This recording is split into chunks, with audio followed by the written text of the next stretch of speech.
Welcome to Atomic Habits, a groundbreaking guide to mastering the small changes that lead to remarkable results. Imagine unlocking the potential within you by making tiny, seemingly insignificant adjustments to your daily routines. These are the very changes that, compounded over time, can revolutionize your life. James Clear, an expert on habit formation, brings you a masterpiece that isn't just about forming good habits and breaking bad ones. It's about understanding the very essence of human behavior and harnessing it to achieve greatness. In a world where we're often bombarded with quick fixes and instant gratification, Atomic Habits offers a refreshing perspective. Clear delves into the science of habits, explaining how they are formed and why they can be so difficult to change. He reveals the hidden forces that shape our behavior, often without us even realizing it. Through engaging storytelling and relatable examples, you'll discover how habits are the compound interest of self-improvement. Just as money multiplies through compound interest, the effects of your habits multiply as you repeat them. They seem to make little difference on any given day, yet the impact they deliver over months and years can be enormous.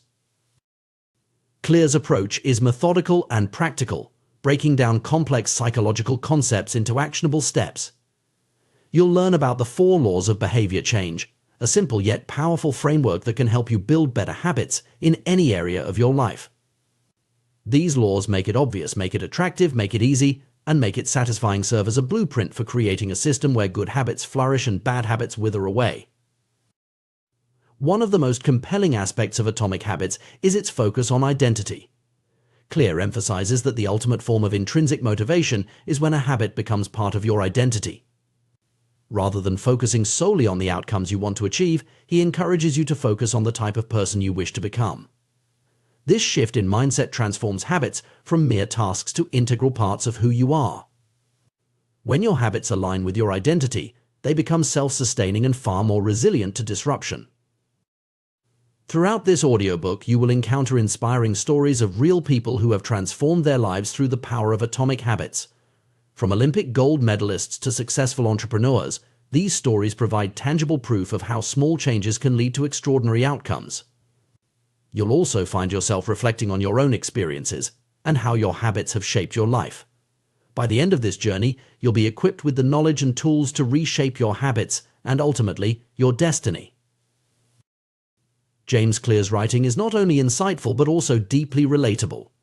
He understands the challenges we all face in trying to change our behaviors and provides compassionate guidance to help you navigate these obstacles. His pragmatic approach is devoid of jargon and full of practical advice that you can start implementing immediately. Whether you're looking to improve your health, your career, your relationships, or any other aspect of your life, the principles in Atomic Habits will help you get there.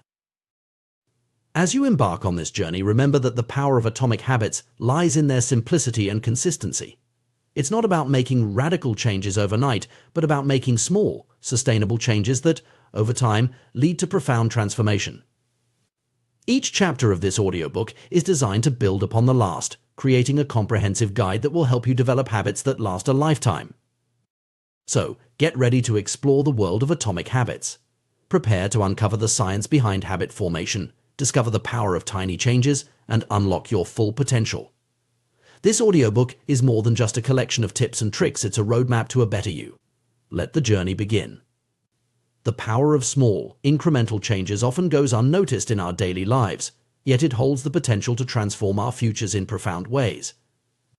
This concept was brilliantly demonstrated by the remarkable turnaround of British cycling, a story that serves as a compelling testament to the effectiveness of marginal gains. In 2003, British cycling was languishing in mediocrity. For nearly a century, British riders had achieved little of note on the international stage, with just a single gold medal at the Olympic Games since 1908 and a complete absence of victories in the prestigious Tour de France. The situation was so dire that some European bike manufacturers refused to sell their products to the British team, fearing that association with such underperformers would harm their brand. Enter Dave Brailsford, the newly appointed performance director who would change the course of British cycling history. Brailsford's approach was revolutionary. In its simplicity, he focused on making tiny, 1% improvements across all aspects of cycling performance. This strategy, which he termed the aggregation of marginal gains, was based on the belief that the cumulative effect of numerous small enhancements would lead to significant overall improvement. Brailsford and his team left no stone unturned in their quest for these marginal gains. They made obvious tweaks, such as redesigning bike seats for improved comfort and applying alcohol to tires for better grip. But they also delved into less apparent areas. They introduced electrically heated overshorts to maintain optimal muscle temperature, utilized biofeedback sensors to fine-tune workout responses, and even tested various fabrics in wind tunnels to create more aerodynamic racing suits. The team's commitment to this philosophy extended far beyond the bicycle. They brought in a surgeon to teach riders the most effective hand-washing techniques to reduce the risk of illness. They meticulously selected the best pillows and mattresses for each rider to ensure quality sleep. In a particularly striking example of their attention to detail, they painted the interior of the team truck white to more easily spot dust that could potentially impact the performance of their precisely calibrated bikes. The results of this approach were nothing short of astounding. Within just 5 years, British cycling dominated the 2008 Beijing Olympics, securing an impressive 60% of the available gold medals in cycling events. They continued this success at the 2012 London Olympics, breaking multiple world and Olympic records.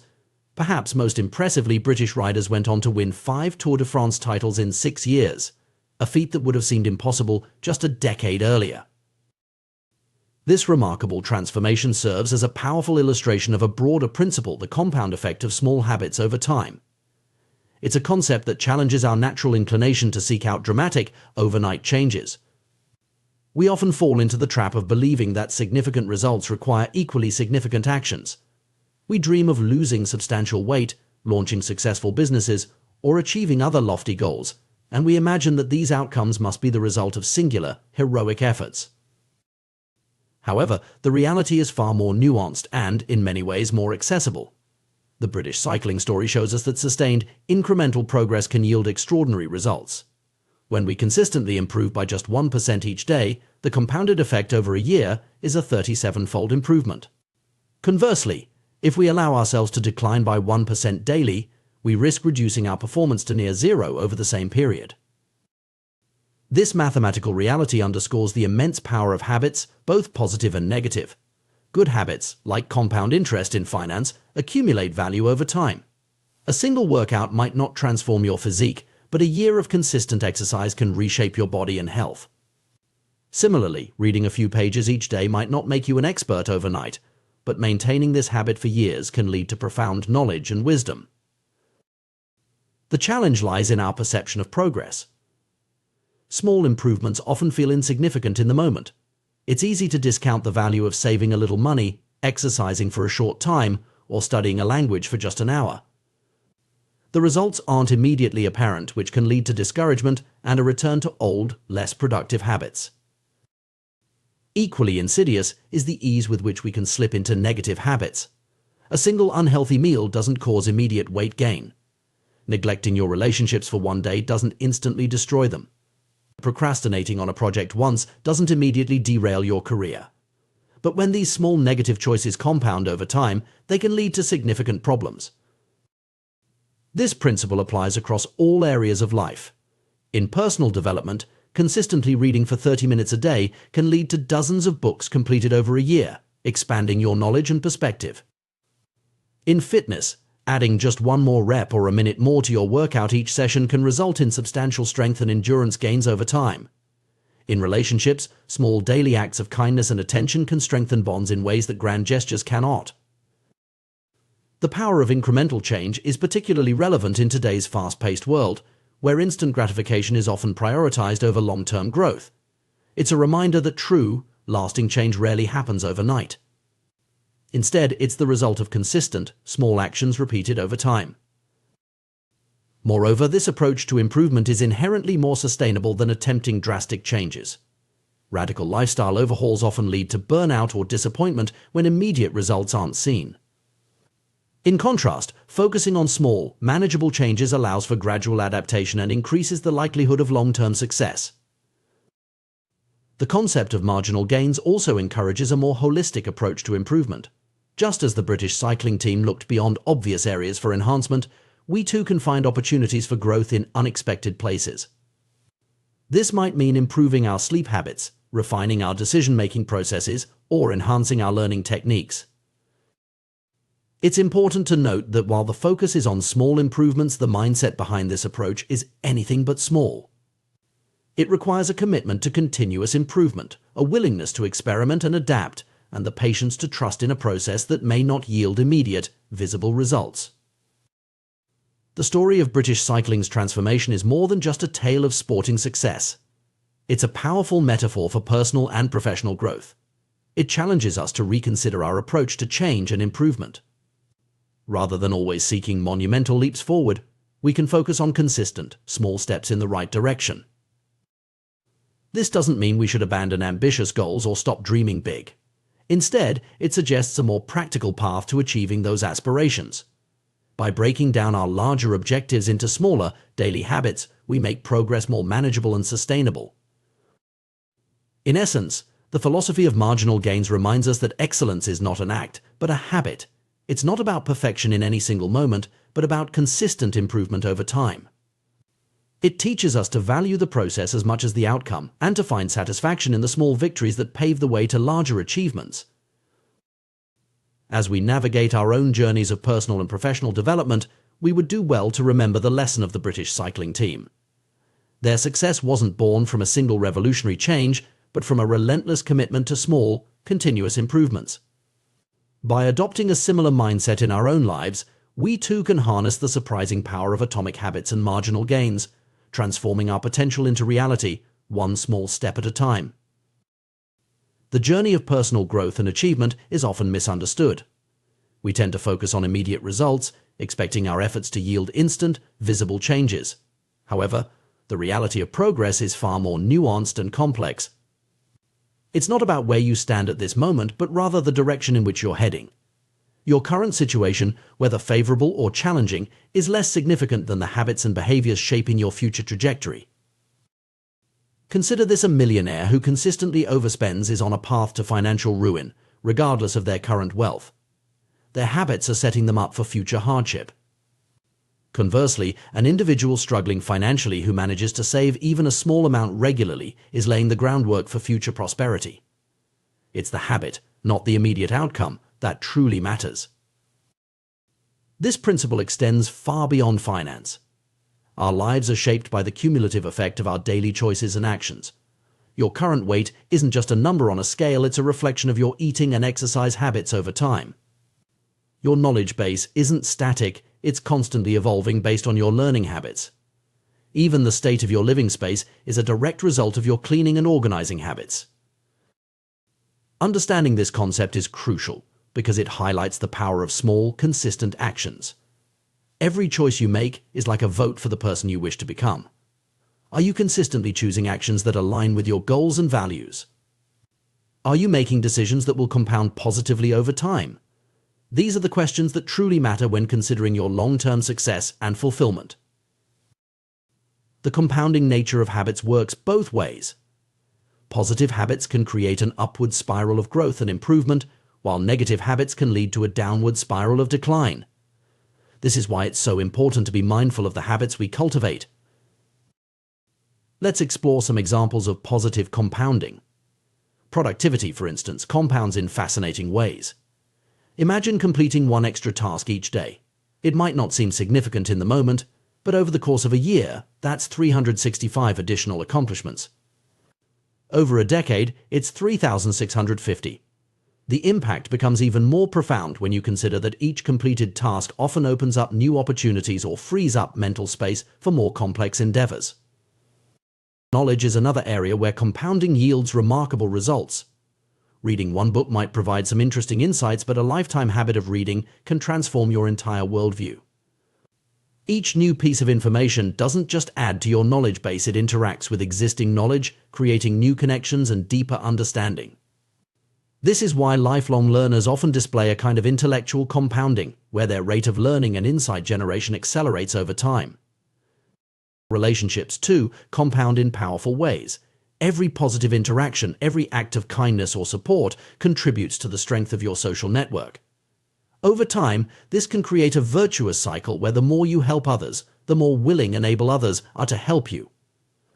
This network effect can lead to opportunities and support that far exceed the sum of individual interactions. However, it's equally important to recognize the danger of negative compounding. Stress, for example, can accumulate in insidious ways. A single stressful day is manageable for most people. But when stress becomes chronic, occurring day after day, week after week, it can have severe impacts on both mental and physical health. The effects compound over time, potentially leading to burnout, depression, or serious health issues.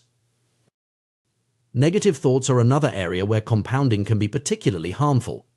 If you consistently think of yourself as incapable or unworthy, you're likely to interpret events in ways that reinforce these beliefs. This can create a self-fulfilling prophecy, where your negative expectations actually shape your reality. The same principle applies to how you view others.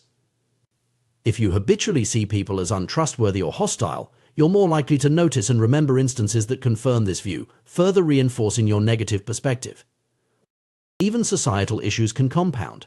Major social movements or upheavals rarely spring from a single event. Instead, they're often the result of numerous small grievances and injustices that accumulate over time. When a tipping point is reached, the built-up tension can explode into significant social change. Understanding the compounding nature of habits and choices is crucial, but it's equally important to recognize that progress is rarely linear. This is where many people stumble in their pursuit of personal growth or achievement. They expect to see immediate, consistent results from their efforts, and when this doesn't happen, they become discouraged and may give up. The reality of progress is often more like the melting of an ice cube. Imagine a room at 25 degrees Fahrenheit with an ice cube sitting on a table. As the room slowly warms, nothing visibly changes with the ice cube. At 26 degrees, 27, 28 and so on, the ice remains solid. It's not until the temperature reaches 32 degrees that a dramatic change occurs. The ice begins to melt. This sudden change wasn't caused by the final degree of temperature increase alone, but by the accumulation of all the previous increases. This analogy perfectly illustrates how progress often works in real life. You might be working consistently towards a goal, exercising regularly, learning a new skill, building a business without seeing any noticeable results for a long time. This period of apparent stagnation is what we might call the valley of disappointment. It's the phase where your efforts seem to be making no difference, and it's where many people lose heart and give up. But just like the ice cube, all that work isn't wasted. It's building up potential energy, creating the conditions necessary for a breakthrough. When that breakthrough finally comes, it might seem sudden or unexpected to outside observers. They might call it an overnight success, not realizing the months or years of consistent effort that led to this point. This pattern shows up in numerous areas of life and nature. Consider the growth of bamboo. For the first 5 years after planting, bamboo shows very little visible growth. But during this time, it's developing an extensive root system underground. Then, seemingly out of nowhere, it can shoot up 90 feet in just 6 weeks. Without understanding the process, one might think the bamboo grew 90 feet in 6 weeks, when in reality, it was growing for 5 years and 6 weeks. The same principle applies to many forms of personal and professional growth. Learning a new language, for instance, often involves a long period where you feel like you're not making progress. You're learning vocabulary and grammar rules, but you still can't converse fluently. Then, at some point, things start to click. You begin to think in the new language, and your progress seems to accelerate rapidly. But this sudden improvement is built on the foundation of all your previous study and practice. Recognizing this pattern is crucial for maintaining motivation and perseverance in the face of apparent lack of progress. It's easy to get discouraged when you don't see immediate results from your efforts. But understanding that you're building potential energy, that your work is accumulating even if the results aren't yet visible, can help you push through the valley of disappointment. This concept is beautifully illustrated by the quote often attributed to Jacob Riis, which has been embraced by successful individuals and teams across various fields. When nothing seems to help, I go and look at a stonecutter hammering away at his rock, perhaps 100 times without as much as a crack showing in it. Yet at the 101st blow it will split in two, and I know it was not that last blow that did it, but all that had gone before. This perspective shift can be transformative. Instead of focusing solely on immediate results, you learn to trust in the process. You understand that the work you're doing today, even if it doesn't seem to be yielding results, is setting the stage for future breakthroughs. It's like planting seeds. You don't see the plant the day after you put the seed in the ground, but that doesn't mean nothing is happening. Moreover, this understanding can help you approach your goals with more patience and consistency. If you know that progress often involves a plateau before a breakthrough, you're less likely to get discouraged during that plateau phase. You can remind yourself that this is a normal part of the process, not a sign of failure. It's also worth noting that this principle applies not just to individual efforts, but to larger scale changes as well. Societal shifts, scientific breakthroughs, and technological innovations often follow this pattern. Years or decades of work and small advancements suddenly culminate in a major leap forward that seems to come out of nowhere. In light of this, how should we approach our personal and professional development? First, we need to shift our focus from immediate results to consistent habits. Rather than obsessing over day-to-day changes, we should ask ourselves if our current habits are moving us in the right direction. Are we consistently taking actions that will compound positively over time? Second, we need to cultivate patience and persistence. Understanding that significant change often requires a long period of seemingly fruitless effort can help us stay the course when we're tempted to give up. We need to trust in the process and keep putting in the work even when we can't yet see the results. Third, we should pay attention to the small things. Given the compounding nature of habits, even tiny improvements or deteriorations can have significant long-term impacts. This means celebrating small victories and being vigilant about small negative habits that could compound into larger problems. Fourth, we need to be mindful of the different areas where compounding occurs. It's not just about finance or physical fitness. Our mental habits, our relationships, our knowledge, and our skills all compound over time. By taking a holistic view of our lives and habits, we can ensure we're setting ourselves up for positive compounding in all areas. Finally, we should remember that breakthroughs often come after a long plateau. When we're in the midst of that plateau, it's easy to feel like we're not making progress. But if we can maintain our efforts and push through, we may find ourselves on the cusp of a major breakthrough.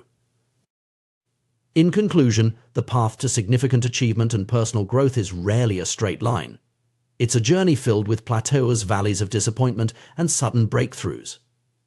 By understanding the compounding nature of habits and the delayed nature of progress, we can approach our goals with greater patience, persistence, and wisdom.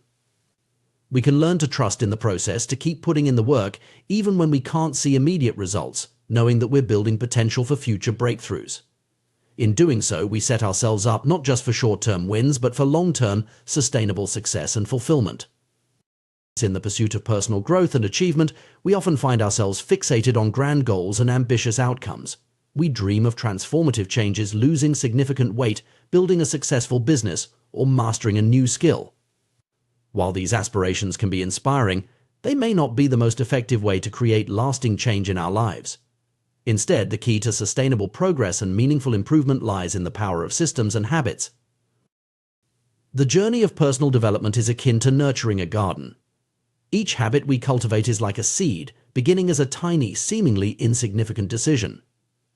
But as we consistently water and tend to these seeds, they grow roots, sprout, and eventually blossom into sturdy plants that can withstand the tests of time and adversity.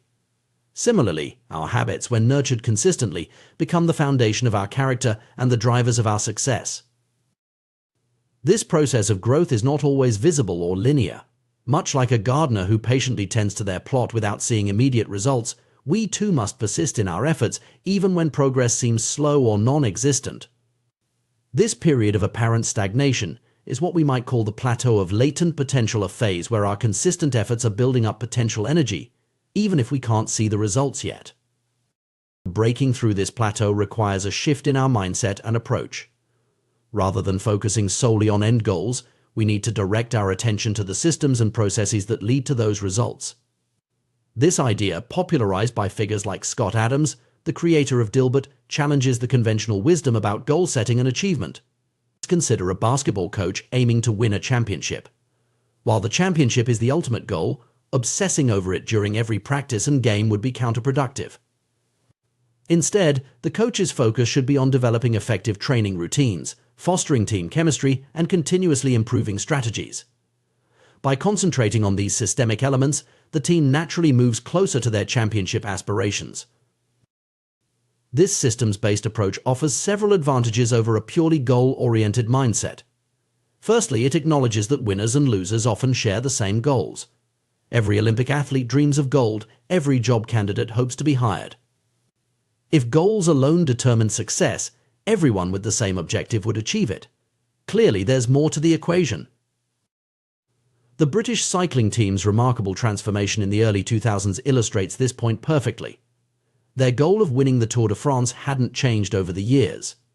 What changed was their system, their commitment to marginal gains and continuous improvement in every aspect of cycling.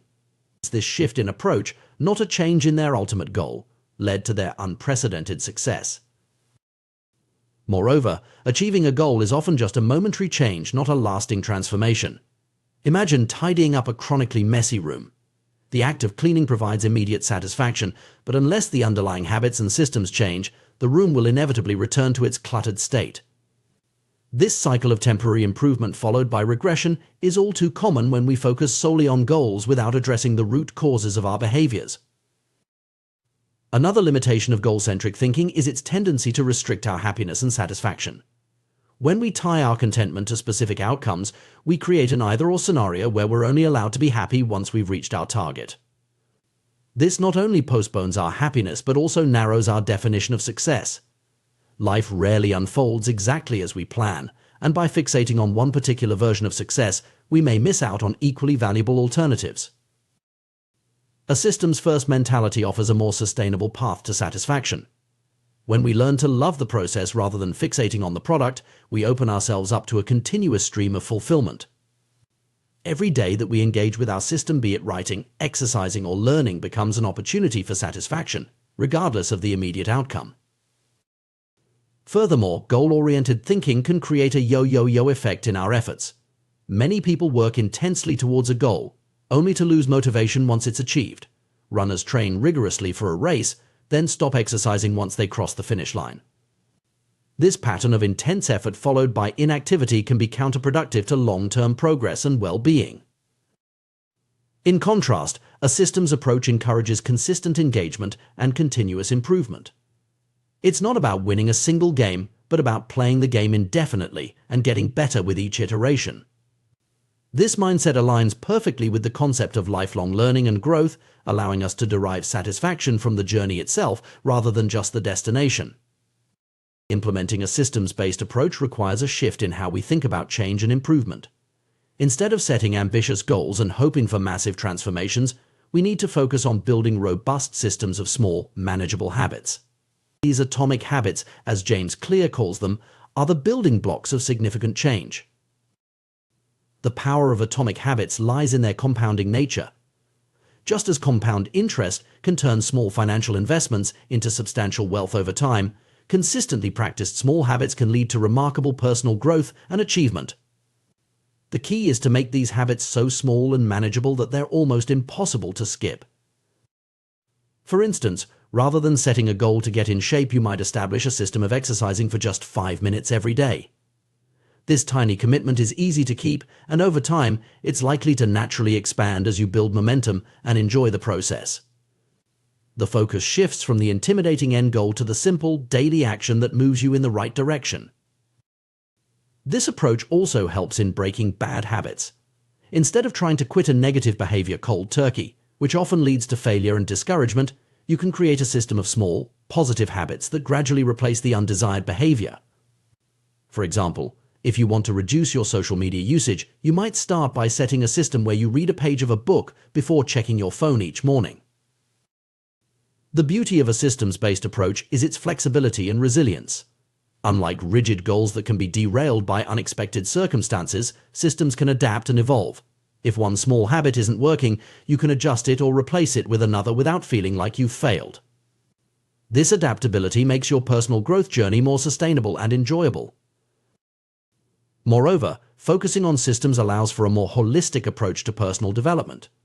Instead of compartmentalizing different areas of your life, you can create interconnected systems that support overall growth. For example, a system of regular exercise might naturally lead to better eating habits, improved sleep, and increased productivity at work. It's important to note that adopting a systems-first mentality doesn't mean completely abandoning goals. Goals can still serve as useful North Stars, providing direction and inspiration. The key is to not let the goals overshadow the importance of the daily systems and habits that lead to their achievement. In practice, this might look like setting a broad, directional goal like improved physical fitness and then focusing intently on creating and maintaining systems that support that direction, like a daily exercise routine, a balanced meal plan, and a consistent sleep schedule. The goal provides context and motivation, while the systems drive actual progress. This approach also aligns well with the concept of process goals in psychology. Instead of focusing solely on outcome goals like lose 20 pounds, process goals emphasize the behaviors and actions within your control, like exercise for 30 minutes 5 times a week. By shifting focus to these controllable elements, you reduce stress and increase your sense of agency and accomplishment. Implementing a systems-based approach requires patience and persistence. It's easy to get discouraged when you don't see immediate results, but remember the principle of the plateau of latent potential. Your consistent efforts are building up, even if the effects aren't immediately visible. Trust in the process and keep showing up for your systems day after day. It's also crucial to regularly review and refine your systems. What works today might not be as effective tomorrow as your circumstances and capabilities change. Treat your systems as living entities that need regular care and adjustment. This ongoing process of refinement ensures that your systems continue to serve you effectively over time. Another powerful aspect of systems thinking is its ability to compound across different areas of your life. As you build effective systems in one area, you'll likely find that the skills and mindset transfer to others. For instance, the discipline and consistency you develop through a regular exercise system might help you establish a productive work routine or improve your relationships through consistent communication habits. Furthermore, a systems approach can help mitigate the effects of willpower depletion. Relying on sheer willpower to achieve goals is often unsustainable, as willpower is a finite resource that gets depleted throughout the day. By establishing systems and habits, you reduce the need for constant decision-making and willpower exertion. Your positive behaviors become more automatic, making it easier to stay on track even when you're tired or stressed. In conclusion, while goals can provide direction and motivation, it's the systems and habits we establish that truly drive long-term success and fulfillment. By shifting our focus from lofty objectives to manageable, consistent actions, we set ourselves up for sustainable growth and improvement. Remember, you do not rise to the level of your goals, you fall to the level of your systems. Embracing this systems-first mentality doesn't mean giving up on your dreams or ambitions. Rather, it's about recognizing that those dreams are realized through the cumulative effect of small, consistent actions over time. It's about falling in love with the process of becoming, rather than fixating on a specific end state. As you embark on your journey of personal growth and achievement, consider the systems you're building. Are your daily habits aligned with the person you want to become? Are you focusing on consistent, manageable actions rather than waiting for motivation to strike? By nurturing a garden of positive habits and robust systems, you create an environment where success can naturally flourish. In the end, life is less about the destinations we reach and more about the paths we walk. By focusing on systems, we ensure that every step of that journey is meaningful, regardless of where it ultimately leads. So start small, be consistent, trust the process, and watch as your atomic habits compound into remarkable transformations over time. The journey of personal transformation is often misunderstood. Many of us embark on this path with grand aspirations and lofty goals, yet find ourselves struggling to make lasting changes. We set ambitious targets, like losing weight, quitting smoking, or starting a successful business, but despite our best intentions, we often fall short. The reason for this common struggle lies not in our lack of desire or effort, but in our fundamental approach to change itself. At the heart of this issue is a profound truth: the power of habits. Habits are the invisible architecture of our daily lives, shaping our actions, decisions, and ultimately, our destinies. They are like the atoms of our existence, small, often unnoticed, yet incredibly potent when compounded over time. Just as atoms build molecules, and molecules form matter, our habits accumulate to create the substance of our lives. The concept of atomic habits encapsulates this idea perfectly. An atomic habit is not just any small routine, it's a fundamental unit of behavior that, when consistently applied, can lead to remarkable results. These habits are both minuscule and mighty easy to implement, yet capable of generating tremendous power over time. To truly grasp the transformative potential of habits, we must first understand the layers of behavior change. Imagine peeling an onion. Each layer represents a different level at which change can occur. The outermost layer is about changing outcomes. This is where most people focus their efforts, setting goals like lose 20 pounds or make $1 million. The middle layer involves changing processes, the systems and routines we use to achieve our goals. But the innermost, most crucial layer is about changing our identity, our beliefs, self-image, and fundamental view of who we are. Many of us make the mistake of focusing solely on the outer layer's outcomes and processes without addressing the core. We set outcome-based goals and try to change our habits without altering our underlying beliefs. This approach often leads to temporary changes at best and frustration and failure at worst. Consider two individuals trying to quit smoking. One says, "I'm trying to quit," while the other states, "I'm not a smoker." The difference may seem subtle, but it's profound. The first person still identifies as a smoker attempting change, while the second has already shifted their identity. This identity shift is the key to lasting transformation. The power of identity-based habits lies in their alignment with our deepest beliefs about ourselves. When we change our identity, our behaviors naturally follow suit. If you see yourself as an athlete, you're more likely to maintain a consistent exercise routine. If you identify as a writer, sitting down to write each day becomes an expression of who you are, not just something you do. This principle extends beyond individual habits to broader systems of behavior. In societies, organizations, and individuals alike, there's always an underlying set of beliefs shaping the visible actions. A democracy operates on fundamentally different beliefs than a dictatorship, and these beliefs determine what behaviors are possible or impossible within each system. The challenge, then, is to align our desired behaviors with our identity.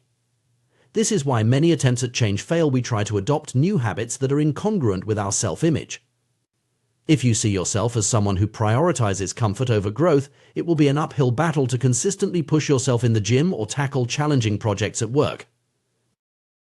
The story of Brian Clark, an entrepreneur who struggled with nail biting, illustrates this principle.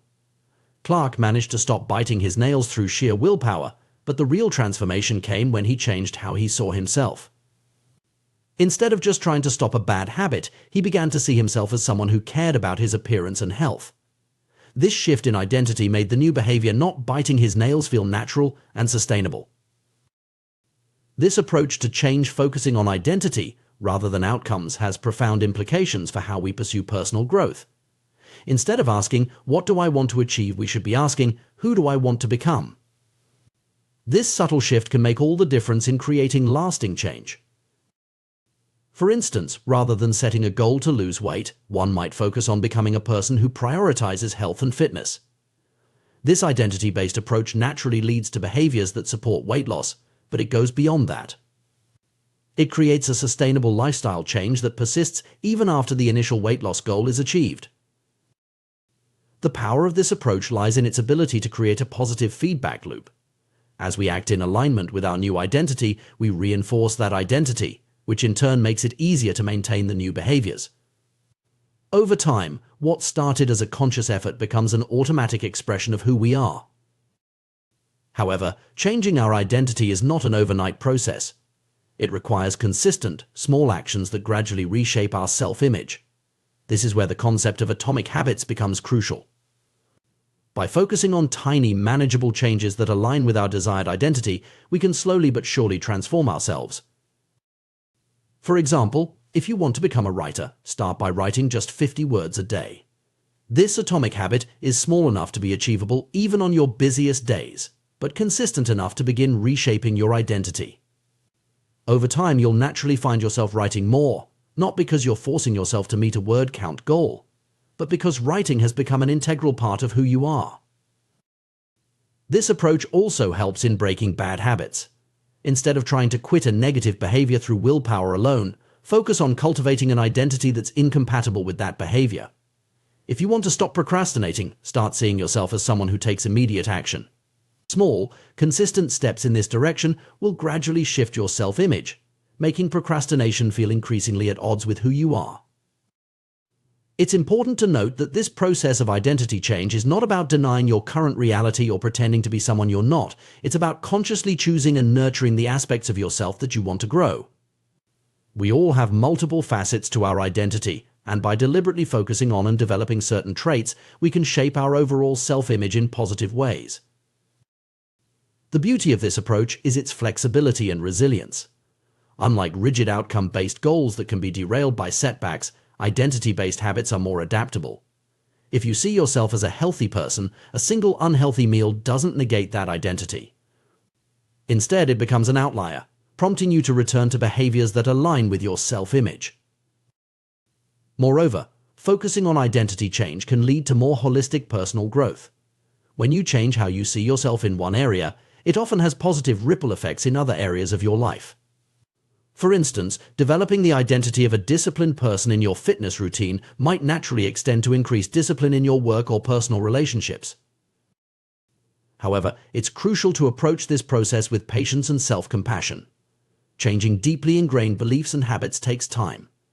There will be setbacks and moments of doubt. The key is to view these not as failures, but as part of the learning process, opportunities to reinforce your commitment to your new identity. It's also worth noting that while we focus on personal identity, our habits and beliefs are often influenced by our environment and social circles. Surrounding yourself with people who embody the traits you aspire to can significantly aid in your transformation.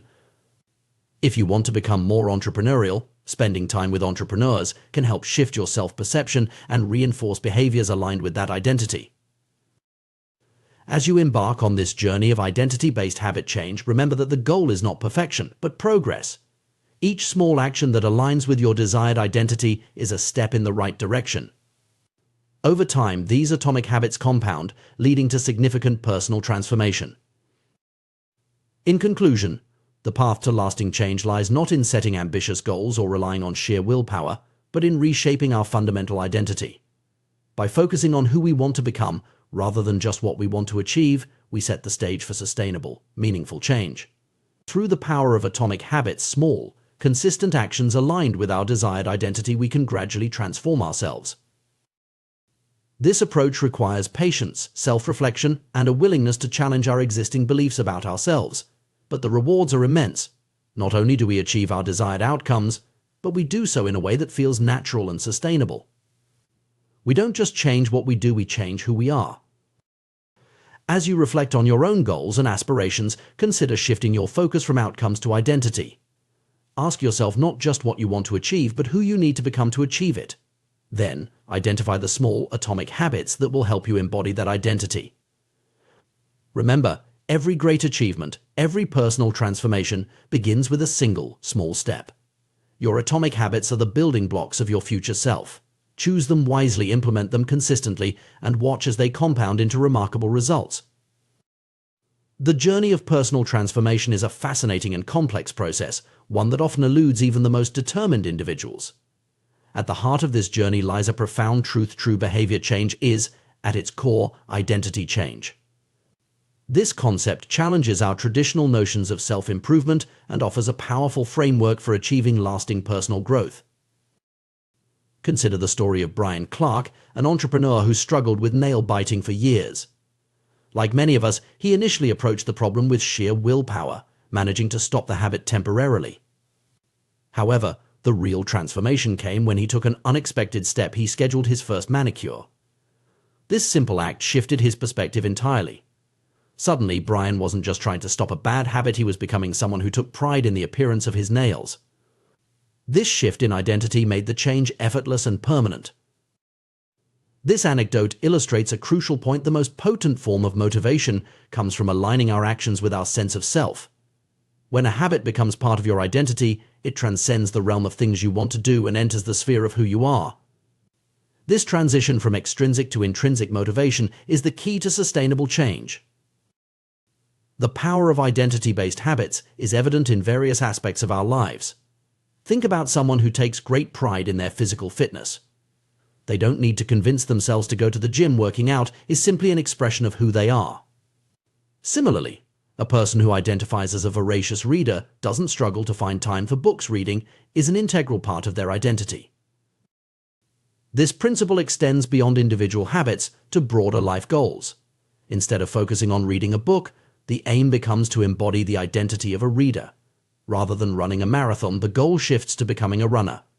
Learning an instrument transforms into embracing the identity of a musician. This subtle but powerful shift in perspective changes everything. Our behaviors are typically a reflection of our identity, often operating at a subconscious level. Research has shown that people are more likely to act in ways that align with their self-perception. For instance, individuals who saw themselves as voters were more likely to participate in elections compared to those who merely expressed a desire to vote. This alignment between identity and action creates a self-reinforcing cycle, making the desired behavior feel natural and effortless. However, it's important to recognize that identity can be a double-edged sword. While it can be a powerful force for positive change, it can also become a barrier to growth if we become too rigidly attached to certain self-perceptions. Many of us unknowingly limit ourselves with self-imposed labels. I'm not a morning person, I'm bad with technology, or I'm always late. These identity-based limitations can become self-fulfilling prophecies, hindering our ability to change and grow. The challenge, then, is to cultivate a flexible and evolving sense of identity that promotes growth rather than stagnation. This requires a willingness to question our long-held beliefs about ourselves and to embrace new possibilities. It's about recognizing that our identity is not fixed but fluid, capable of expanding and adapting as we accumulate new experiences and habits. But how exactly is our identity formed, and how can we actively shape it to support our desired changes? The process is both simpler and more profound than many realize. Our identity emerges from our habits. We are not born with preset beliefs about ourselves. Every aspect of our self-image is learned and conditioned through experience. This understanding leads to a powerful realization: we can deliberately shape our identity through our habits. Each time we make our bed, we reinforce the identity of an organized person. Every time we sit down to write, we strengthen our identity as a creative individual. With each workout, we embody the identity of someone committed to fitness. The key lies in the repetition. The word identity itself comes from Latin roots meaning repeated beingness. Our identity is quite literally the sum of our repeated actions.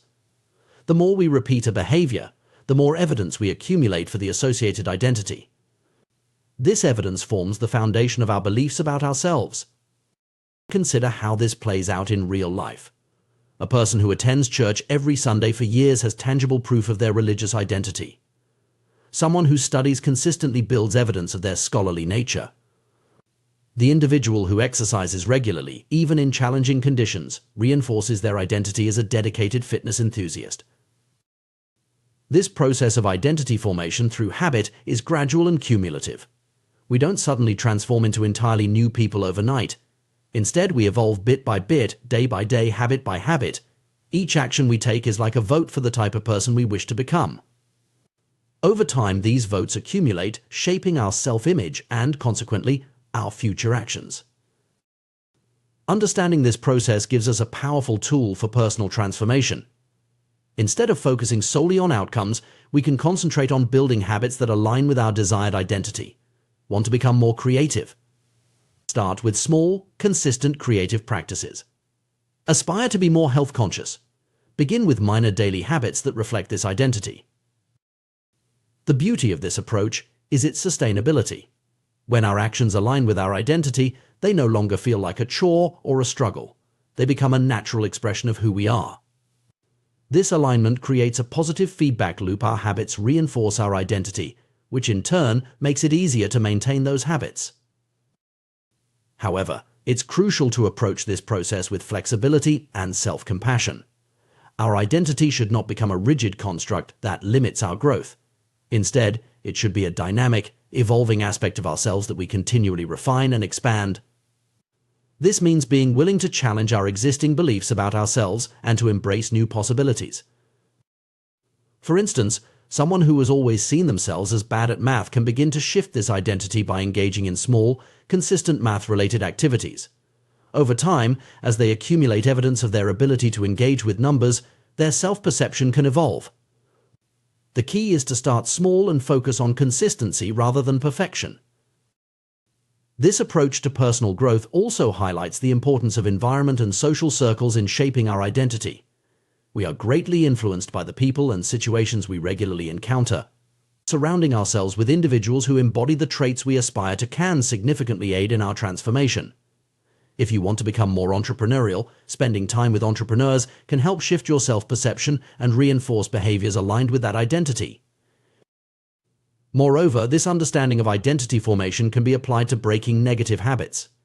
Instead of focusing on stopping an unwanted behavior, we can concentrate on cultivating an identity that is incompatible with that behavior. For example, rather than trying to quit smoking through willpower alone, one might focus on developing the identity of a health-conscious person who values clean air and physical well-being. It's important to note that this process of identity change through habit formation is not always linear or easy. There will be setbacks and moments of doubt. The key is to view these not as failures, but as part of the learning process, opportunities to reinforce our commitment to our new identity. Each time we choose to act in alignment with our desired identity, even after a setback, we strengthen our new self-image. As we embark on this journey of identity-based habit change, it's helpful to regularly reflect on our progress and adjust our approach as needed. This might involve journaling about our experiences, seeking feedback from trusted friends or mentors, or periodically reassessing our goals and the habits we're cultivating to support them.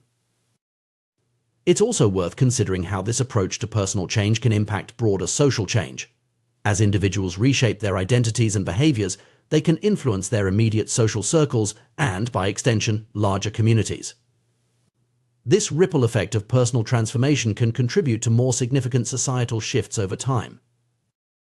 In conclusion, the path to lasting personal change lies not in setting ambitious goals or relying on fleeting motivation, but in reshaping our fundamental identity through consistent, identity-aligned habits. By focusing on who we want to become, rather than just what we want to achieve, we set the stage for sustainable, meaningful transformation. This approach requires patience, self-reflection, and a willingness to challenge our existing beliefs about ourselves. But the rewards are immense. Not only do we achieve our desired outcomes, but we do so in a way that feels natural and sustainable. We don't just change what we do, we change who we are. As you reflect on your own goals and aspirations, consider shifting your focus from outcomes to identity. Ask yourself not just what you want to achieve, but who you need to become to achieve it. Then, identify the small, consistent habits that will help you embody that identity. Remember, every great achievement, every personal transformation begins with a single small step. Your habits are the building blocks of your future self. Choose them wisely, implement them consistently, and watch as they compound into remarkable results, shaping not just your actions, but your very identity. The journey of personal growth and habit formation is a fascinating exploration of human behavior and psychology. At its core, this journey begins with a crucial first step: awareness. We often go through life on autopilot, our actions guided by deeply ingrained habits that operate below the level of conscious thought. However, to truly transform our lives and build positive habits, we must first shine a light on these automatic behaviors. One powerful technique for increasing awareness is the simple act of verbalizing our actions and intentions. There's a profound difference between thinking about doing something and actually saying it out loud. When we vocalize our habits or plans, we engage more of our senses and create a stronger mental imprint. This verbalization can take many forms, from simply stating a task we need to complete to acknowledging a habit we want to change. For instance, imagine you're trying to break the habit of mindlessly scrolling through social media before bed. Instead of silently recognizing this behavior, try saying out loud, "I'm about to waste time on my phone instead of getting restful sleep." This verbal acknowledgement makes the consequences of the action more tangible and real. It's harder to ignore the implications when they're hanging in the air, spoken in your own voice. This principle extends beyond breaking bad habits. It's equally effective for reinforcing positive behaviors or simply remembering important tasks. If you have a busy day ahead, try verbalizing your to-do list in the morning. Today, I need to finish the report by noon, call the client at 2 p.m., and pick up groceries on the way home by saying these tasks aloud. You're more likely to remember them and feel a stronger sense of commitment to completing them. The power of verbalization is rooted in the way our brains process information. When we only think about something, we're primarily using the language centers of our brain. But when we speak, we engage additional neural pathways, including those associated with hearing and the motor control of speech. This multisensory engagement creates a stronger memory trace and a more robust commitment to action. However, awareness alone, while crucial, is often not enough to effect lasting change. This is where the concept of implementation intentions comes into play.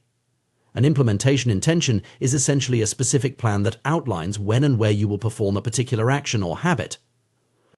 It's a simple yet powerful tool that bridges the gap between intention and action.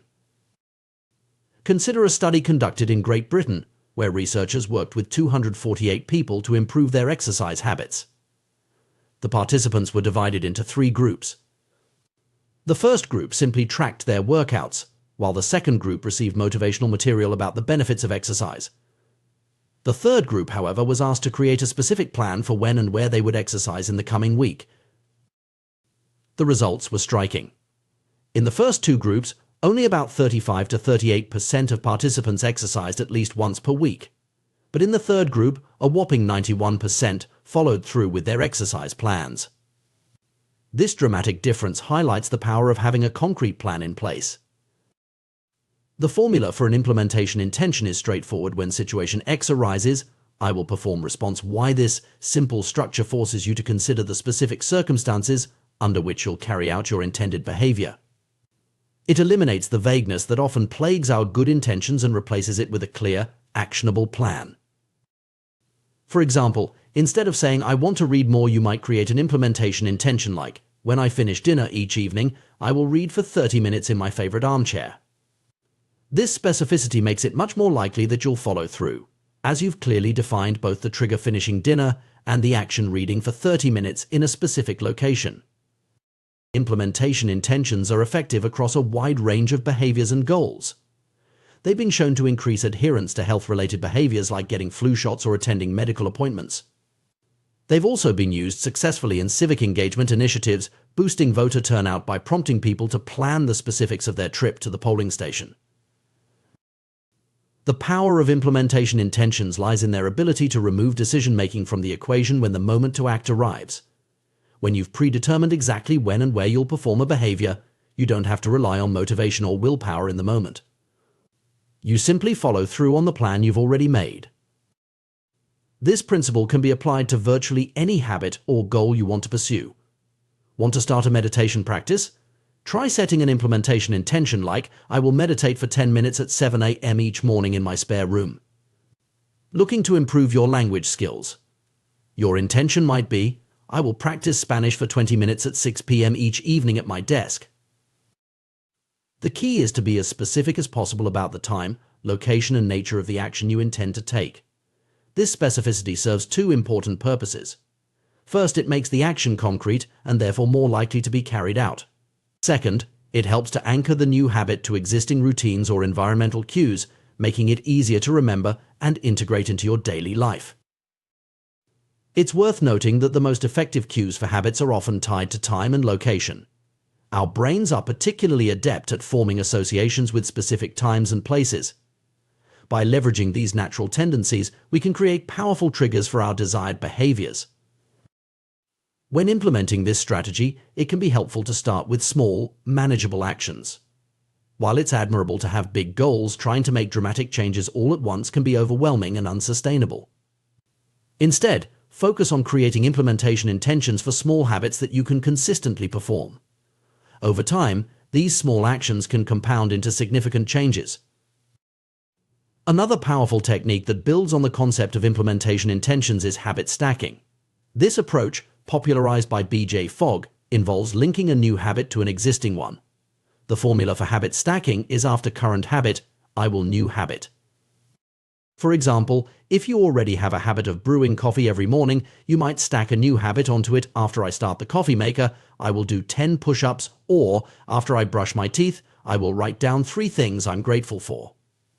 By anchoring the new behavior to an established routine, you increase the likelihood of remembering to do it and create a natural flow from one action to the next. Habit stacking can be particularly effective because it doesn't require you to create entirely new routines. Instead, it allows you to build upon the habits and patterns already ingrained in your daily life. This makes the process of adopting new behaviors feel more natural and less disruptive. As you experiment with implementation intentions and habit stacking, it's important to remain flexible and patient. What works perfectly for one person might need adjustment for another. Pay attention to how your new habits fit into your life and be willing to make tweaks as needed. Perhaps you find that morning meditation doesn't work with your schedule, but a midday mindfulness break fits perfectly. The key is to find what works for you and your unique circumstances. It's also crucial to recognize that forming new habits takes time. While implementation intentions can significantly increase your chances of success, they're not magic. Consistency and repetition are still necessary to truly ingrain a new behavior. Be patient with yourself and celebrate the small victories along the way. One often overlooked aspect of habit formation is the importance of context. Our behaviors are heavily influenced by our environment, so it's worth considering how you can set up your surroundings to support your new habits. If you're trying to read more, keep a book visible in your living room. If you want to exercise in the morning, lay out your workout clothes the night before. These small environmental cues can serve as powerful reminders and make it easier to follow through on your intentions. As you progress on your journey of habit formation, you may find that your new behaviors start to feel more natural and automatic.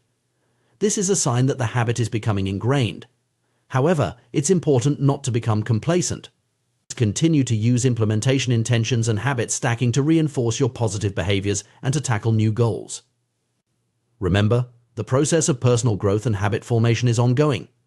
There will always be new skills to learn, new habits to form, and new goals to pursue. By mastering the art of implementation intentions and habit stacking, you're equipping yourself with powerful tools that can serve you throughout your life. In conclusion, the path to lasting behavior change begins with awareness and is paved with specific, actionable plans. By verbalizing our intentions, creating clear implementation intentions, and strategically stacking new habits onto existing ones, we can dramatically increase our chances of success. These techniques leverage our brain's natural tendencies and help us overcome the gap between intention and action. As you move forward, consider the habits you want to form or the goals you want to achieve. How can you create specific implementation intentions for these aspirations? What existing habits can you use as anchors for new behaviors? By applying these principles consistently and patiently, you can gradually reshape your daily routines and, by extension, your life. Remember, every great achievement starts with a single, well-planned step. Your journey to a better you begins now, with the next habit you choose to implement. The power of habits and their interconnectedness in our daily lives is a fascinating subject that deserves deep exploration. Let's delve into how our possessions and behaviors can trigger chains of actions and how we can harness this phenomenon to build positive habits. Consider the story of Denis Diderot, the 18th century French philosopher. Upon receiving a beautiful scarlet robe as a gift, Diderot found himself in an unexpected predicament. The robe's elegance stood in stark contrast to his other, more modest possessions. This disparity created a sense of disharmony in his surroundings, leading Diderot to embark on a spending spree to upgrade his belongings. This cascade of purchases, triggered by a single item, illustrates a common human tendency now known as the Diderot effect. It's a pattern we can observe in various aspects of our lives. Think about the last time you bought a new piece of clothing. Did you find yourself suddenly eyeing accessories to match? Or perhaps you've experienced the domino effect of home decorating, where changing one element leads to a complete room makeover. The Diderot effect extends beyond material possessions. It's a principle that applies to our behaviors and habits as well. Our actions are rarely isolated instead. They form part of a continuous chain of events. One behavior naturally leads to another, creating a sequence that can either work for or against us. This interconnectedness of actions is evident in our daily routines. Consider your morning ritual. The alarm goes off, you get out of bed, brush your teeth, shower, get dressed, and so on. Each action serves as a cue for the next, creating a seamless flow of behaviors. Understanding this connection is crucial because it provides insight into how we can effectively build new habits. The concept of habit stacking, developed by B.J. Fogg as part of his Tiny Habits program, leverages this behavioral chain reaction. The idea is simple yet powerful: attach a new habit to an existing one. By doing so, you create a natural trigger for the new behavior, increasing the likelihood of its successful integration into your routine. The formula for habit stacking is straightforward. After current habit, I will new habit. This approach eliminates the need to rely on willpower or memory alone to implement a new habit. Instead, you're piggybacking on an established behavior, making the new habit feel like a natural extension of your existing routine. Let's explore some practical applications of habit stacking. Suppose you want to incorporate a brief meditation practice into your day. You might decide, after I pour my morning coffee, I will meditate for 1 minute. The act of pouring coffee, something you already do every day, becomes the cue for your new meditation habit. Or consider the goal of increasing physical activity. You could establish the habit stack: after I take off my work shoes, I will immediately change into my workout clothes. This simple act of changing clothes can serve as a powerful trigger to get you moving, even on days when motivation is low. The beauty of habit stacking lies in its flexibility and scalability. You can start with small, manageable habits and gradually build more complex routines. For instance, you might begin with a simple evening routine: after dinner, I will put my dishes in the dishwasher. Once this becomes automatic, you can expand it: after putting my dishes away, I will wipe down the kitchen counter, and further, after wiping the counter, I will set out my coffee mug for tomorrow morning. By chaining these small actions together, you create a positive version of the Diderot effect. Each completed task provides a sense of accomplishment and momentum, making it easier to move on to the next action in your stack. It's important to note that the effectiveness of habit stacking depends on choosing the right cue. The trigger should be as specific and actionable as possible. Vague cues can lead to inconsistency and eventually the abandonment of the new habit. For example, when I take a break for lunch is less effective than when I close my laptop for lunch. The latter provides a clear, unmistakable signal to initiate the next action. Moreover, the frequency of your chosen cue should match the desired frequency of your new habit. If you want to establish a daily habit, it needs to be stacked on top of another daily occurrence. Attaching a daily habit to a weekly event is a recipe for inconsistency. To identify potential habit stacks, it can be helpful to create a detailed list of your current daily habits and routines. This inventory serves as a map of your day, highlighting natural points where new habits can be inserted. Consider both actions you take, like brushing your teeth, and events that happen to you, like the sun setting. This comprehensive view of your day can reveal unexpected opportunities for habit formation. The power of habit stacking extends beyond personal development. It can be applied in various contexts, from improving social skills to managing finances. For instance, you might decide, when I walk into a party, I will introduce myself to someone I don't know yet.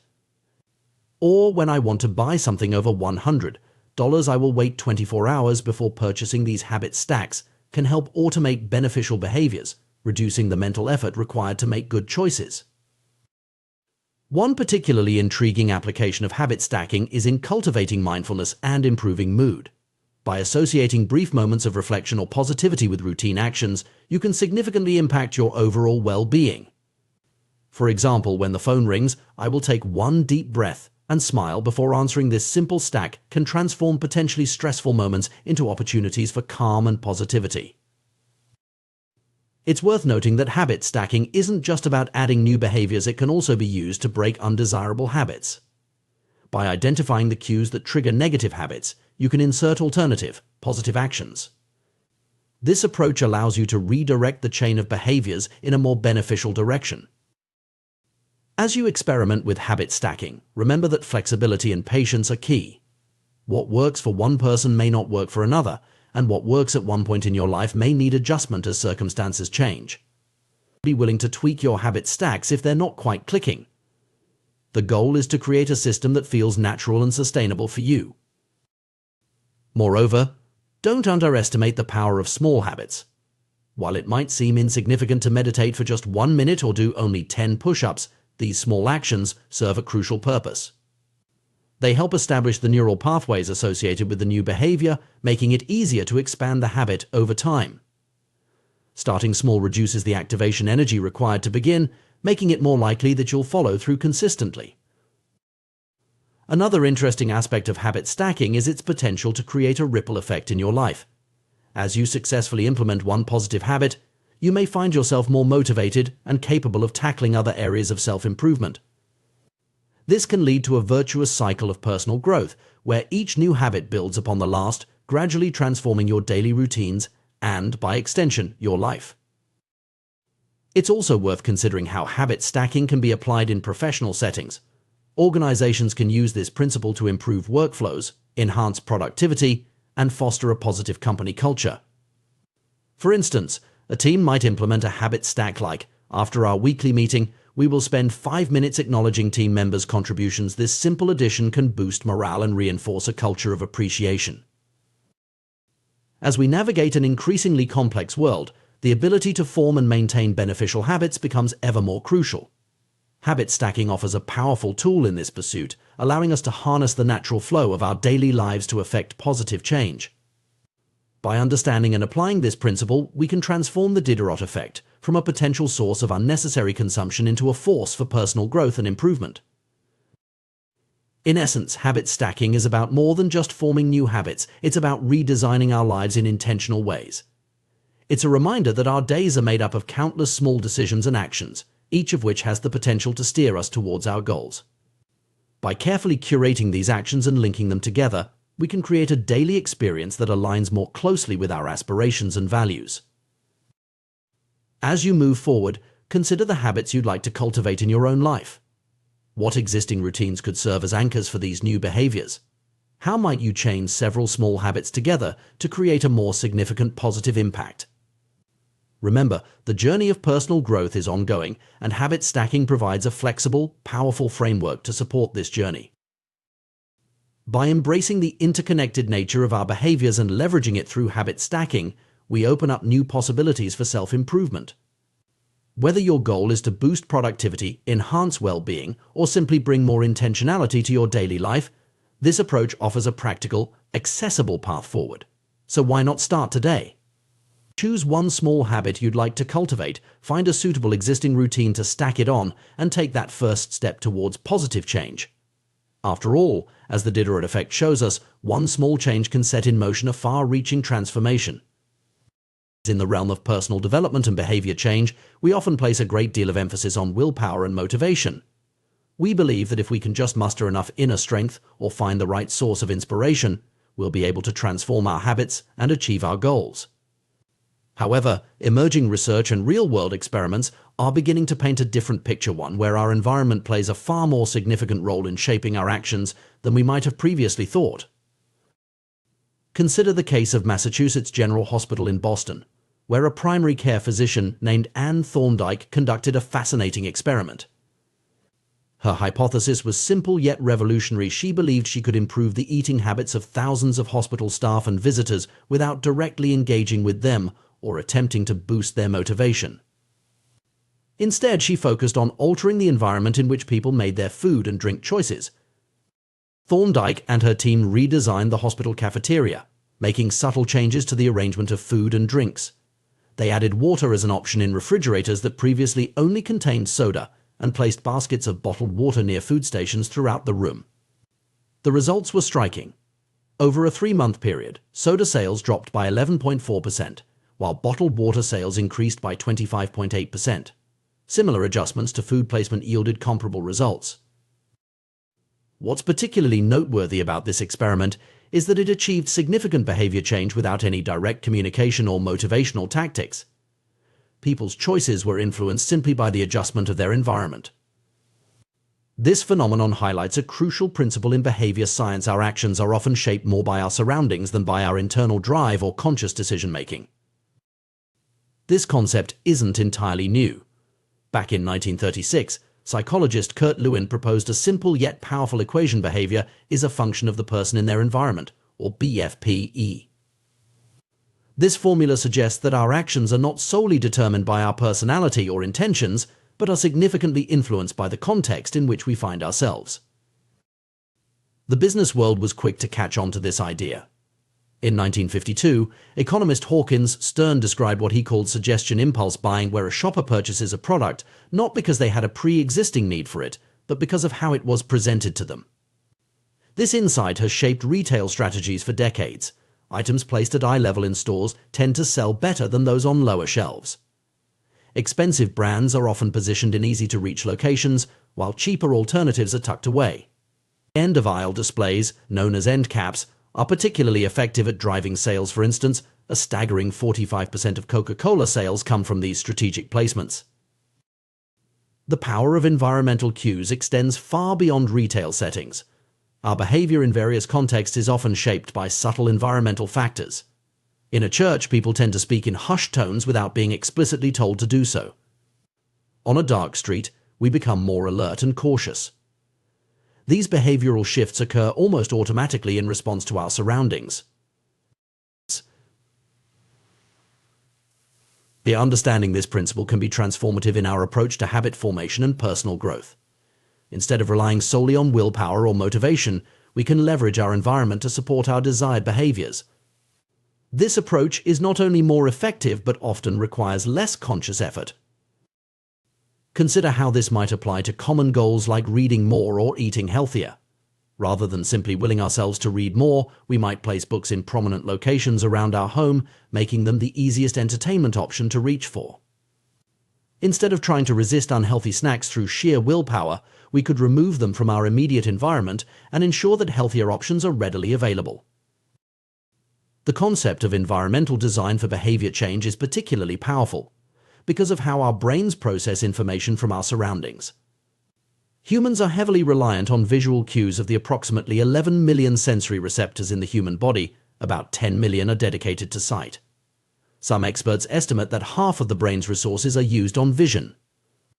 This means that what we see in our environment has an outsized impact on our behavior. Given this, it's crucial to create environments that support our goals and desired habits. This might involve setting up a dedicated workspace for productivity, organizing our kitchen to make healthy cooking easier, or even using visual reminders for important tasks or habits we want to cultivate. The good news is that while we are influenced by our environment, we also have the power to shape it. We can be the architects of our surroundings, deliberately designing them to support our goals and desired behaviors.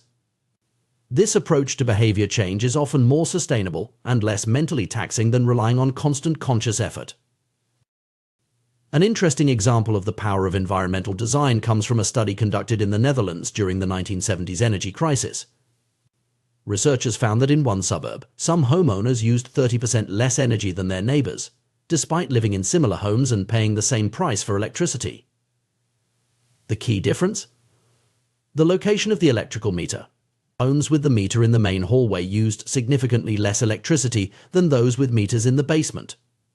The visibility of energy usage in daily life was enough to influence behavior without any other intervention. This principle can be applied to various aspects of our lives. Want to drink more water? Keep a filled water bottle within arm's reach at all times. Trying to exercise more? Leave your workout clothes and shoes by your bed so they're the first thing you see in the morning. Want to eat more fruit? Keep a bowl of fresh fruit on your kitchen counter. The key is to make the cues for your desired habits obvious and the cues for undesired habits less visible. This might mean hiding the TV remote if you want to watch less television, or keeping your phone in another room if you're trying to reduce screen time. By manipulating your environment, you can make good habits easier and bad habits harder. It's important to note that while environmental design is powerful, it's not a magic solution. It works best when combined with other strategies for habit formation, such as setting clear intentions, starting with small, manageable changes, and being consistent in your efforts. The environment serves as a support system for your intentions, making it easier to follow through on your goals. Moreover, the most effective environmental designs are often personalized. What works for one person might not work for another. It's crucial to pay attention to your own behavior patterns and adjust your environment accordingly. This might involve some trial and error, but the process of refining your environment can be an enlightening journey of self-discovery. Another interesting aspect of environmental design is its potential for creating ripple effects. When you change one aspect of your environment to support a particular habit, you might find that it influences other behaviors as well. For instance, Setting up a meditation corner in your home might not only increase your meditation practice but also lead to more reading or journaling time in that peaceful space. It's also worth considering how this principle applies in shared spaces or organizational settings. How might a company design its office to promote collaboration or creativity? How can a school arrange its classrooms to enhance learning? These are questions that move beyond individual habit formation and into the realm of collective behavior change. The concept of environmental design for behavior change also raises some ethical considerations. While it can be used for positive outcomes, like promoting healthier eating or energy conservation, it could potentially be misused for manipulation or to promote behaviors that aren't in people's best interests. As we become more aware of how our environment shapes our behavior, it's important to be mindful of who is designing the environments we inhabit and for what purpose. In conclusion, while motivation and willpower certainly have their place in behavior change, the role of our environment is often underestimated. By understanding and leveraging the power of environmental cues, we can create contexts that naturally support our desired behaviors and make positive changes more sustainable. Whether you're trying to build a new habit, break an old one, or simply optimize your daily routines, consider how you can design your environment to work for you rather than against you. Remember, you are not just a passive participant in your environment, you have the power to shape it. By becoming the architect of your surroundings, you can create a world that nudges you towards your goals and aspirations. This approach to personal growth and habit formation is not about forcing change through sheer will, but about creating an ecosystem that supports and nurtures the person you want to become. So, the next time you find yourself struggling to stick to a new habit or achieve a goal, take a step back and look at your environment. What cues are present? What behaviors does your current setup encourage or discourage? How might you adjust your surroundings to make your desired actions easier and more natural? By asking these questions and making deliberate changes to your environment, you can harness the invisible forces that shape behavior and use them to your advantage. In the end, lasting change often comes not from changing who you are, but from changing the world around you. By understanding and applying the principles of environmental design, you can create a context that supports your growth, makes your desired behaviors almost effortless, and helps you become the person you aspire to be. The power of our environment in shaping our behavior is often underestimated. We tend to believe that our actions are primarily driven by our willpower and conscious decisions, but the reality is far more nuanced. The spaces we inhabit and the objects that surround us play a crucial role in determining our habits and routines, often in ways we don't even realize. Consider for a moment the habits you'd like to cultivate or the ones you're struggling to break. Perhaps you want to read more books, exercise regularly, or cut down on snacking. Now, take a look around your living space.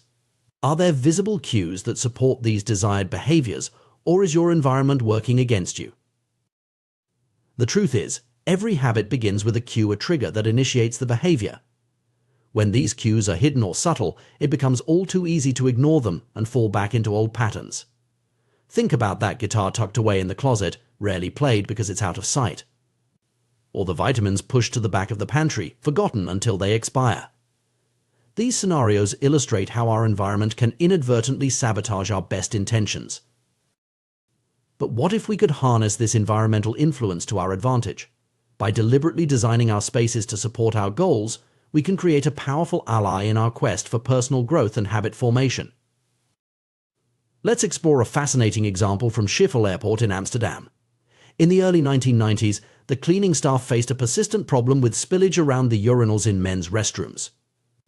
Their solution was brilliantly simple. They added a small sticker that looked like a fly near the center of each urinal. This tiny environmental change had a remarkable effect. Men instinctively aimed at what they perceived to be an insect, significantly improving their accuracy and reducing mess. This clever design not only solved a practical problem but also cut cleaning costs by 8% annually. This example demonstrates the profound impact that small, strategic changes to our environment can have on behavior. It's not about forcing change through willpower alone, but about creating contexts that naturally guide us towards desired actions. Consider how this principle might apply to your own life. If you're trying to eat healthier, for instance, you could replicate the strategy I used with apples. Instead of hiding fruits and vegetables in the crisper drawer where they're easily forgotten, place them in a prominent bowl on the kitchen counter. This simple change makes healthy snacks the most visible and accessible option, increasing the likelihood that you'll reach for them instead of less nutritious alternatives. The key is to make the cues for your desired habits obvious and unavoidable. Want to remember to take your medication? Place the pill bottle next to your toothbrush.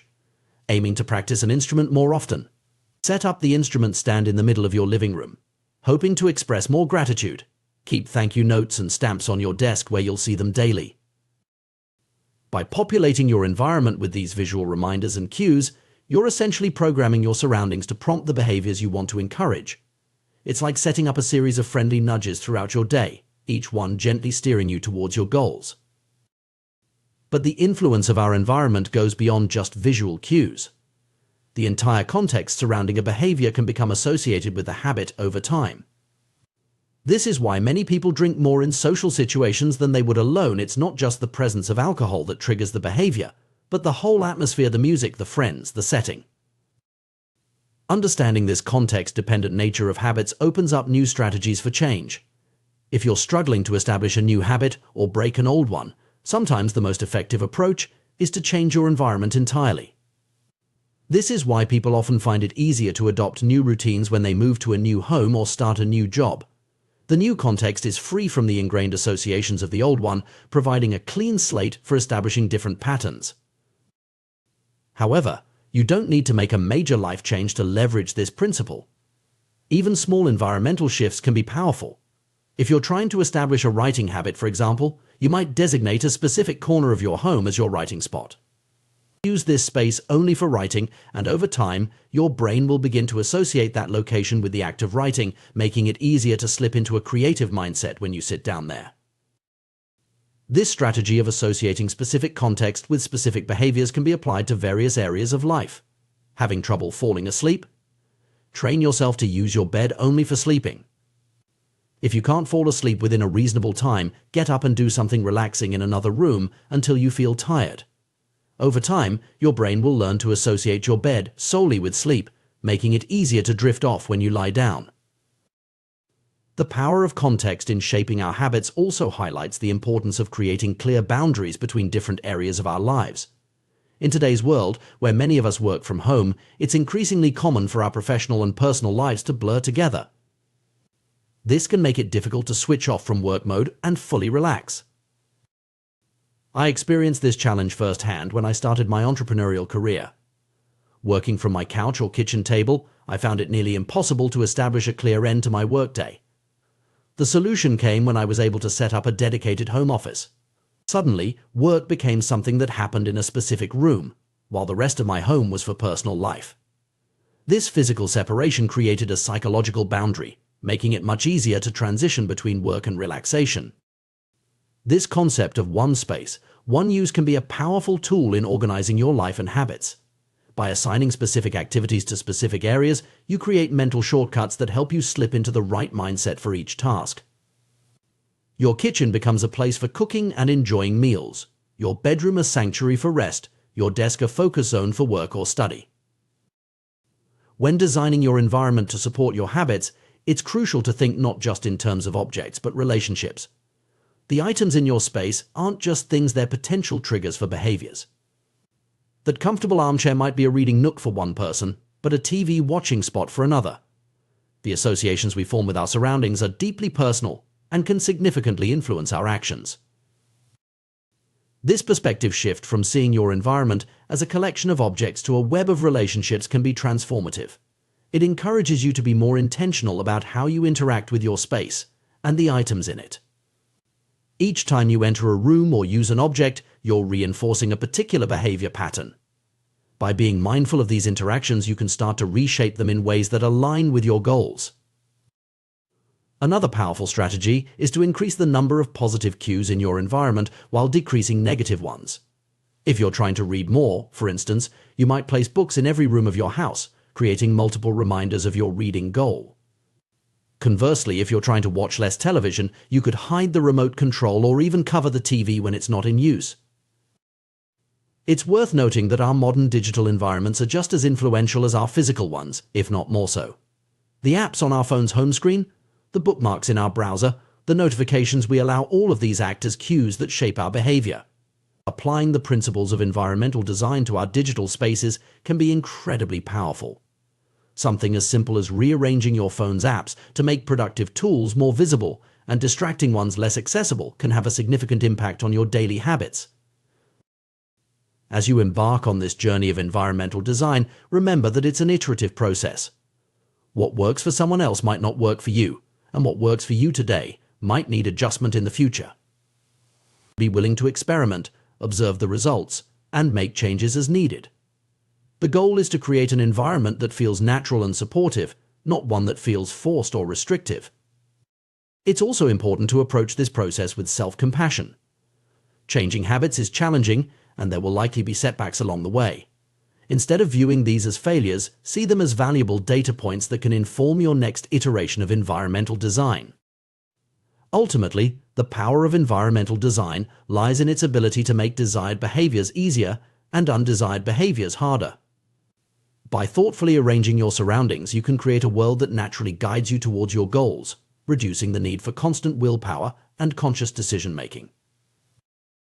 This approach to personal growth and habit formation is about working smarter, not harder. It's about recognizing that we are not separate from our environment, but deeply interconnected with it. By becoming active designers of our spaces, both physical and digital, we can harness the subtle yet powerful forces that shape our daily actions. So take a moment to look around you. What story does your current environment tell about your habits and priorities? What changes could you make to better align your surroundings with your aspirations? Remember, you have the power to shape your world, and in doing so, to shape yourself. By creating spaces that support your goals and values, you're not just changing your environment, you're changing your life, one small cue at a time. The interplay between our environment and our habits is a fascinating area of study that challenges many long-held beliefs about willpower, addiction, and behavior change. To truly understand how we can shape our habits, and by extension, our lives, we need to delve into the subtle yet powerful ways our surroundings influence our actions.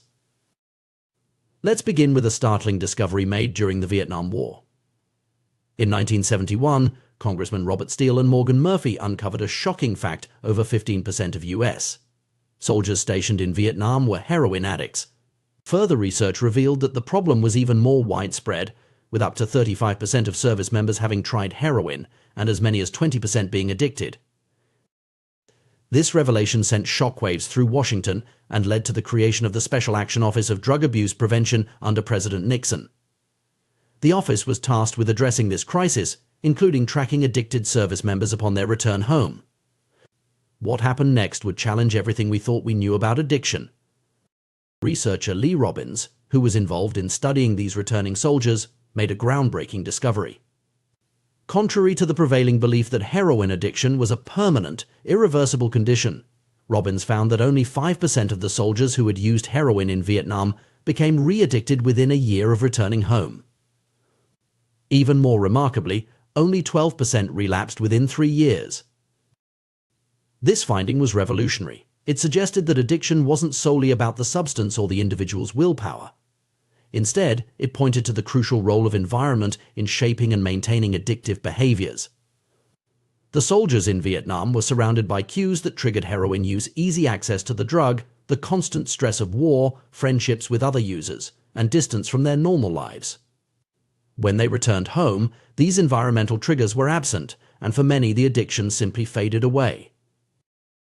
This stands in stark contrast to the typical experience of drug users in the United States. When someone becomes addicted in their home environment, goes to a clinic to get clean, and then returns to their old neighborhood, they're immediately confronted with all the cues that originally led to their addiction. It's no wonder that relapse rates in these situations are often as high as 90%, the exact opposite of what was observed with the Vietnam veterans. These findings challenge our cultural narrative about bad habits and addiction. For decades, we've been told that unhealthy behaviors, whether it's drug addiction, overeating, or smoking, are primarily a result of moral weakness or lack of self-control. We've internalized the idea that if we just had more discipline, we could overcome any bad habit. However, recent research paints a different picture. When scientists study people who appear to have exceptional self-control, they find that these individuals aren't fundamentally different from those who struggle. The key difference is that people with high self-control are better at structuring their lives in ways that minimize temptation. In essence, they create environments that support their goals, reducing the need for constant willpower battles. This insight is profound. The people with the best self-control are often those who need to use it the least. They're not constantly resisting temptation, they're avoiding it altogether by shaping their environment. This doesn't mean that perseverance and willpower are unimportant. Rather, it suggests that the most effective way to improve these qualities is not by willing ourselves to be more disciplined, but by creating more disciplined environments. To understand why this approach is so powerful, we need to look at how habits are formed and encoded in the brain. Once a habit is established, it becomes a ready-to-use pattern of behavior that can be triggered whenever the relevant situation arises. This encoding is so strong that it can persist for decades, even if the habit isn't practiced. Consider the case of Patty Orwell, a therapist from Austin, Texas. When she was younger, she often smoked while riding horses with a friend. She eventually quit smoking and stopped riding horses. Years later, when she rode a horse again, she suddenly found herself craving a cigarette for the first time in ages. The association between horse riding and smoking was still encoded in her brain, just waiting for the right cue to reactivate it. This persistence of encoded habits explains why many behavior change techniques can backfire. When we expose people to cues associated with their bad habits, we can inadvertently trigger the very behaviors we're trying to stop. For example, shame-based weight loss presentations can stress obese individuals, leading them to turn to their familiar coping mechanism, overeating. Similarly, showing graphic images of damaged lungs to smokers can increase anxiety, driving them to reach for a cigarette to calm down. The power of environmental cues in triggering habits also explains why bad habits can be so persistent and self-reinforcing. They often create a negative feedback loop, what we might call an autocatalytic process. The habit feeds itself. You feel bad, so you eat junk food. Because you eat junk food, you feel bad, you feel sluggish from watching too much TV, so you continue watching because you lack the energy to do anything else. You worry about your health, which makes you anxious, so you smoke to ease the anxiety, which in turn worsens your health and increases your anxiety. It's a downward spiral that can feel impossible to escape. Understanding this dynamic is crucial for anyone looking to break bad habits or establish good ones. It highlights the importance of creating environments that support our goals rather than undermine them. This might mean removing temptations from our immediate surroundings, changing our routines to avoid triggering situations, or intentionally introducing cues that prompt positive behaviors. For instance, if you're trying to eat healthier, simply willing yourself to make better choices isn't enough. You need to reshape your food environment. This could involve removing junk food from your home, pre-preparing healthy meals, or changing your commute to avoid passing your favorite fast food restaurants. By reducing your exposure to unhealthy food cues and increasing healthy ones, you make it easier to stick to your goals without constantly battling temptation. Similarly, if you're aiming to be more productive, relying solely on willpower to ignore distractions is a losing battle. Instead, you might create a dedicated workspace free from the cues that trigger procrastination. This could mean working in a different room from where you relax, using website blockers during work hours, or even wearing specific work clothes that signal to your brain it's time to focus. The principle extends to digital environments as well. In our hyper-connected world, our devices often serve multiple, sometimes conflicting purposes. Your smartphone might be both a vital work tool and your primary source of entertainment. This mixing of contexts can make it challenging to maintain focus or avoid procrastination. One strategy to combat this is to create distinct digital environments for different purposes. For example, you might use your computer solely for work, your tablet for reading, and your phone for communication and social media. By separating these contexts, you create clearer cues for your brain about what behavior is appropriate in each situation. This approach of creating distinct environments for different habits is powerful, but it can be challenging in practice, especially for those living in small spaces or with limited resources. However, even in constrained circumstances, it's possible to create activity zones within a single space. A specific chair might be designated for reading, a particular corner for meditation, or a certain table for focused work. The key is consistency. By repeatedly using these spaces for their designated purposes, you strengthen the association between the environment and the desired behavior. It's worth noting that while changing your environment can be a powerful tool for habit change, it's not a magic solution. Old habits don't disappear, they remain encoded in our brains, waiting for the right cues to reactivate them. This is why people who have quit smoking for years might suddenly crave a cigarette in a high-stress situation, or why someone who has maintained a healthy diet might binge on food during a particularly emotional time. The persistence of these encoded habits underscores the importance of ongoing environmental management. It's not enough to create a supportive environment once we need to continually reinforce it and be mindful of potential triggers. This might mean avoiding certain situations entirely, having strategies in place for when we can't avoid triggers, or regularly reassessing and adjusting our environment as our goals and circumstances change. Moreover, it's crucial to recognize that our environment extends beyond our physical surroundings. Our social connections, daily routines, and even our internal dialogue all form part of the context that shapes our habits. Changing habits often requires addressing these aspects as well. This might involve seeking out new social circles that support our goals, establishing routines that reinforce positive behaviors, or working on our self-talk to create a more supportive internal environment. The implications of this environmental approach to habit change are far-reaching. On a personal level, it offers a more compassionate and effective way to approach self-improvement. Rather than berating ourselves for lack of willpower, we can focus on creating environments that make good habits easier and bad habits harder. This shift in perspective can reduce shame and increase our sense of agency in shaping our behaviors. On a broader scale, this understanding has significant implications for public health and policy. Instead of relying solely on education or willpower-based interventions, we should be focusing on creating environments that naturally promote healthier choices. This could involve urban planning that encourages physical activity, workplace designs that reduce stress and promote well-being, or food policies that make healthy options more accessible and affordable. In conclusion, the secret to self-control and lasting habit change lies not in Herculean feats of willpower, but in the thoughtful design of our environment. By understanding the powerful role that context plays in shaping our behavior, we can create surroundings that naturally guide us towards our goals. This approach doesn't eliminate the need for effort or commitment, but it does make the path of positive change much smoother and more sustainable. As we navigate the complexities of modern life with its myriad distractions and temptations, this environmental perspective on habit formation becomes increasingly valuable. It empowers us to be active architects of our own behavior, shaping our surroundings to support the person we aspire to be. Whether we're trying to break a bad habit, establish a good one, or simply live more intentionally, the key often lies in the world we create around us. By mastering our environment, we can master ourselves. Habits are powerful shapers of our identities and lives. Each action we take, no matter how small, serves as a vote for the type of person we aspire to be. When we finish reading a book, we cast a vote for being someone who values knowledge and literature. When we hit the gym, we're voting for a health-conscious identity. Practicing an instrument is a vote for musicianship. These individual actions may seem insignificant in isolation, but over time they accumulate into compelling evidence of who we are becoming. This perspective on habit formation offers a refreshing take on personal growth.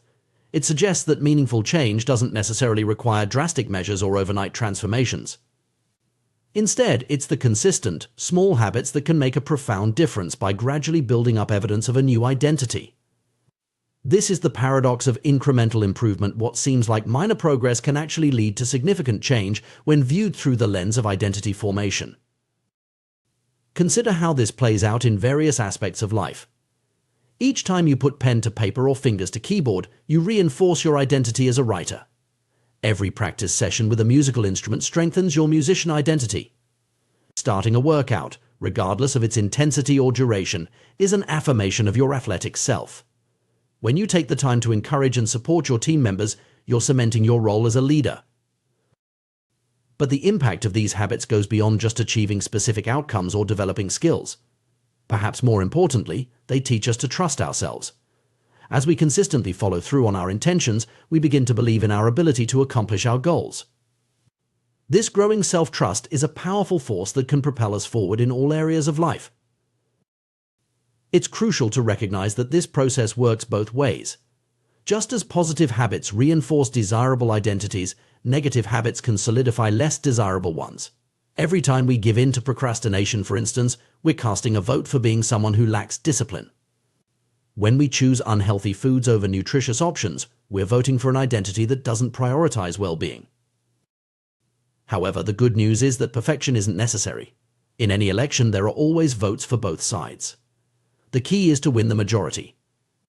This means that occasional slip-ups or bad habits don't negate our progress, as long as we're consistently making choices that align with our desired identity more often than not. This understanding of habit formation as identity shaping leads us to a simple but powerful two-step process for personal transformation. First, we must decide on the type of person we want to become. Then, we prove it to ourselves through small, consistent wins. The first step, deciding who we want to be, is arguably the most challenging. It requires deep introspection and honesty about our values, principles, and aspirations. This applies not just to individuals, but to teams, communities, and even nations. What do we stand for? What principles guide our actions? Who do we aspire to become? For many, these questions can feel overwhelming.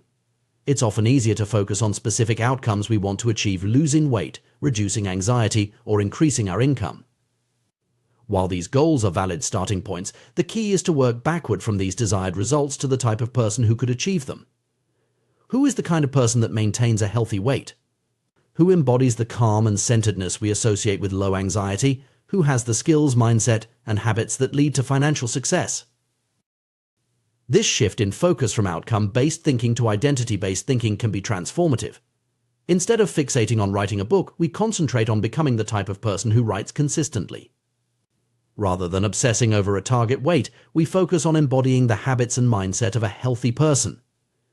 This approach aligns our daily actions with our deepest values and aspirations. Once we've clarified our desired identity, the second step is to reinforce it through small, consistent actions. These don't need to be grand gestures or dramatic changes. In fact, it's often the seemingly insignificant choices that have the most profound impact over time. Choosing to walk instead of drive, opting for a salad over fast food, or spending 10 minutes reading before bed, these small decisions, repeated consistently, shape our identity far more than occasional bursts of motivation or short-lived resolutions. This process creates a powerful feedback loop. Our habits shape our identity, and our identity, in turn, influences our habits. As we consistently act in alignment with our desired identity, we strengthen our belief in that identity, which makes it easier to maintain those habits. This virtuous cycle can lead to profound and lasting change. It's important to note that this approach to habit formation and personal growth is not about achieving specific external measures of success. While habits can certainly help us reach goals like earning more money, losing weight, or reducing stress, their true value lies in their ability to shape our identity. They are the means through which we develop and reinforce our deepest beliefs about ourselves. This perspective on habits offers a more holistic and sustainable approach to personal development. Instead of chasing fleeting goals or external validation, we focus on becoming the type of person we aspire to be. This shift in focus can lead to more meaningful and lasting change as our actions become aligned with our core values and desired identity. Moreover, this approach to habit formation acknowledges the fluid nature of identity. We are not fixed entities, but rather dynamic beings capable of growth and change. Our identity is not set in stone, it's a choice we make in every moment through our actions and habits. This realization is empowering, as it puts the power of change squarely in our own hands. The process of identity-based habit formation also highlights the importance of patience and consistency. Meaningful change doesn't happen overnight. It's the result of countless small actions and decisions made consistently over time. This understanding can help us stay committed to our goals, even when progress seems slow or setbacks occur. Additionally, this approach to personal growth encourages a more compassionate attitude towards ourselves. Instead of berating ourselves for failures or slip-ups, we can view them as part of the natural process of change. As long as we're winning the majority of the time, casting more votes for our desired identity than against it, we're moving in the right direction. This perspective on habits and identity formation has implications beyond individual growth.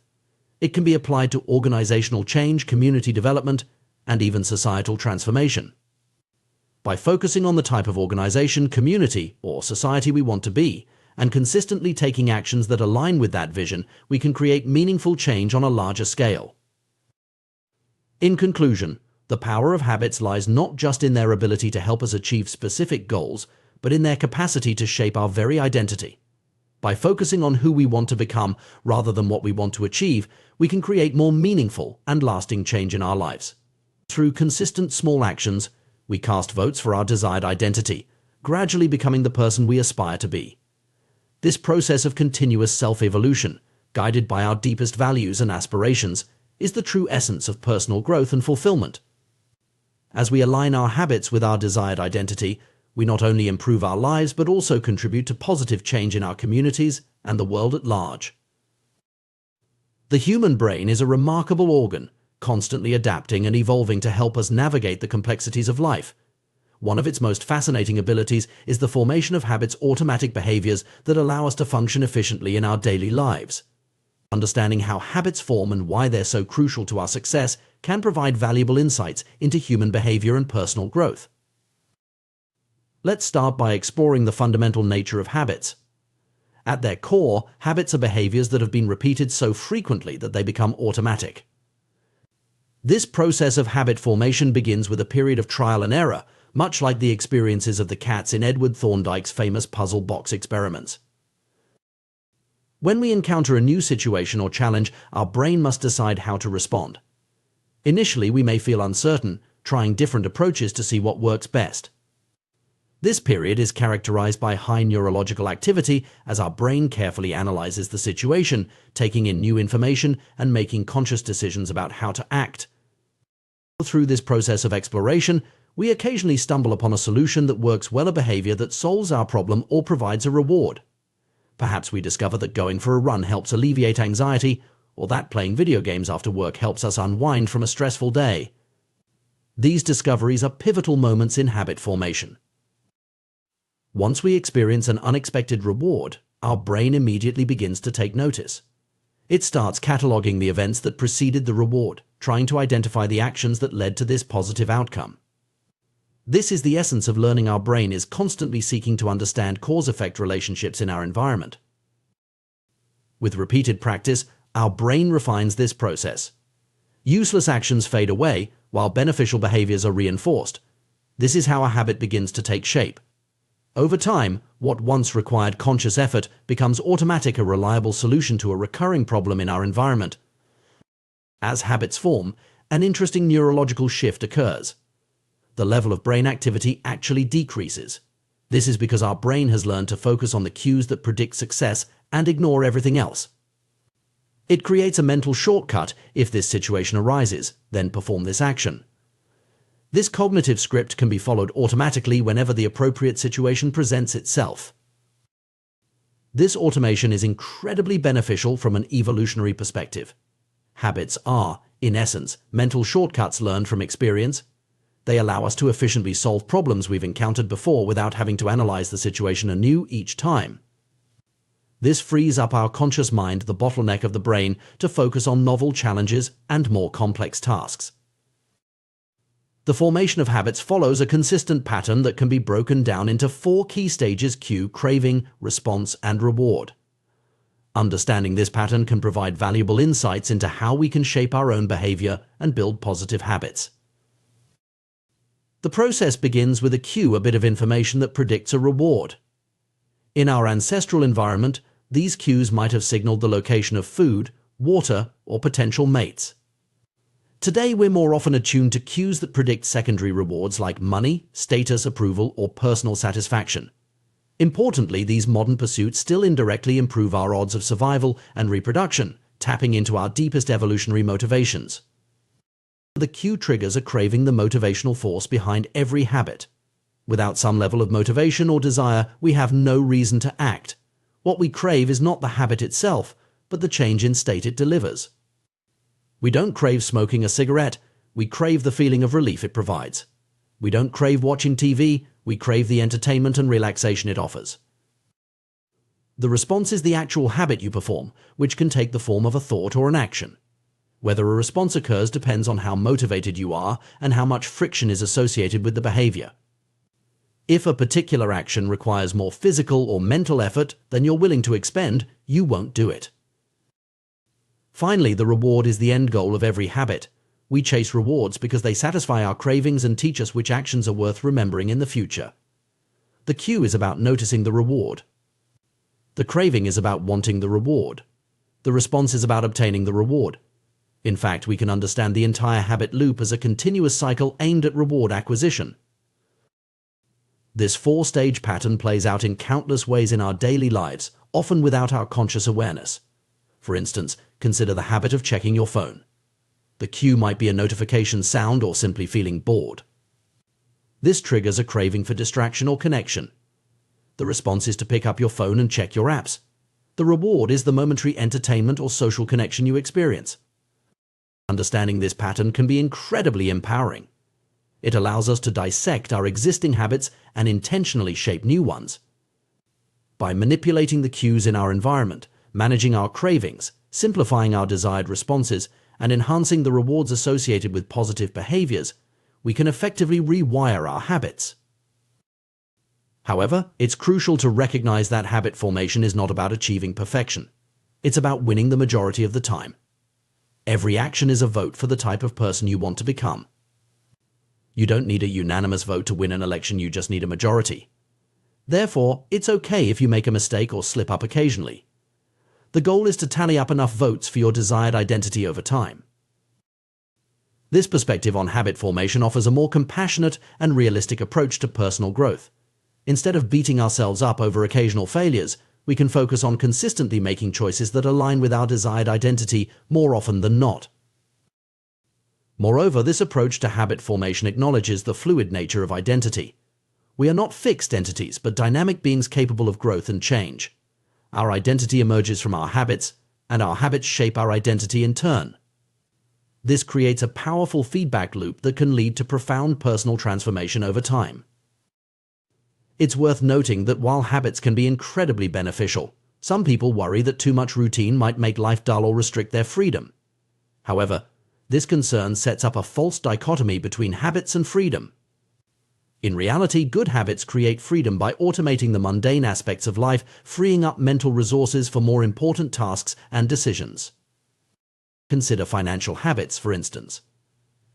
Good financial habits like regularly saving a portion of your income or tracking your expenses might seem restrictive in the short term. However, these habits ultimately create more freedom by providing financial stability and options in the long run. Similarly, good health habits might require some discipline initially, but they provide the energy and vitality needed to fully engage in life's experiences. In essence, habits are tools that can be leveraged to create the life we desire. They are not about restricting our choices, but about aligning our automatic behaviors with our deepest values and aspirations. By thoughtfully cultivating positive habits, we can automate the fundamentals of life, creating the mental space needed for creativity, growth, and the pursuit of our most meaningful goals. It's also important to recognize that habits exist on a spectrum of automaticity. Some habits are so ingrained that they occur completely without conscious thought, while others may require some level of intentionality, especially in their early stages of formation. This spectrum allows for flexibility in how we approach habit formation and modification. Furthermore, habits don't exist in isolation. They are part of larger systems in our lives, often interconnected in complex ways. A single keystone habit can trigger a cascade of positive changes across various areas of life. For example, developing a regular exercise habit might lead to better eating choices, improved sleep, increased productivity, and enhanced mood. As we deepen our understanding of habits, we can also appreciate their role in shaping not just individual lives, but entire societies. Collective habits form the basis of culture, and changing societal norms often involves shifting the habits of many individuals. This perspective highlights the profound impact that personal habit change can have on a larger scale. In conclusion, habits are far more than just repetitive behaviors.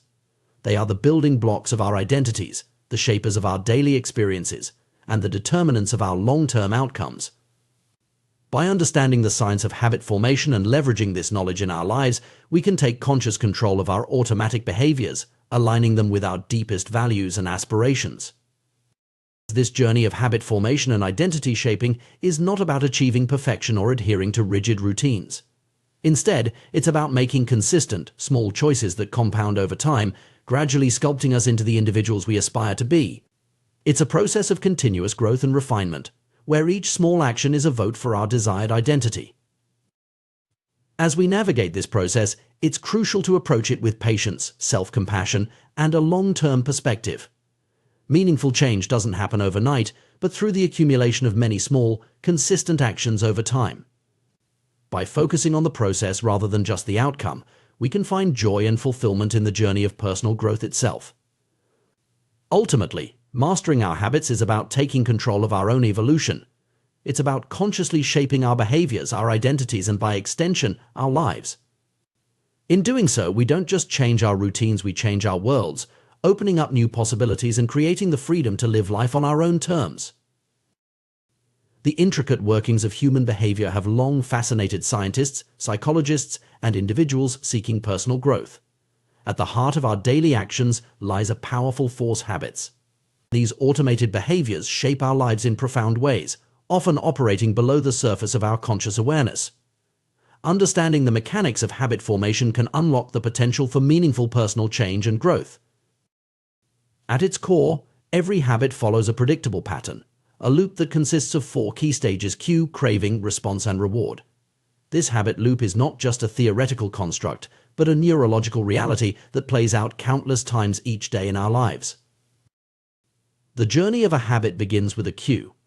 This is a trigger, a bit of information that predicts a potential reward. In our modern world, cues can take many forms: the ping of a smartphone notification, the aroma of freshly brewed coffee, or the sight of your running shoes by the door. These cues are neutral in themselves, but they have the power to set the habit loop in motion. What transforms a simple cue into a catalyst for action is the second stage of the habit loop: craving. This is where things get interesting from a psychological perspective. Contrary to what we might assume, we don't actually crave the habit itself. Rather, we crave the change in state that the habit promises to deliver. For instance, when you see a notification on your phone, you don't crave the act of checking your phone itself. What you truly desire is the potential nugget of information, the connection, or the momentary distraction it might provide. When you smell coffee, you're not longing for the liquid itself, but for the alertness and comfort it represents. This distinction is crucial because it highlights the emotional and psychological underpinnings of our habits. Cravings are highly personal and can vary dramatically from one individual to another. What triggers an intense desire in one person might be entirely insignificant to another. This is why understanding your own cravings is a key step in mastering your habits. The sound of slot machines might ignite an irresistible urge in a habitual gambler, while for others, it's merely background noise. The interpretation of cues, colored by our past experiences, emotions, and current state, is what transforms them into cravings. The third stage of the habit loop is the response. This is the actual habit you perform, which can be a physical action or a mental process. However, a response only occurs if 2 conditions are met: sufficient motivation and the ability to perform the action. If an action requires more effort than you're willing to expend, or if it's beyond your capabilities, the habit loop breaks down at this stage. This insight offers a powerful lever for habit change. By increasing or decreasing the effort required to perform a habit, we can influence whether it occurs. Want to read more? Leave a book on your bedside table. Trying to cut down on social media? Log out of your accounts after each use, adding a small barrier to mindless scrolling. The final stage of the habit loop is the reward. This is the end goal of every habit, the payoff that satisfies the craving and completes the cycle. Rewards serve a dual purpose: they provide immediate gratification and they teach us which actions are worth repeating in the future. The immediate satisfaction of a craving is what makes habits so powerful. When you check your phone and find an interesting message, the brief moment of entertainment or connection reinforces the habit. When you take a sip of coffee and feel that first jolt of caffeine, your brain logs that action as worth repeating. But rewards do more than just satisfy momentary desires. They play a crucial role in the learning process that underlies habit formation. Our brains are essentially reward detectors, constantly scanning our experiences to identify which actions lead to pleasurable outcomes. This feedback mechanism helps us distinguish between useful and useless behaviors, gradually shaping our habits over time. Understanding this 4-stage habit loop provides a framework for analyzing and modifying our behaviors. If any of these four components is insufficient, a behavior will fail to become a habit. Without a clear cue, a habit won't start. Without a strong enough craving, there's no motivation to act. If the response is too difficult, it won't be performed. And if the reward fails to satisfy, there's no reason to repeat the behavior. This loop isn't just an occasional occurrence, it's an endless cycle that's running every moment we're alive. Our brains are constantly scanning the environment, predicting outcomes, trying responses, and learning from the results. Most of the time, this process happens so quickly and automatically that we're not even aware of it. We can think of the habit loop as having two distinct phases: the problem phase and the solution phase. The problem phase, which includes the cue and craving, is when we recognize that something needs to change. The solution phase, comprising the response and reward, is when we take action to bring about that change. This perspective illuminates a fundamental truth about human behavior: all of our actions are ultimately driven by the desire to solve problems. Sometimes the problem is that we notice something good and want to obtain it. Other times we're experiencing discomfort and want to alleviate it. In either case, habits form as our brains learn efficient ways to address these recurring situations. Consider some common scenarios. You hear your phone buzz cue, which triggers a desire to know what the message says, craving. You pick up your phone and read the text response, satisfying your curiosity reward. Or perhaps you're working on a challenging project, cue, and start to feel overwhelmed, craving for relief. You might bite your nails, response as a way to relieve stress, reward. These examples illustrate how deeply ingrained habits can become. By the time we reach adulthood, many of our habits are so automatic that we hardly notice them. We don't think about which shoe we tie first in the morning, or the fact that we always turn right when we leave our driveway. These patterns of behavior have become so deeply encoded in our neural pathways that they occur without conscious thought. This automaticity is both a blessing and a curse. On one hand, it allows us to navigate much of our daily lives efficiently, freeing up mental resources for more complex tasks. On the other hand, it can lead us to perpetuate behaviors that may not serve us well in the long run. The key to harnessing the power of habits lies in becoming more aware of these automatic processes. By shining a light on the cues that trigger our behaviors, the cravings that drive them, the responses we've learned, and the rewards we receive, we can begin to exert more conscious control over our actions. This doesn't mean we need to eliminate automaticity altogether. That would be exhausting and counterproductive. Instead, the goal is to ensure that our automatic behaviors are aligned with our long-term goals and values. We want to cultivate habits that serve us, not ones that hinder our growth or happiness. Changing habits isn't easy, but understanding the habit loop gives us a roadmap for transformation. We can work on each component of the loop to reshape our behaviors. 1. Cues. We can manage our environment to reduce exposure to cues that trigger undesirable habits and increase exposure to cues that prompt positive behaviors. 2. Cravings. We can reframe our mental associations to link desired behaviors with positive emotions and outcomes. 3. Response. We can make good habits easier to do and bad habits more difficult, tilting the scales in favor of positive behaviors. 4. Rewards. We can engineer immediate rewards for good habits to make them more satisfying in the short term. It's important to note that habit change is not about achieving perfection. It's about consistently making choices that align with the person we want to become. Every action is a vote for the type of person we wish to be. We don't need to win every vote, but we need to win the majority to see real change. Moreover, habits don't exist in isolation. They're part of larger systems in our lives, often interconnected in complex ways. Changing one habit can have ripple effects, influencing other behaviors and aspects of our lives. This interconnectedness can work in our favor sometimes. Changing one keystone habit can lead to a cascade of positive changes across various areas of life. As we work on our habits, it's crucial to approach the process with patience and self-compassion. Habit formation and change take time. Our brains require repeated experiences to forge new neural pathways and strengthen them to the point of automaticity. This process can't be rushed, but it can be guided. It's also worth considering the broader implications of habit formation beyond individual behavior. Collective habits form the basis of culture, and societal change often involves shifting the habits of many individuals. By understanding and mastering our own habits, we not only improve our personal lives but potentially contribute to positive changes on a larger scale. In conclusion, the science of habit formation offers powerful insights into human behavior and personal growth. By understanding the habit loop of cue, craving, response, and reward, we gain a framework for analyzing and modifying our automatic behaviors. This knowledge empowers us to shape our habits intentionally, aligning our automatic behaviors with our deepest values and aspirations. The journey of habit change is not about achieving perfection or adhering to rigid routines. It's about making consistent, small choices that compound over time, gradually sculpting us into the individuals we aspire to be. It's a process of continuous growth and refinement, where each small action is a vote for our desired identity. As we navigate this process, we must approach it with patience, self-compassion, and a long-term perspective. Meaningful change doesn't happen overnight, but through the accumulation of many small, consistent actions over time. By focusing on the process rather than just the outcome, we can find joy and fulfillment in the journey of personal growth itself. Ultimately, mastering our habits is about taking control of our own evolution. It's about consciously shaping our behaviors, our identities, and by extension, our lives. In doing so, we don't just change our routines, we change our worlds, opening up new possibilities and creating the freedom to live life on our own terms.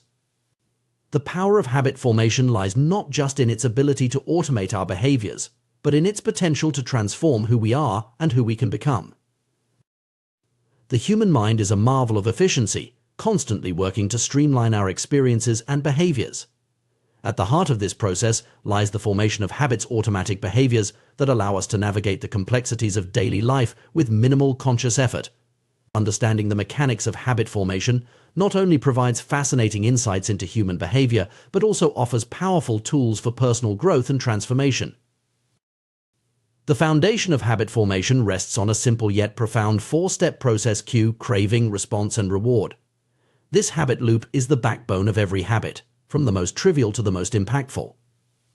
By understanding and manipulating these four components, we gain the ability to shape our behaviors intentionally, cultivating habits that serve our goals and dismantling those that hinder us. Let's delve deeper into each stage of the habit loop and explore how we can leverage this knowledge to create positive change in our lives. The cue is the trigger that initiates a habit.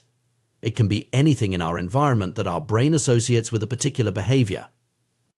The ping of a smartphone notification, the smell of coffee in the morning, or the sight of your running shoes by the door, these are all potential cues that set a habit in motion. Importantly, cues are neutral in themselves. It's our interpretation of them that gives them power.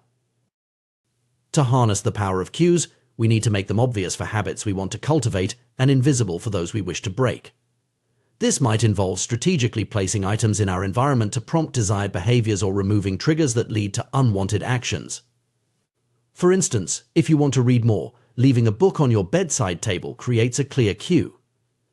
Conversely, if you're trying to cut down on social media use, keeping your phone out of sight while working can help reduce the temptation to check it constantly. The craving is the motivational force behind every habit. It's not the habit itself that we crave, but the change in state it promises. When we see a notification on our phone, we don't actually crave the act of checking it, we crave the potential nugget of information or connection it might provide. Understanding this distinction is crucial, because it highlights the emotional and psychological underpinnings of our habits. To make habits more attractive, we can bundle them with activities we already enjoy or reframe them to highlight their benefits. For example, if you struggle to exercise regularly, you might pair your workout with listening to your favorite podcast, creating a more appealing package. Alternatively, you could focus on the immediate benefits of exercise, like increased energy and improved mood, rather than distant goals like weight loss. The response is the actual habit you perform. This is where the rubber meets the road, so to speak. For a habit to form, the response must be possible. You need to have the ability to do it. This insight offers another lever for habit change. By manipulating the ease or difficulty of a behavior, we can influence whether it becomes a habit. To encourage good habits, we should strive to make them as easy as possible. This might involve breaking them down into smaller, more manageable steps or reducing friction in our environment. For instance, if you want to start a journaling habit, you might leave a notebook and pen on your desk each night, reducing the effort required to begin writing in the morning. Conversely, to break bad habits, we can introduce friction or make them more difficult. If you're trying to cut down on late-night snacking, you might put healthy snacks at eye level in your fridge and store less healthy options in hard-to-reach places. The reward is the end goal of every habit, the payoff that satisfies our craving and teaches us which actions are worth repeating. The most effective rewards are those that provide immediate satisfaction while also aligning with our long-term goals. To reinforce good habits, we need to make them satisfying. This might involve celebrating small wins or tracking our progress visually. For example, marking off days on a calendar when you complete a desired habit can provide a sense of accomplishment and motivation to continue. For breaking bad habits, we can make them unsatisfying by attaching immediate negative consequences. This could be as simple as telling a friend about your goal and agreeing to pay them a small amount each time you slip up. These 4 laws of behavior change make it obvious, make it attractive, make it easy, and make it satisfying provide a powerful framework for shaping our habits. However, it's important to remember that habit formation is not just about willpower or discipline. It's about creating systems that make good behaviors inevitable and bad behaviors impossible. Consider the story of the paramedic who recognized the signs of an impending heart attack in her father-in-law, despite him feeling fine. This illustrates a fascinating aspect of human cognition, our ability to recognize patterns and make predictions based on subtle cues, often without conscious awareness. Through years of experience, the paramedic had unknowingly developed the ability to recognize the facial patterns associated with heart problems. Her brain had catalogued these cues, creating an automatic response system that allowed her to identify potential issues quickly. This phenomenon isn't unique to medical professionals. Similar stories abound in various fields. Military analysts can distinguish between friendly and enemy aircraft on radar screens based on minute differences. Art curators can spot forgeries that fool even sophisticated tests. Experienced radiologists can predict where a stroke will develop before any obvious signs are visible. These examples highlight the incredible pattern recognition capabilities of the human brain. Our minds are constantly taking in information from our surroundings, analyzing it, and making predictions. With enough repetition, we begin to notice important cues automatically, without conscious thought. This automatic processing is the foundation of every habit we have. It's what allows us to perform complex behaviors without actively thinking about each step. Consider how you don't need to consciously think about each muscle movement involved in driving a car or typing on a keyboard. These actions have become habitual, freeing up mental resources for other tasks.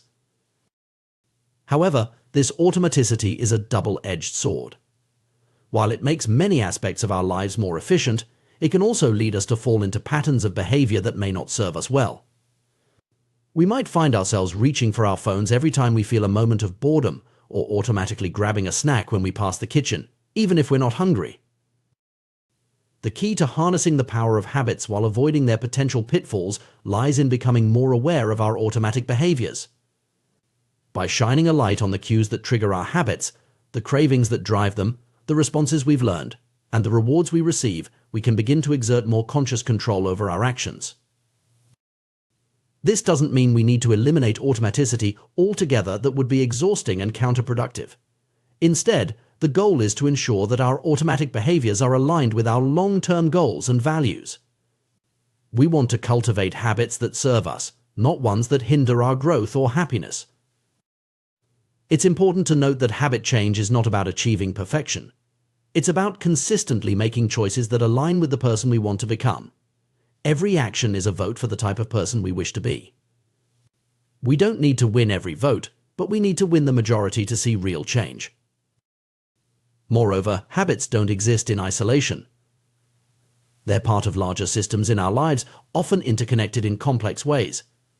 Changing one habit can have ripple effects, influencing other behaviors and aspects of our lives. This interconnectedness can work in our favor sometimes. Changing one keystone habit can lead to a cascade of positive changes across various areas of life. As we work on our habits, it's crucial to approach the process with patience and self-compassion. Habit formation and change take time. Our brains require repeated experiences to forge new neural pathways and strengthen them to the point of automaticity. This process can't be rushed, but it can be guided. it's also worth considering the broader implications of habit formation beyond individual behavior. Collective habits form the basis of culture, and societal change often involves shifting the habits of many individuals. By understanding and mastering our own habits, we not only improve our personal lives but potentially contribute to positive changes on a larger scale. In conclusion, the science of habit formation offers powerful insights into human behavior and personal growth. By understanding the habit loop of cue, craving, response, and reward, and applying the 4 laws of behavior change, we gain a framework for analyzing and modifying our automatic behaviors. This knowledge empowers us to shape our habits intentionally, aligning our automatic behaviors with our deepest values and aspirations. The journey of habit change is not about achieving perfection or adhering to rigid routines. It's about making consistent, small choices that compound over time, gradually sculpting us into the individuals we aspire to be. It's a process of continuous growth and refinement, where each small action is a vote for our desired identity. As we navigate this process, we must approach it with patience, self-compassion, and a long-term perspective. Meaningful change doesn't happen overnight, but through the accumulation of many small, consistent actions over time. By focusing on the process rather than just the outcome, we can find joy and fulfillment in the journey of personal growth itself. Ultimately, mastering our habits is about taking control of our own evolution. It's about consciously shaping our behaviors, our identities, and by extension, our lives. In doing so, we don't just change our routines, we change our worlds, opening up new possibilities and creating the freedom to live life on our own terms. The power of habit formation lies not just in its ability to automate our behaviors, but in its potential to transform who we are and who we can become. In our fast-paced world, we often find ourselves operating on autopilot, our actions guided by deeply ingrained habits that we may not even be consciously aware of. These habits, whether beneficial or detrimental, shape our daily lives and ultimately determine our long-term outcomes. Understanding and harnessing the power of habits is crucial for personal growth and achieving our goals. Consider the story of a retail clerk who, after a series of transactions involving gift cards, absent-mindedly cut a customer's actual credit card in half. Or the former preschool teacher who, even in her new corporate job, couldn't shake the habit of asking co-workers if they had washed their hands after using the bathroom. These anecdotes illustrate how deeply ingrained our habits can become, often operating below the level of conscious awareness. The power of habits lies in their ability to automate our behaviors, freeing up mental resources for more complex tasks. However, this same automaticity can lead us astray when our habits are misaligned with our goals or values. The key to leveraging habits for personal growth lies in bringing them into our conscious awareness and intentionally shaping them to serve our desired outcomes. One powerful technique for increasing awareness of our habits is inspired by the Japanese railway system's pointing and calling method. This safety system, which involves operators physically pointing at and verbally calling out various checks and procedures, has been shown to reduce errors by up to 85% and cut accidents by 30%. The effectiveness of this method lies in its ability to elevate routine actions from the non-conscious to the conscious level, engaging multiple senses and increasing overall awareness.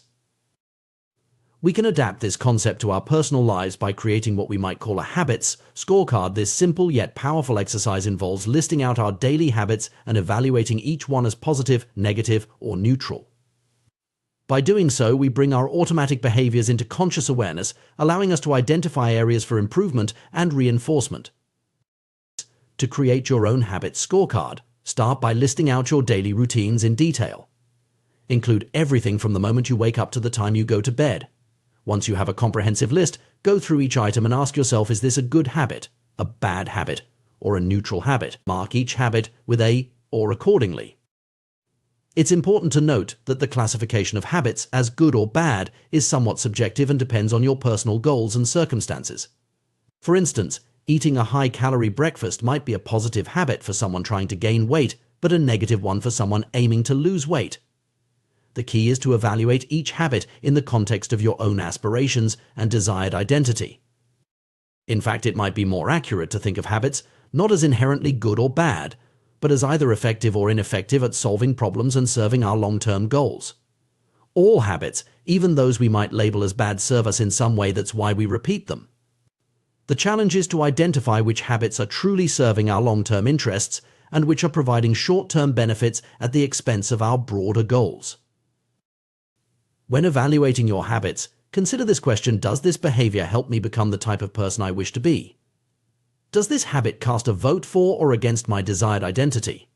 Habits that align with and reinforce your desired identity are generally positive, while those that conflict with it are typically negative. As you work through your habit scorecard, resist the urge to judge or criticize yourself. The goal at this stage is simply to observe and become aware of your behaviors, not to change them immediately. Approach the exercise with a sense of curiosity, as if you were an impartial observer of your own life. Notice your patterns without attaching emotion or self-judgment to them. This neutral observation is a crucial first step in the process of habit change. By simply becoming aware of our habits, we often naturally begin to adjust our behaviors. It's like shining a light into a dark room. Suddenly we can see what's actually there, and that awareness alone can be transformative. For those who find they need additional support in maintaining this awareness, the pointing and calling method can be adapted for personal use. For example, if you're trying to reduce snacking, you might say out loud, "I'm about to eat this cookie, but I don't need it. Eating it will move me further from my health goals." This verbalization brings the action fully into your conscious awareness, creating a moment of pause that allows you to make a more intentional choice. As you become more aware of your habits, you may start to notice the cues that trigger them. These cues, the ping of a notification, the sight of the TV remote, the smell of coffee, often become so familiar that they fade into the background of our awareness. By bringing these cues back into focus, we gain the power to interrupt the habit loop and potentially reshape our responses. It's worth noting that the process of habit change is not about achieving perfection or adhering to rigid routines. Rather, it's about making consistent, small choices that align with our desired identity and long-term goals. Every action we take is essentially a vote for the type of person we want to become. We don't need to win every vote, but we need to win the majority to see real change. Moreover, habits don't exist in isolation. They're part of complex systems in our lives, often interconnected in ways we might not immediately recognize. Changing one habit can have ripple effects, influencing other behaviors and aspects of our lives. This interconnectedness can work in our favor sometimes. Changing one keystone habit can lead to a cascade of positive changes across various areas of life. As we work on becoming more aware of our habits and shaping them intentionally, it's crucial to approach the process with patience and self-compassion. Habit formation and change take time.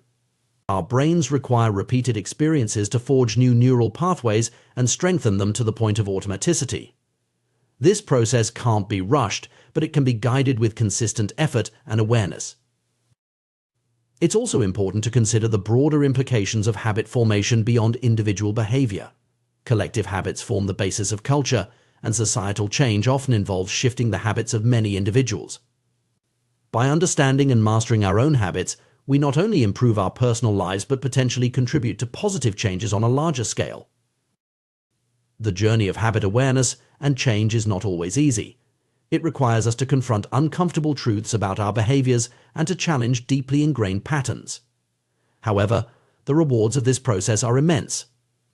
By bringing our habits into conscious awareness and intentionally shaping them to serve our goals, we gain a powerful tool for personal transformation. Imagine the compound effect of replacing just a few ineffective habits with more beneficial ones.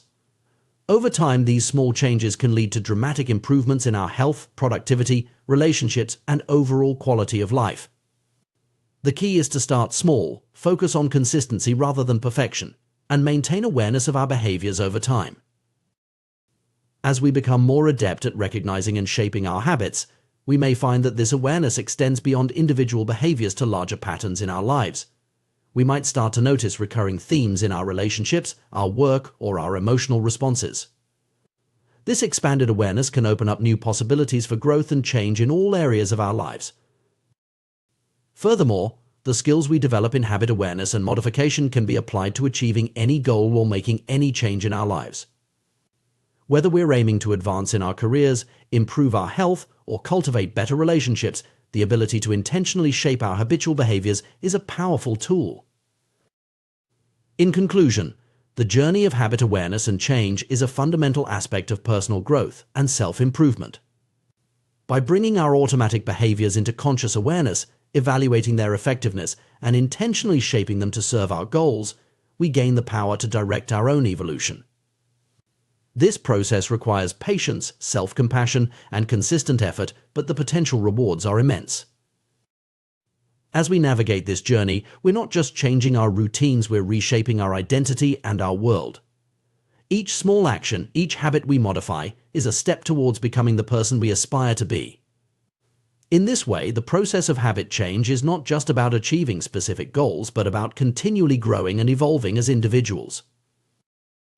The power of habits lies not just in their ability to automate our behaviors, but in their potential to transform who we are and who we can become.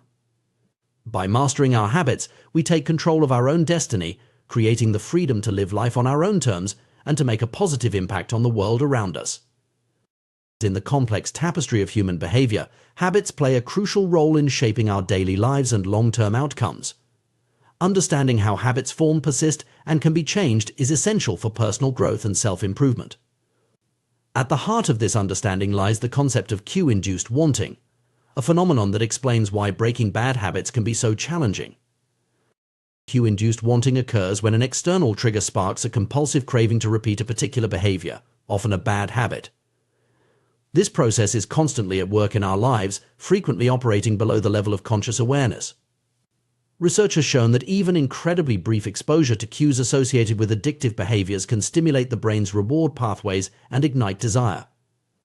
For instance, showing cocaine addicts an image of the drug for just 33 milliseconds too fast for conscious recognition is enough to trigger craving. This insight reveals a fundamental truth about habits. While they can be broken, they are rarely, if ever, completely forgotten. Once the neural pathways associated with a habit are established in the brain, they remain etched there, even if they go unused for extended periods. This persistence of habit-related neural structures explains why resisting temptation through sheer willpower is often an ineffective long-term strategy for behavior change. Maintaining constant vigilance against temptation is exhausting and unsustainable in a world filled with distractions and triggers. While it's possible to overpower temptation in the short term through force of will, this approach is likely to fail over time as our mental resources become depleted. Instead, we must recognize that we are, to a large extent, products of our environment. The contexts in which we live, work, and play exert a powerful influence on our behavior, often more so than our conscious intentions. Given this reality, a more effective approach to eliminating bad habits is to focus on reducing exposure to the cues that trigger them. This strategy involves restructuring our environment to make the stimuli associated with undesirable behaviors less prominent or entirely absent. For example, if smartphone use is interfering with productivity, simply placing the device in another room can significantly reduce the temptation to check it constantly. Similarly, unfollowing social media accounts that provoke feelings of jealousy or inadequacy can help break the cycle of comparison and self-doubt. This approach of environmental modification can be applied to a wide range of habits. Removing a television from the bedroom can curtail excessive late-night viewing. Unsubscribing from tech review newsletters might curb impulsive gadget purchases. Unplugging and storing away gaming consoles after each use can help manage time spent on video games. These simple changes can be surprisingly effective in disrupting ingrained behavior patterns. The power of this method lies in its alignment with the fundamental laws of behavior change. Just as making cues obvious can reinforce positive habits, making them invisible can help extinguish negative ones. By eliminating or reducing the visibility of triggers associated with unwanted behaviors, we can often cause the entire habit to fade away over time.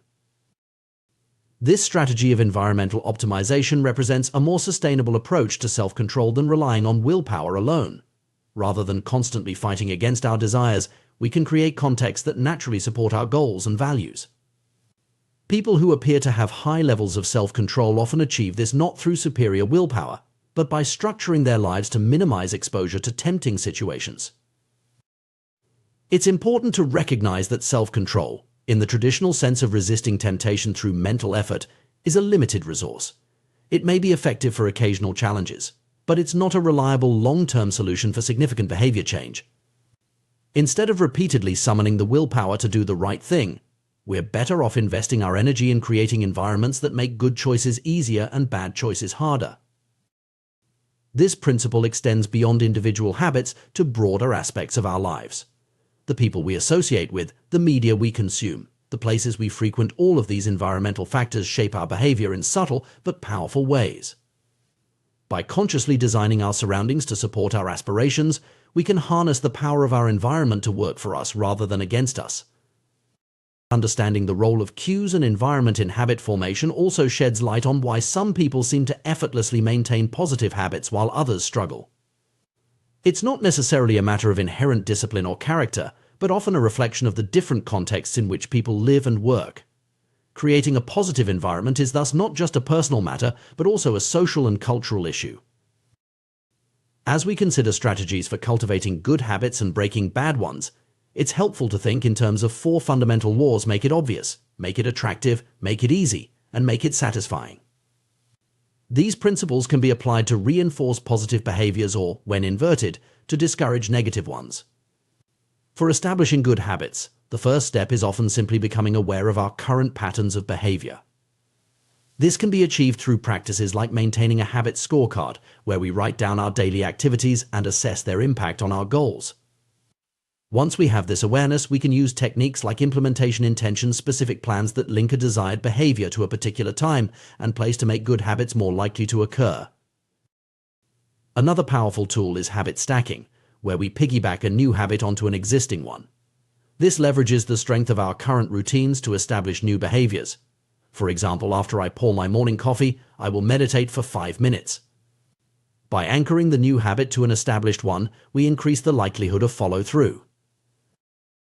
Making habits attractive is another key principle. This can involve finding ways to associate positive emotions or rewards with the behaviors we want to encourage. Similarly, making habits easy reduces the friction that often prevents us from following through on our intentions. This might involve breaking down larger goals into smaller, more manageable steps or removing obstacles that make good habits more difficult to perform. Finally, making habits satisfying ensures that we feel rewarded for our efforts, increasing the likelihood that we'll repeat the behavior in the future. This can involve creating a sense of progress or achievement, or finding ways to make the process itself more enjoyable. When it comes to breaking bad habits, we can invert these principles. Making cues invisible, as discussed earlier, is a powerful first step. We can also work to make undesirable behaviors less attractive, perhaps by focusing on their negative consequences or finding healthier alternatives that fulfill the same needs. Making bad habits more difficult to perform, for instance, by adding extra steps or inconveniences, can also be effective. And finally, we can strive to make the outcomes of bad habits less satisfying, perhaps by implementing some form of negative consequence or by vividly imagining the long-term effects of the behavior.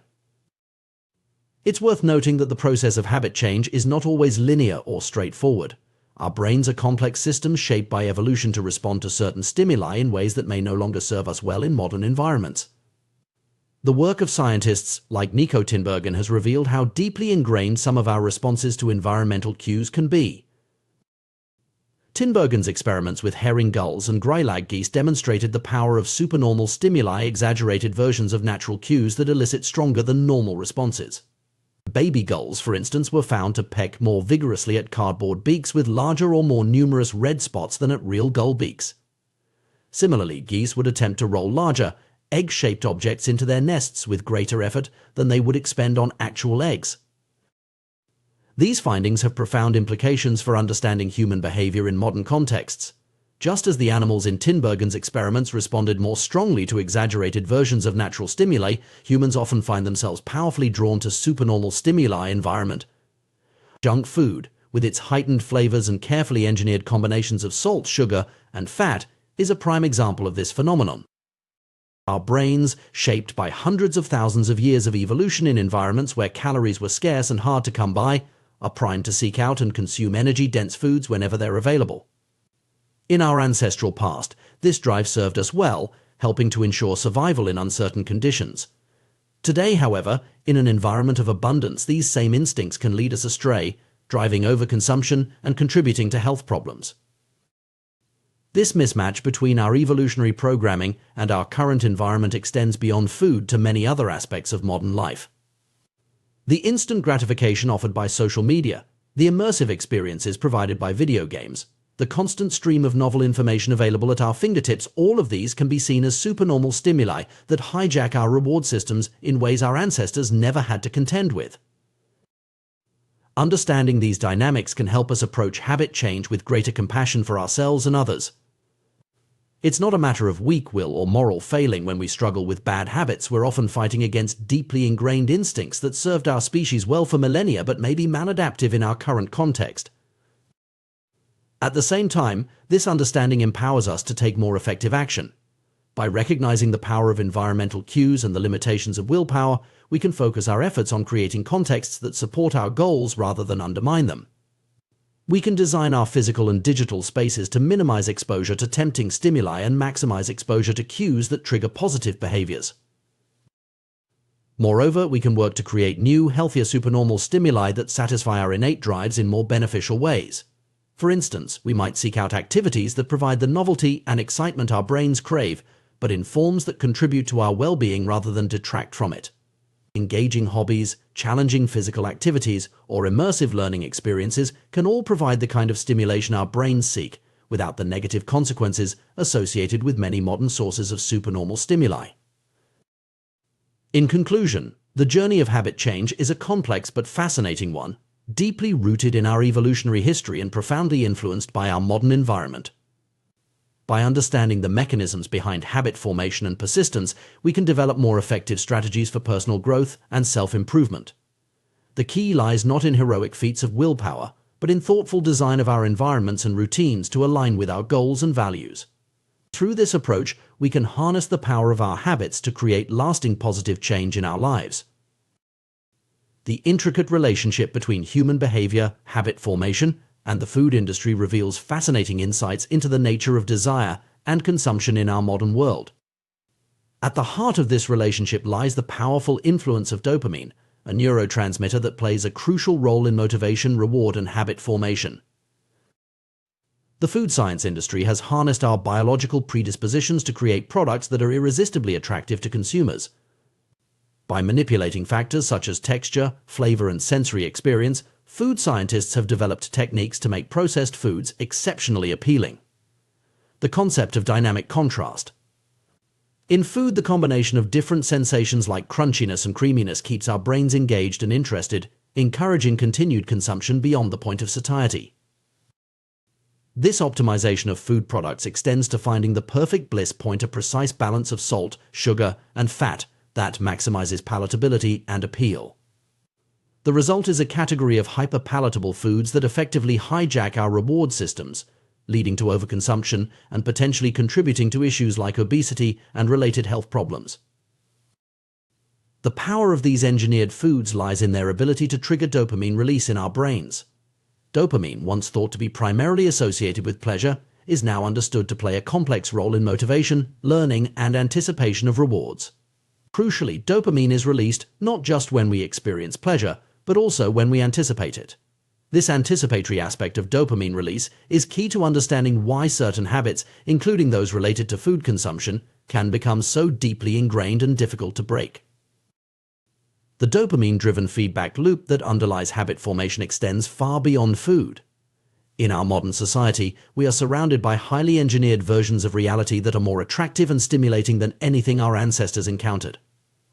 From carefully crafted advertisements to the instant gratification of social media likes, these supernormal stimuli exploit our natural inclinations and drive us towards excessive behaviors in shopping, social media use, and various forms of entertainment. The trend towards more concentrated rewards and more enticing stimuli is likely to continue, presenting ever greater challenges to our ability to regulate our behavior and make healthy choices. Junk food, hard liquor, and video games are all examples of how natural rewards have been concentrated and amplified in ways that make them particularly hard to resist. Understanding the role of dopamine in craving and habit formation provides valuable insights for those seeking to change their behavior or break undesirable habits. The key realization is that it's the anticipation of reward, not necessarily the reward itself, that drives much of our behavior. This explains why the excitement of planning a vacation can sometimes exceed the enjoyment of the trip itself, or why the anticipation of a special event can be more thrilling than the event itself. This knowledge can be leveraged to make positive habits more attractive and thus more likely to stick. By finding ways to increase the anticipation of rewards associated with beneficial behaviors, we can harness the power of our dopamine system to work in our favor. Similarly, understanding the role of environmental cues in triggering cravings can help us design our surroundings to support our goals rather than undermine them. The challenge we face is significant. Our brains, evolved in an environment of scarcity, are now confronted with abundance and hyperstimulation at every turn. The very mechanisms that once ensured our survival, like the drive to consume calorie-dense foods, can now lead us astray in a world of plenty. However, by understanding these mechanisms, we gain the power to make informed choices and design strategies to align our behavior with our long-term goals and values. As we navigate this landscape of engineered experiences and supernormal stimuli, it's crucial to maintain awareness of how our environments and choices are shaping our habits. By consciously designing our surroundings and routines to support positive behaviors, we can work with our dopamine systems rather than against them. This might involve creating rewarding rituals around healthy activities, finding ways to make beneficial habits more immediately gratifying, or structuring our environments to minimize exposure to tempting cues. Moreover, this understanding calls for a broader societal conversation about the ethics of designing products and experiences that exploit our psychological vulnerabilities. As our ability to create irresistible stimuli grows, so too does our responsibility to consider the long-term impacts on individual and public health. In conclusion, the interplay between our ancient reward systems and our modern, engineered environment presents both challenges and opportunities. By deepening our understanding of the dopamine-driven processes underlying habit formation and craving, we equip ourselves with powerful tools for personal growth and societal progress. The key lies in harnessing these insights to create environments and habits that support our well-being, while remaining mindful of the potent forces shaping our desires and behaviors in the modern world. In our modern world, we find ourselves surrounded by an array of products and experiences meticulously designed to captivate our attention and spark our desires. At the forefront of this phenomenon is the food industry, where science and consumer psychology intersect to create irresistible edibles that keep us coming back for more. But this is just the tip of the iceberg in a society increasingly shaped by supernormal stimuli and engineered experiences that exploit our deepest biological drives. The food science industry has elevated the creation of appealing products to an art form, investing millions in research to perfect every aspect of the eating experience. From the satisfying crunch of a potato chip to the fizz of a soda, no detail is too small to escape scrutiny. The concept of oral sensation, how a food feels in your mouth, has become a key focus, with entire departments dedicated to optimizing this sensory experience. Consider the humble French fry, a seemingly simple food that embodies this approach. Its appeal lies in the contrast between its crispy exterior and soft interior, a combination that lights up our pleasure centers with each bite. This principle of dynamic contrast is a powerful tool in the food scientist's arsenal, creating products that offer a variety of sensations in a single item. The gooey cheese atop a crisp pizza crust, or the interplay between a crunchy cookie and its creamy filling, are prime examples of this strategy in action. These techniques serve a singular purpose: to keep us engaged and eating long past the point where we might normally feel satisfied. Natural, unprocessed foods tend to become less appealing as we consume them, a phenomenon known as sensory-specific satiety. Your brain gradually loses interest in the repetitive sensations, signaling that it's time to stop eating. However, foods high in dynamic contrast circumvent this natural mechanism, maintaining novelty and interest bite after bite. The ultimate goal of this scientific approach to food design is to find the bliss point, that perfect balance of salt, sugar, and fat that makes a product irresistible to the human palate. This combination triggers a powerful response in our brains, overriding natural satiety signals and encouraging overconsumption. The result is a category of hyperpalatable foods that are incredibly attractive to our reward systems, often leading to overeating and associated health issues. But the implications of this approach extend far beyond the realm of nutrition. The principle at work here, making something more attractive to increase the likelihood of repeated engagement, is a fundamental aspect of habit formation. In essence, the food industry has become adept at creating habit-forming products by exploiting our natural tendencies and biological drives. This phenomenon is not limited to food. Our modern society is replete with examples of engineered experiences designed to be more appealing than anything our ancestors encountered. Retail stores use mannequins with exaggerated features to sell clothing, tapping into our instinctive responses to certain body shapes. Social media platforms have perfected the art of delivering rapid-fire positive reinforcement, providing more likes and praise in a few minutes than we might receive in days of real-world interaction. The world of online entertainment offers perhaps the most striking examples of this trend. Pornography sites present a constant stream of novel, highly stimulating content at a pace impossible to replicate in real life. Video games offer immersive experiences that can be more engaging than many real-world activities. Even advertisements have become highly sophisticated, using ideal lighting, professional makeup, and digital editing to create images that are more attractive than reality. These are all examples of supernormal stimuli, artificial constructs that exaggerate the features we're naturally attracted to, eliciting a stronger response than we would have to natural stimuli. Our instincts, honed over millennia of evolution, are ill-equipped to handle these intensified versions of reality. As a result, we often find ourselves drawn into excessive behaviors, whether it's overeating, compulsive shopping, social media addiction, or other habits that can be detrimental to our well-being. The trend towards more concentrated rewards and more enticing stimuli shows no signs of slowing down. If anything, history suggests that future opportunities for gratification will be even more attractive than those available today. We can see this pattern in the evolution of various products and experiences. Junk food offers a more concentrated form of calories than natural foods. Hard liquor provides a more potent dose of alcohol than beer. Video games present a more immersive and stimulating form of play than traditional board games. This intensification of experience poses a significant challenge to our ability to regulate our behavior and make healthy choices. We find ourselves equipped with brains that evolved in an environment of scarcity, now faced with abundance and hyperstimulation at every turn. The very mechanisms that once ensured our survival, like the drive to consume calorie-dense foods when available, can now lead us astray in a world of plenty. To understand why these engineered experiences are so powerful, we need to delve into the neuroscience of habit formation and craving. At the heart of this process is dopamine, a neurotransmitter that plays a crucial role in motivation, reward, and learning. For many years, scientists believed that dopamine was primarily associated with pleasure. However, more recent research has revealed that its role is far more complex and central to a wide range of neurological processes.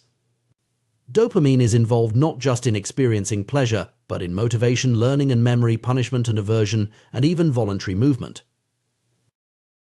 The key insight when it comes to habit formation is that dopamine is released not only when we experience a reward, but also when we anticipate one. This anticipatory aspect of dopamine release is crucial to understanding why certain behaviors become habitual and why breaking bad habits can be so challenging. Experiments with animals have provided striking demonstrations of dopamine's power. When researchers blocked dopamine release in rats, the animals lost all motivation, refusing to eat, drink, or engage in any goal-directed behavior. They quite literally lost the will to live. Conversely, when scientists flooded the reward centers of animal brains with dopamine, the subjects engaged in repetitive behaviors at an astonishing rate, such as mice poking their noses into a box hundreds of times per hour in pursuit of a dopamine hit. Human behavior shows similar patterns, albeit in more complex forms. Gambling addicts experience a surge of dopamine just before placing a bet, not after winning. Cocaine users get a dopamine spike at the sight of the drug, before actually consuming it. This anticipatory release of dopamine is what drives us to action, creating the motivation to pursue rewards. This understanding of dopamine's role helps explain why the anticipation of an experience can often be more enjoyable than the experience itself. The excitement of planning a vacation or looking forward to a special event can surpass the actual pleasure of the moment when it arrives. Scientists describe this as the difference between wanting and liking, two related but distinct processes in the brain. The implications of this dopamine-driven feedback loop are profound for our understanding of habit formation and behavior change. Every highly habit-forming behavior, from drug use to social media browsing, is associated with elevated levels of dopamine. Even our most basic habitual behaviors, like eating, drinking, and social interaction, operate on this same principle.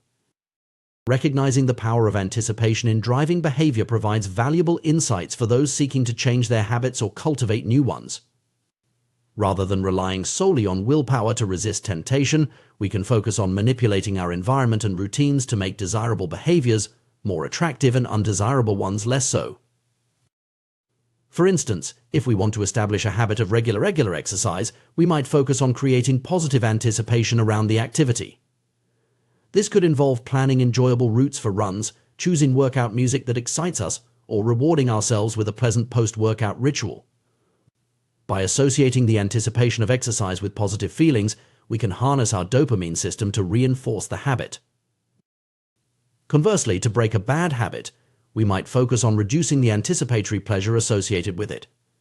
This could involve removing cues from our environment that trigger cravings, or consciously focusing on the negative consequences of the behavior rather than its short-term rewards.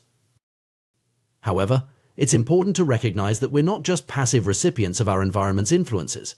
We have the power to consciously design our surroundings and routines in ways that support our goals. This might involve creating physical spaces that encourage productive behaviors, carefully curating our digital environments to minimize exposure to addictive content, or structuring our daily schedules to prioritize activities that align with our long-term aspirations. Moreover, understanding the role of dopamine and anticipation in driving behavior can help us develop more compassion for ourselves and others when it comes to struggling with bad habits or addictions. Rather than viewing these challenges as simple matters of willpower or moral failing, we can recognize them as the result of powerful neurological processes shaped by both our biology and our environment. This perspective also raises important questions about the ethics of designing products and experiences that exploit these psychological vulnerabilities. As our ability to create irresistible stimuli grows, so too does our responsibility to consider the long-term impacts on individual and public health. There's a need for broader societal conversations about how we can balance innovation and consumer appeal with ethical considerations and public well-being. In conclusion, the intricate dance between our ancient reward systems and our modern, engineered environment presents both challenges and opportunities. By deepening our understanding of the dopamine-driven processes underlying habit formation and craving, we equip ourselves with powerful tools for personal growth and societal progress. The key lies in harnessing these insights to create environments and habits that support our well-being, while remaining mindful of the potent forces shaping our desires and behaviors in the modern world. As we navigate this landscape of supernormal stimuli and carefully crafted experiences, maintaining awareness of how our choices and surroundings influence our habits becomes crucial. By consciously designing our environments and routines to support positive behaviors, we can work with our dopamine systems rather than against them. This might involve creating rewarding rituals around healthy activities, finding ways to make beneficial habits more immediately gratifying, or structuring our surroundings to minimize exposure to tempting cues. Ultimately, the goal is not to eliminate all sources of pleasure or to live in denial of our natural drives.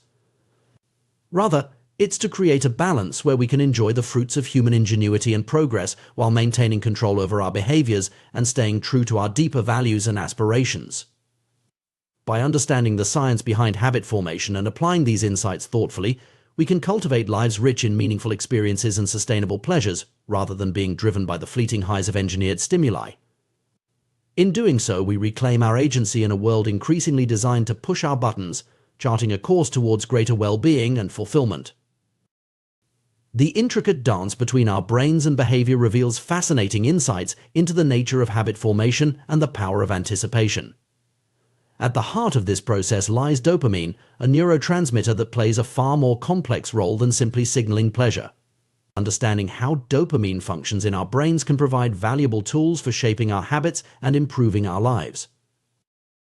When we first encounter a rewarding experience, our brains release dopamine as we enjoy the novel pleasure. However, as we repeat this experience, our clever brains begin to shift the timing of the dopamine release.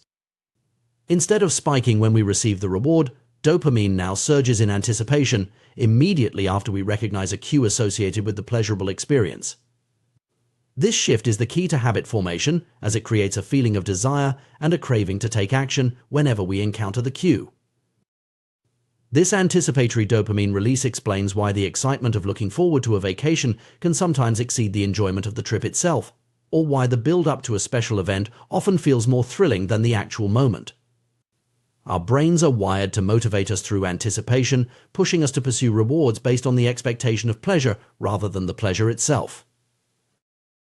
Interestingly, once a habit is firmly established, dopamine no longer increases when we experience the expected reward.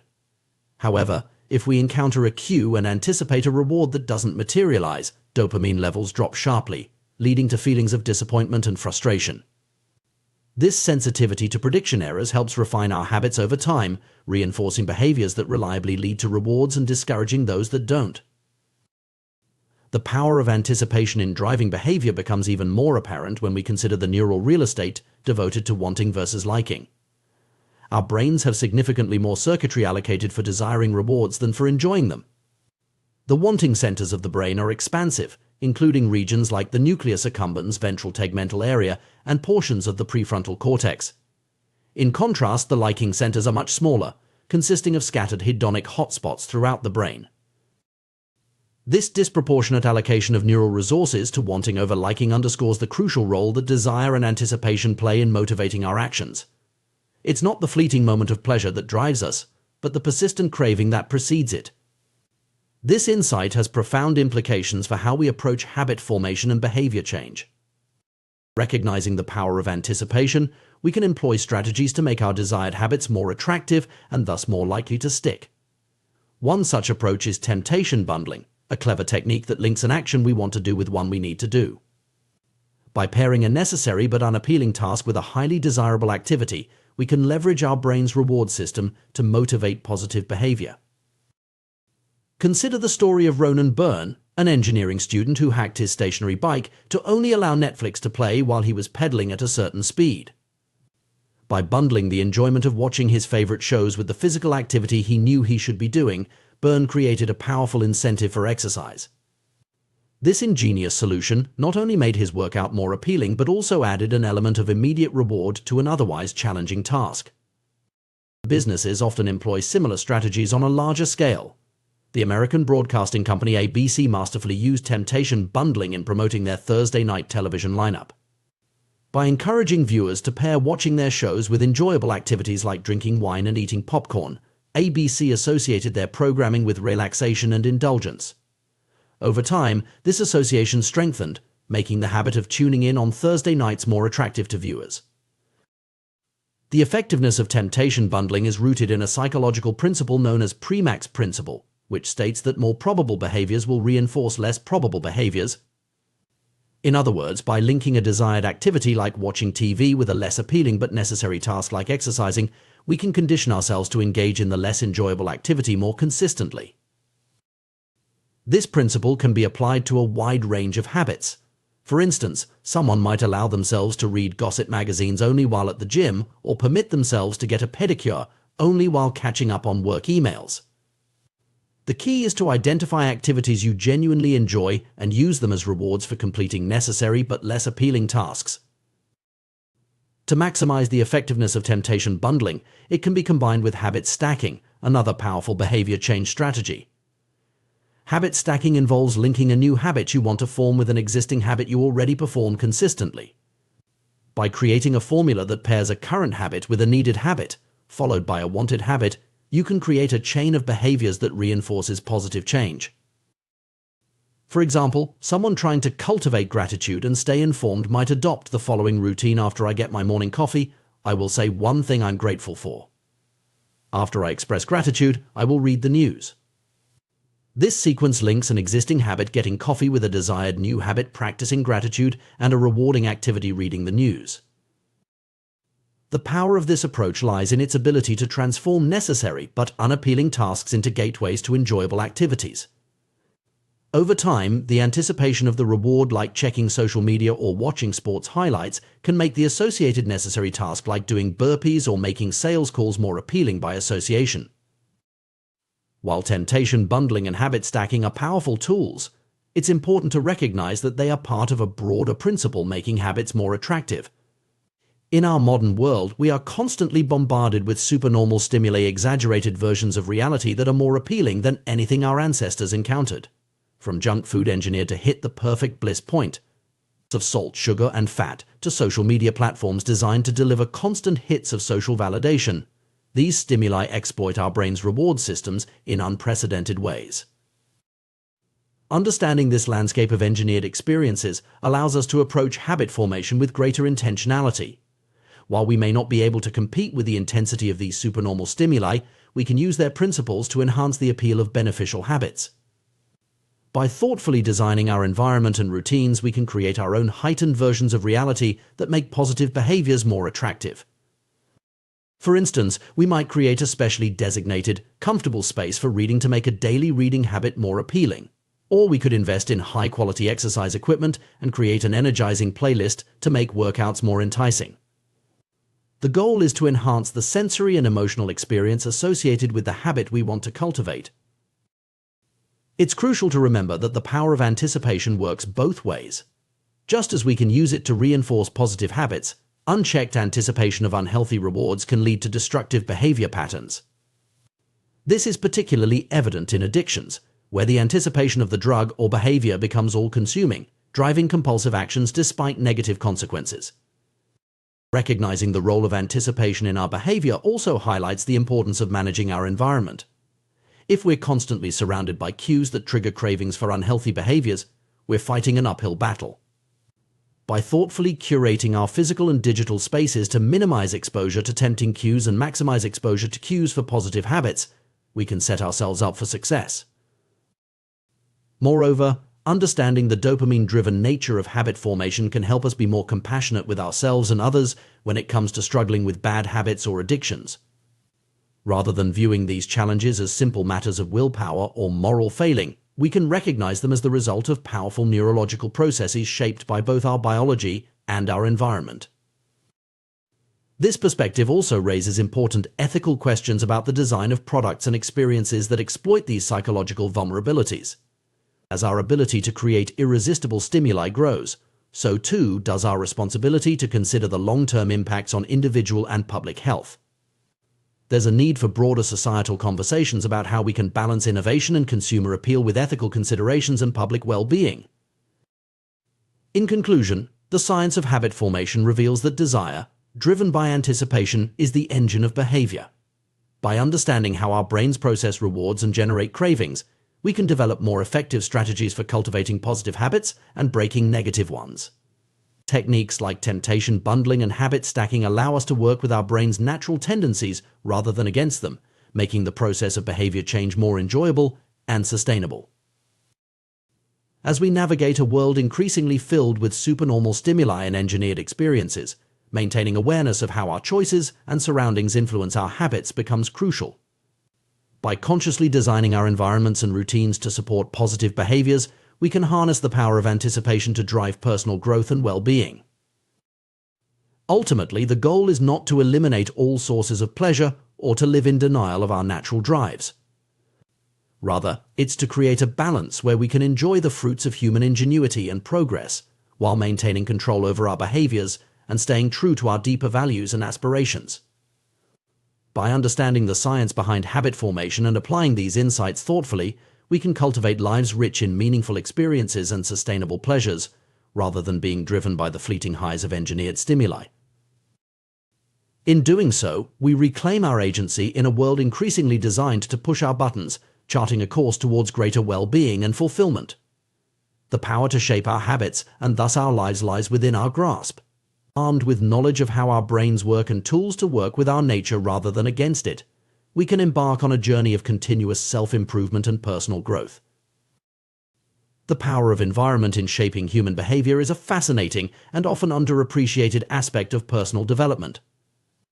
This concept is powerfully illustrated by the story of the Polgar sisters, whose extraordinary achievements in chess demonstrate the profound impact that culture and upbringing can have on skill development and habit formation. Laszlo Polgar, a Hungarian educator, held a controversial belief that genius was not innate but could be cultivated through deliberate practice and the development of good habits. He was so convinced of this idea that he set out to prove it with his own children. Laszlo's experiment began even before his children were born, as he sought a wife who would be willing to participate in his unconventional parenting plan. The Polgar household became a carefully crafted environment dedicated to chess excellence. The children were homeschooled, which was unusual in Hungary at the time, allowing for a focused and immersive education. Chess books and pictures of famous players filled the home, creating a constant visual reminder of their goal. The sisters played against each other regularly and competed in high-level tournaments from a young age.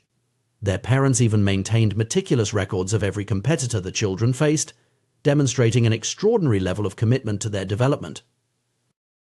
The results of this experiment were nothing short of remarkable. All three Polgar sisters, Susan, Sophia, and Judith, achieved extraordinary success in chess.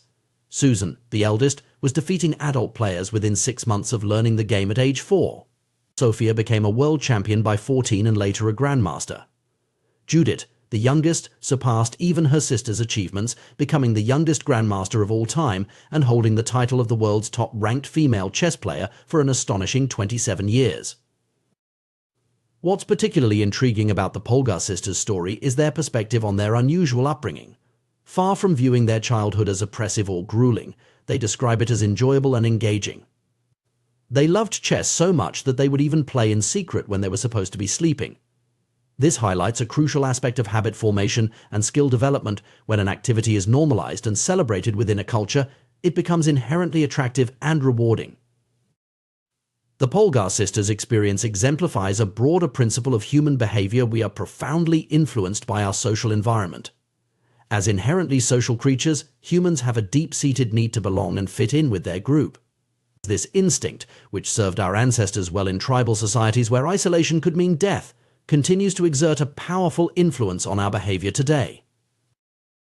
Our earliest habits are often not chosen but imitated from those around us. We absorb the customs, expectations, and standards of our family, community, and broader society. These social norms act as invisible guides for our behavior, influencing everything from our daily routines to major life decisions. Often we follow these norms without conscious thought or questioning, simply because they feel natural and expected within our cultural context. This tendency to conform to social norms is not inherently negative. In fact, it often doesn't feel like a burden at all, because the desire to belong is so fundamental to human nature. If you grow up in an environment where a particular skill or behavior is highly valued, like chess in the Polgar household, engaging in that activity feels natural and rewarding. Similarly, if you work in a professional environment where everyone dresses in a certain way, you're likely to adopt that style without much resistance. The power of social influence on our habits can be broken down into 3 main categories: the close, the many, and the powerful. Each of these groups offers opportunities to make our desired habits more attractive and easier to adopt. The influence of close relationships on our habits is particularly strong. We tend to pick up behaviors, attitudes, and even speech patterns from those we spend the most time with.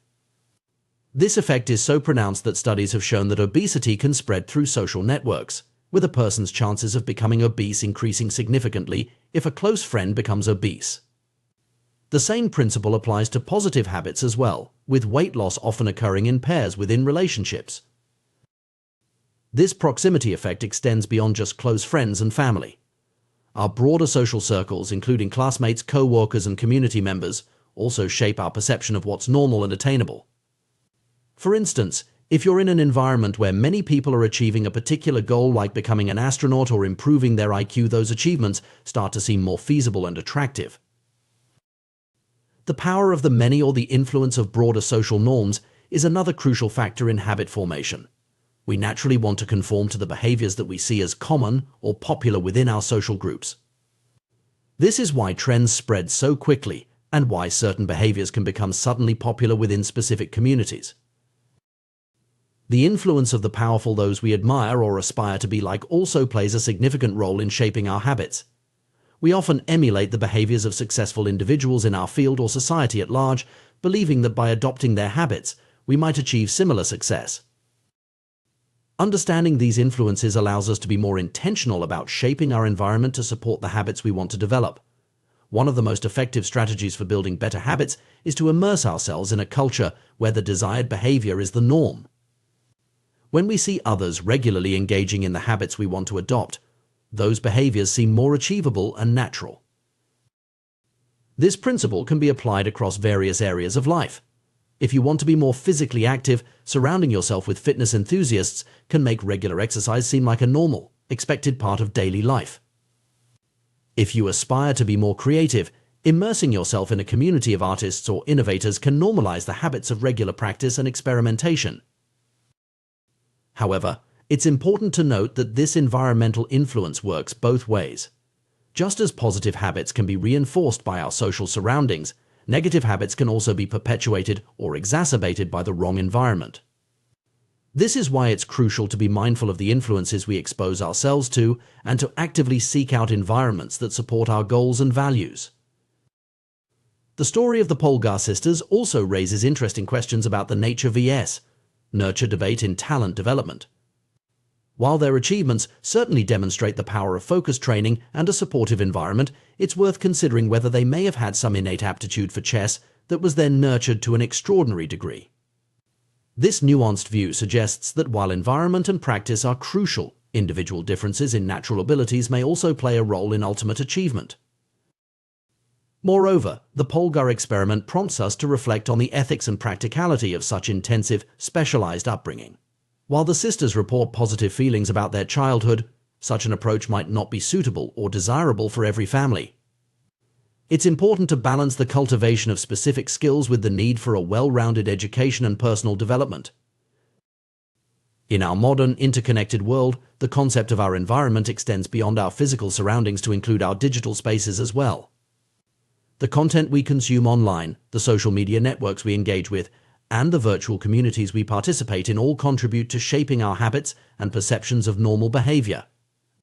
This digital influence adds another layer of complexity to the task of curating a supportive environment for positive habit formation. As we navigate the challenge of developing beneficial habits, it's crucial to approach the process with self-compassion and realistic expectations. Changing ingrained behaviors or adopting new ones is rarely a linear or easy process. It often involves setbacks and requires persistent effort. Understanding the powerful role that our social environment plays in this process can help us be more strategic and patient in our approach to personal growth. Furthermore, recognizing the impact of social influence on our habits can foster greater empathy and understanding for others who may be struggling with behavior change. It highlights the fact that individual willpower, while important, is just one factor in a complex web of influences that shape our actions and choices. In conclusion, the story of the Polgar sisters and the broader principles of social influence in habit formation offer valuable insights for anyone seeking personal growth or behavior change. By consciously shaping our environment, both physical and social, to support our desired habits, we can make the process of change more natural and sustainable. Whether we're trying to excel in a specific skill, adopt healthier lifestyle habits, or simply become better versions of ourselves, understanding and leveraging the power of our social context can be a game changer. As we strive to improve ourselves and our communities, it's worth reflecting on how we can create cultures that normalize and celebrate positive habits. By doing so, we not only enhance our own lives, but also contribute to a ripple effect of positive change in our broader social circles. The Polgar experiment, while extreme, demonstrates the remarkable potential of human beings when immersed in an environment that consistently reinforces and rewards desired behaviors. Ultimately, the key to lasting behavior change may lie not in Herculean feats of willpower, but in the thoughtful curation of our social environments and the cultivation of communities that support our aspirations.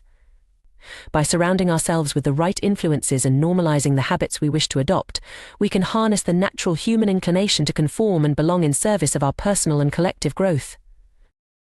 The power of social influence on our behavior and habits is profound and often underestimated. We are social creatures, constantly looking to our peers, role models, and cultural norms to guide our actions and shape our identities. This tendency is deeply ingrained in human nature and has played a crucial role in our evolution and survival. One of the most effective ways to cultivate lasting change in our lives is to immerse ourselves in a culture where our desired behavior is already the norm. By surrounding ourselves with people who embody the habits and traits we aspire to, we create an environment that naturally encourages and reinforces positive change. Consider the example of someone trying to improve their fitness. Joining a gym can be intimidating for beginners, as they may feel out of place among seasoned athletes. However, imagine a fitness community tailored specifically for self-proclaimed nerds or misfits. In such an environment, newcomers immediately have something in common with other members, perhaps a shared love for science fiction or video games. This common ground creates a sense of belonging, making the process of adopting new fitness habits feel more natural and less daunting. The power of belonging to a tribe cannot be overstated when it comes to sustaining motivation and embedding new habits.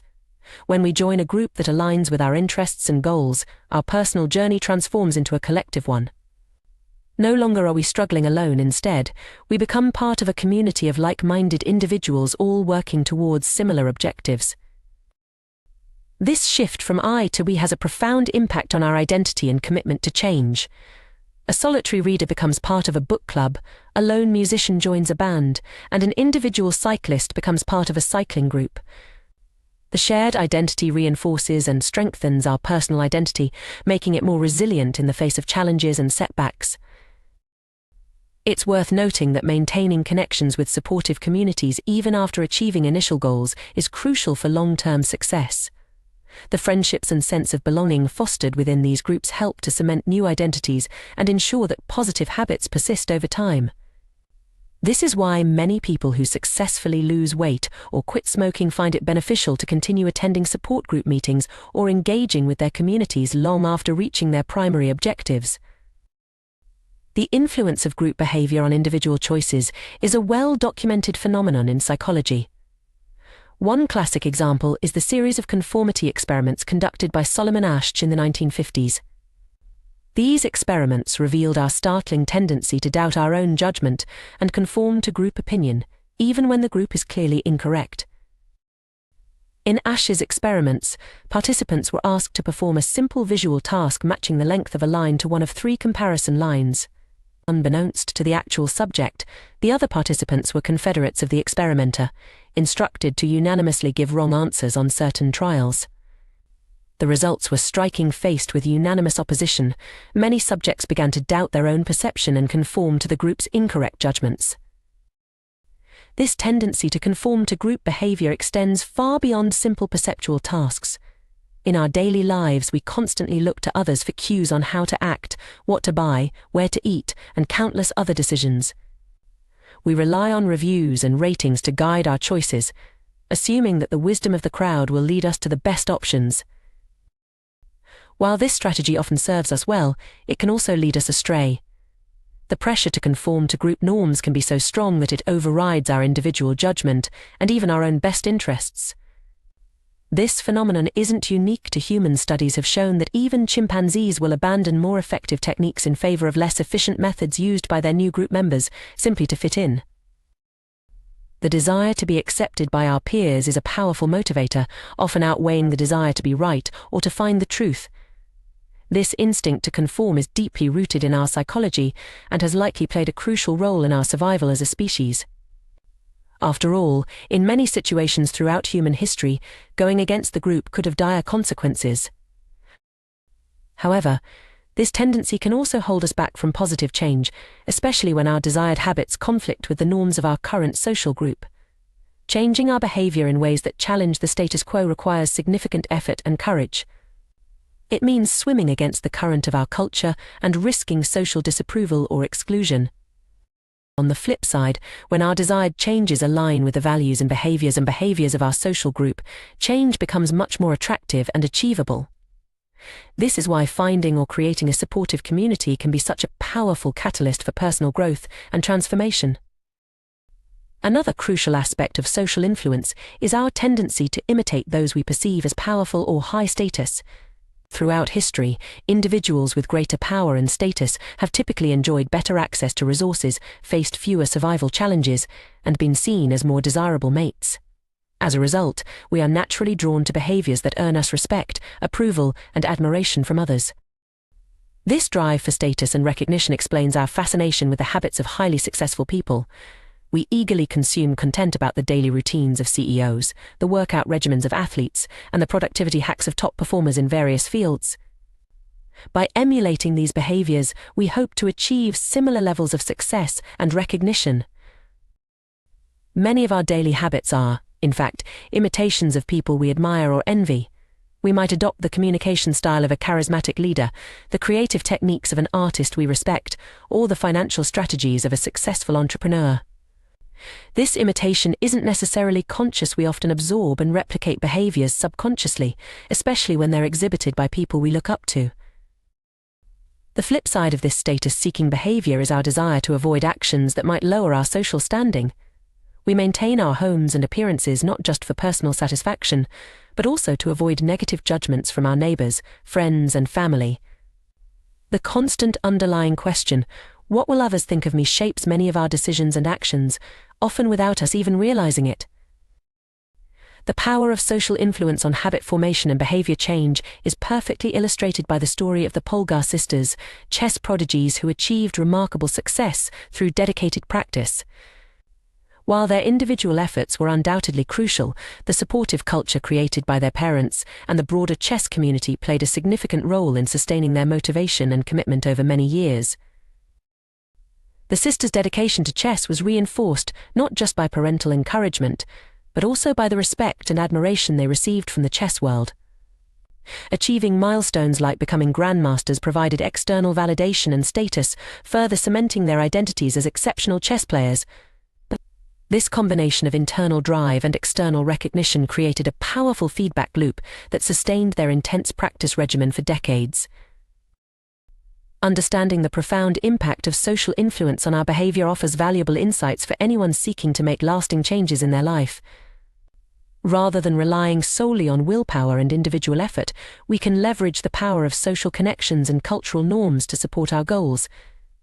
For those looking to adopt new habits or break old ones, finding or creating a supportive community can be transformative. This might involve joining existing groups aligned with our goals, or even starting our own communities centered around shared interests and aspirations. By surrounding ourselves with people who embody the traits and habits we wish to cultivate, we create an environment that naturally encourages and reinforces positive change. It's also worth examining the cultural norms and social influences that shape our current behaviors. Are there aspects of our social environment that are hindering our growth or reinforcing negative habits? Recognizing these influences is the first step towards either changing our environment or developing strategies to resist unhelpful social pressures. At the same time, we should be mindful of our own potential to influence others. As we work towards our goals and adopt positive habits, we may find ourselves becoming role models for those around us. By openly sharing our journeys, struggles, and successes, we can contribute to creating a culture that values growth, resilience, and mutual support. Ultimately, the interplay between individual choice and social influence is complex and multifaceted. While we have the power to make conscious decisions about our behavior, we are also inevitably shaped by the cultural context in which we live. By understanding and harnessing the power of social influence, we can create environments and communities that support our personal growth and help us become the best versions of ourselves. As we navigate the challenges of changing habits and pursuing personal growth, it's crucial to remember that we're not alone in this journey. The very social nature that can sometimes hinder our progress can also be our greatest ally in achieving lasting change. By consciously choosing our social environments, seeking out supportive communities, and being mindful of the cultural forces that shape our behavior, we can harness the power of social influence to drive positive change in our lives and in the world around us. The human tendency to adopt habits that are praised and approved by our culture is a powerful force that shapes our behaviors and identities. This inclination stems from our deep-seated need to belong and fit in with our social groups. Throughout human history, being accepted by the tribe has been crucial for survival, and this evolutionary legacy continues to influence our actions today. We are particularly prone to imitating the habits of three key social groups: the close, our family and friends; the many, our broader community or tribe; and the powerful, those with status and prestige. This pattern of imitation is not arbitrary but serves important social and psychological functions. Our closest relationships, family and friends, have a profound impact on our habits because they are the people we interact with most frequently and whose opinions we value most highly. We often unconsciously adopt the mannerisms, attitudes and behaviors of those closest to us. This can be both beneficial and detrimental, depending on the nature of those habits. For instance, growing up in a family that prioritizes education and intellectual curiosity can instill lifelong learning habits. Conversely, being surrounded by friends who engage in unhealthy behaviors like excessive drinking can normalize and encourage those habits. The influence of the many our broader social group or community is equally significant. Humans are inherently social creatures, and we have a strong drive to conform to the norms of our group. This tendency can be so powerful that it often overrides our individual judgment or preferences. As the saying goes, most days we'd rather be wrong with the crowd than be right by ourselves. This phenomenon explains why certain behaviors or trends can spread rapidly through a community, even when they may not be objectively beneficial. Consider the example of fashion trends. Often, these trends are not particularly comfortable or practical, yet they spread widely because of our desire to fit in and be seen as part of the group. The same principle applies to many other areas of life, from the way we speak to the food we eat and the activities we engage in. The habits of the powerful, those with status and prestige, also exert a strong influence on our behavior. We are naturally drawn to emulate those who have achieved success or prominence in society. This is why celebrity endorsements are so effective in marketing, and why we often see trends start among the elite before trickling down to the broader population. If a behavior can earn us approval, respect, and praise, especially from those we admire or aspire to be like, we find it inherently attractive. Understanding these social dynamics is crucial when trying to build better habits or break detrimental ones. One of the most effective strategies for positive change is to join a culture where your desired behavior is already the norm and where you have something in common with the group. This approach leverages our natural tendency to conform and belong, but channels it towards positive outcomes.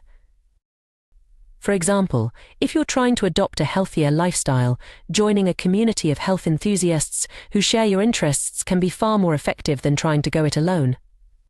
Not only does this provide you with role models and support, but it also makes the desired behavior feel more natural and attainable. You're no longer swimming against the tide of your social group, but rather going with the flow of a new, supportive community. This principle extends to various areas of personal development. Want to become more entrepreneurial? Surround yourself with startups and small business owners. Trying to cultivate a meditation practice? Join a mindfulness group. The power of social influence can work in your favor when you consciously choose your environment. However, it's important to recognize that the flip side of this social influence can also hold us back. The normal behavior of the tribe often overpowers the desired behavior of the individual. This can make it extremely challenging to break away from unhealthy or unproductive habits if they are deeply ingrained in our social group. Consider the struggle many people face when trying to quit smoking. If all of your friends smoke and social gatherings revolve around this habit, quitting becomes not just a personal challenge but a social one as well. You're not just fighting against a physical addiction, but also against the fear of social exclusion or the loss of shared experiences with your friends. This is where the power of reframing comes into play. As illustrated by the example of Alan Carr's approach to helping smokers quit, changing the way we perceive a habit can dramatically alter its appeal. By systematically challenging the beliefs and associations we have about a particular behavior, we can reduce its attractiveness and weaken its hold on us. Carr's method involves repeatedly questioning and debunking the perceived benefits of smoking. He encourages smokers to see that they're not actually enjoying cigarettes but rather just feeding an addiction. By reframing smoking as an unattractive and unnecessary behavior, rather than a source of pleasure or stress relief, he helps people break free from the mental trap that keeps them addicted. This approach can be applied to various habits we wish to change. It involves a deep examination of our motivations and a willingness to challenge our existing beliefs. For instance, if you're trying to reduce your social media usage, you might reframe it from being a way to stay connected with friends to being a time-wasting activity that actually makes you feel more isolated. By changing the narrative around the habit, you can make it less appealing and easier to resist. Understanding the root of our cravings is another crucial aspect of habit change. Every behavior we engage in is ultimately driven by deeper, underlying motives. These fundamental drives, such as the need to conserve energy, obtain food and water, find love and reproduce, connect with others, win social acceptance, reduce uncertainty, and achieve status, are hardwired into our biology. Our specific habits are simply modern manifestations of these ancient desires.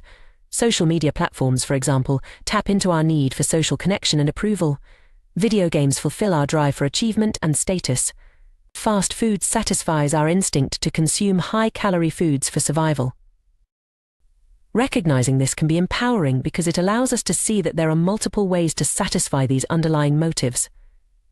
If we can identify healthier or more productive ways to meet these basic needs, we can replace harmful habits with beneficial ones. For instance, if you find yourself constantly checking your phone for social media notifications, recognize that this behavior is driven by a need for social connection and validation. Once you understand this, you can explore alternative ways to meet this need, such as scheduling more face-to-face time with friends or engaging in community activities. It's also crucial to understand the role of prediction in our habits. Our brains are constantly making predictions based on past experiences and environmental cues. These predictions shape our behavior in powerful ways.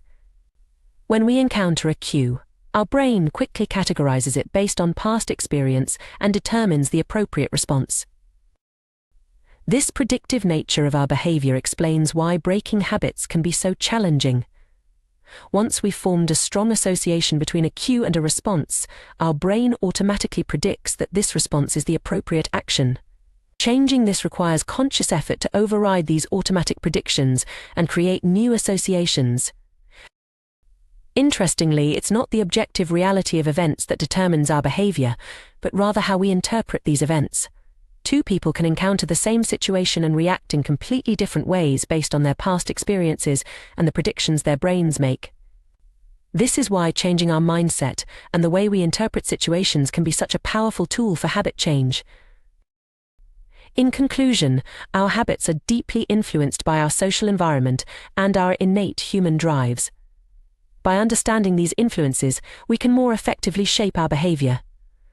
Whether we're trying to break a bad habit or cultivate a good one, strategies like joining supportive communities, reframing our perceptions, addressing underlying motives, and consciously changing our predictions can be powerful tools for personal growth. The journey of habit change is not always easy, but it is ultimately about aligning our behaviors with our true desires and values. By leveraging our understanding of social influence, cognitive reframing, and the predictive nature of our brains, we can create lasting positive changes in our lives. Remember, every habit, good or bad, is ultimately our mind's attempt to solve a problem or meet a need. By finding better solutions to these fundamental human needs, we can create a life filled with habits that truly serve us. The human mind is a remarkable prediction machine, constantly analyzing our environment and making split-second decisions based on past experiences and current cues. This predictive nature of our brain plays a crucial role in shaping our habits and behaviors, often without our conscious awareness. Understanding this process can provide valuable insights into how we can effectively change our habits and improve our lives. At the core of our behavior are cravings, those powerful urges that drive us to act in certain ways. But what exactly is a craving? It's not just a simple desire for a specific object or action. Rather, it's a complex interplay of predictions, emotions, and underlying motives that shape our perception of the world and guide our actions. Consider for a moment how you feel right now. Without consciously thinking about it, you're aware of the temperature around you. If it were to drop slightly, you might not notice or react, but if it plummeted 10 degrees, you'd likely feel cold and reach for a sweater. This seemingly simple reaction is actually a sophisticated process of prediction and response. Your brain is constantly monitoring your environment, making predictions about what different changes might mean for your well-being and prompting you to act when it detects a significant discrepancy between your current state and your desired state. This gap between our current experience and our desired experience is the essence of a craving. It's the feeling that something is missing, the urge to change our internal state. When we feel cold, we crave warmth. When we feel lonely, we crave connection. When we feel stressed, we crave relaxation. These cravings are not just random impulses, but signals from our brain telling us that there's a mismatch between our current state and what it predicts would be a more favorable state. Understanding this process can shed light on why we engage in certain behaviors, even when we know they might not be good for us in the long run. Take the example of social media use. When we scroll through our feeds, what we're really seeking isn't just information or entertainment. We're looking for a change in our emotional state, perhaps a feeling of connection, validation, or distraction from our current worries. The act of checking social media has become associated in our minds with these positive changes in our internal state, which is why it can be so compelling and hard to resist. This understanding also reveals why it can be so challenging to break bad habits or form new, beneficial ones. Our habits, both good and bad, are essentially our mind's attempts to address fundamental human needs and desires. These underlying motives are deeply ingrained in our biology and psychology, shaped by millions of years of evolution. They include basic drives like conserving energy, obtaining food and water, finding love and reproducing, connecting with others, winning social acceptance and approval, reducing uncertainty, and achieving status and prestige. Our specific habits are modern-day manifestations of these ancient desires. Social media taps into our need for social connection and approval. Fast food satisfies our instinct to consume high-calorie foods for survival. Video games fulfill our drive for achievement and status. Recognizing this can be empowering because it allows us to see that there are multiple ways to satisfy these underlying motives. If we can identify healthier or more productive ways to meet these basic needs, we can replace harmful habits with beneficial ones. But how do we go about changing our habits, especially when they're so deeply ingrained? One powerful approach is to reframe how we think about the habits we want to cultivate. Often we approach new habits or challenging tasks with a sense of obligation or dread. We tell ourselves we have to do something, which immediately frames it as an unpleasant chore. But what if we changed that single word? What if, instead of saying we have to do something, we said we get to do it? This simple shift in language can have a profound impact on our mindset and motivation. When we say we get to do something, we're reframing it as an opportunity rather than an obligation. We're focusing on the benefits and privileges associated with the action, rather than the difficulties or inconveniences. For example, instead of saying I have to wake up early for work, try saying I get to wake up early for work. This subtle change acknowledges the privilege of having a job in a challenging economy. Instead of I have to cook dinner for my family, try I get to cook dinner for my family, recognizing the blessing of having loved ones to care for and the means to provide meals. This reframing technique can be applied to virtually any habit or task you're trying to cultivate. Exercise becomes an opportunity to build strength and improve health, rather than a grueling chore. Saving money becomes a path to future freedom and opportunities, rather than a restrictive limitation. Meditation transforms from a frustrating struggle against distraction into a chance to practice returning to the present moment. The key is to find the positive aspects of the habit or task and focus on those. This doesn't mean ignoring the challenges or difficulties, but rather choosing to emphasize the benefits and opportunities. Both perspectives are typically true. Any given task can be both a challenge and an opportunity. By consciously choosing to focus on the positive aspects, we can make the habit more attractive and easier to maintain. Another powerful technique for changing our relationship with habits is to create positive associations through rituals and cues. Our brains are incredibly adept at forming associations between different stimuli and experiences. We can leverage this ability to make challenging habits more appealing. Consider the example of a writer who always puts on headphones before beginning to write. Initially, they might play music to help them focus.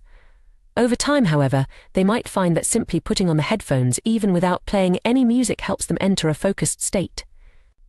Without realizing it, they've conditioned their brain to associate the act of putting on headphones with increased concentration and productivity. Athletes often use similar techniques to prepare for competition. A baseball player might have a specific stretching and warm-up routine they perform before each game. While this routine serves a physical purpose in preparing the body for action, it also plays a crucial psychological role. By consistently performing the same actions before each game, the athlete creates a strong mental association between the routine and a competitive, focused mindset. Even on days when they don't feel particularly motivated, going through the routine can help shift their mental state into game mode. We can adapt this principle to create motivation rituals for various aspects of our lives. If you want to cultivate a more positive outlook, for instance, you might create a short routine that you perform each time before doing something you genuinely enjoy. This could be as simple as taking 3 deep breaths and smiling. By consistently pairing this action with a positive experience, you can train your brain to associate the routine with feeling good. Once established, you can use this routine as a tool to shift your emotional state when needed, even in situations unrelated to the original context. This technique of creating positive associations can be particularly powerful when trying to establish new habits or break old ones. For example, if you're trying to develop a regular exercise habit, you might create a pre-workout ritual that includes something you genuinely enjoy, like listening to your favorite upbeat song. Over time, your brain will begin to associate the anticipation of exercise with the positive feelings evoked by the music, making it easier to motivate yourself to work out. It's important to note that while these techniques can be highly effective, they're not magic solutions. Changing deeply ingrained habits and thought patterns takes time, consistency, and patience. It's also crucial to remember that our habits, both good and bad, often serve important functions in our lives. Before trying to eliminate a habit, it's worth examining what need or desire it's fulfilling and considering healthier alternatives that might meet the same underlying motive. Moreover, it's essential to approach habit change with self-compassion and realistic expectations.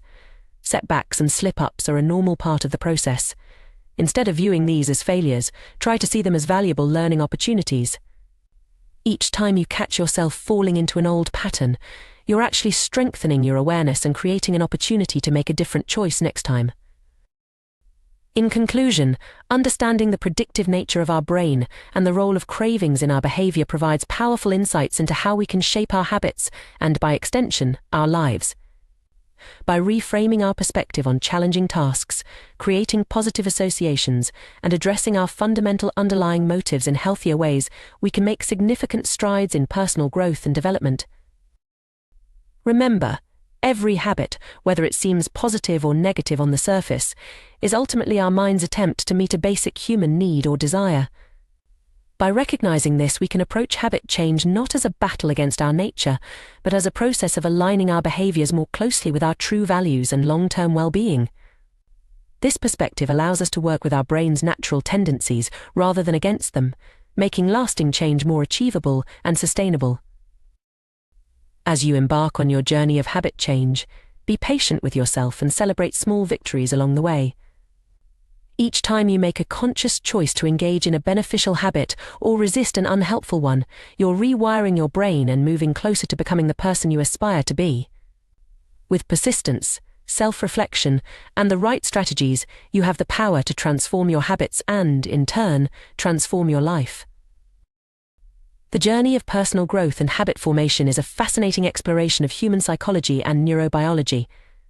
At its core, this process is driven by the predictive nature of our brains, which constantly anticipate outcomes based on past experiences and environmental cues. Understanding this mechanism provides valuable insights into how we can effectively shape our behaviors and, by extension, our lives. The foundation of any habit, whether beneficial or detrimental, lies in the predictions our brain makes about the outcomes of our actions. These predictions trigger feelings and emotions that drive us to act in certain ways.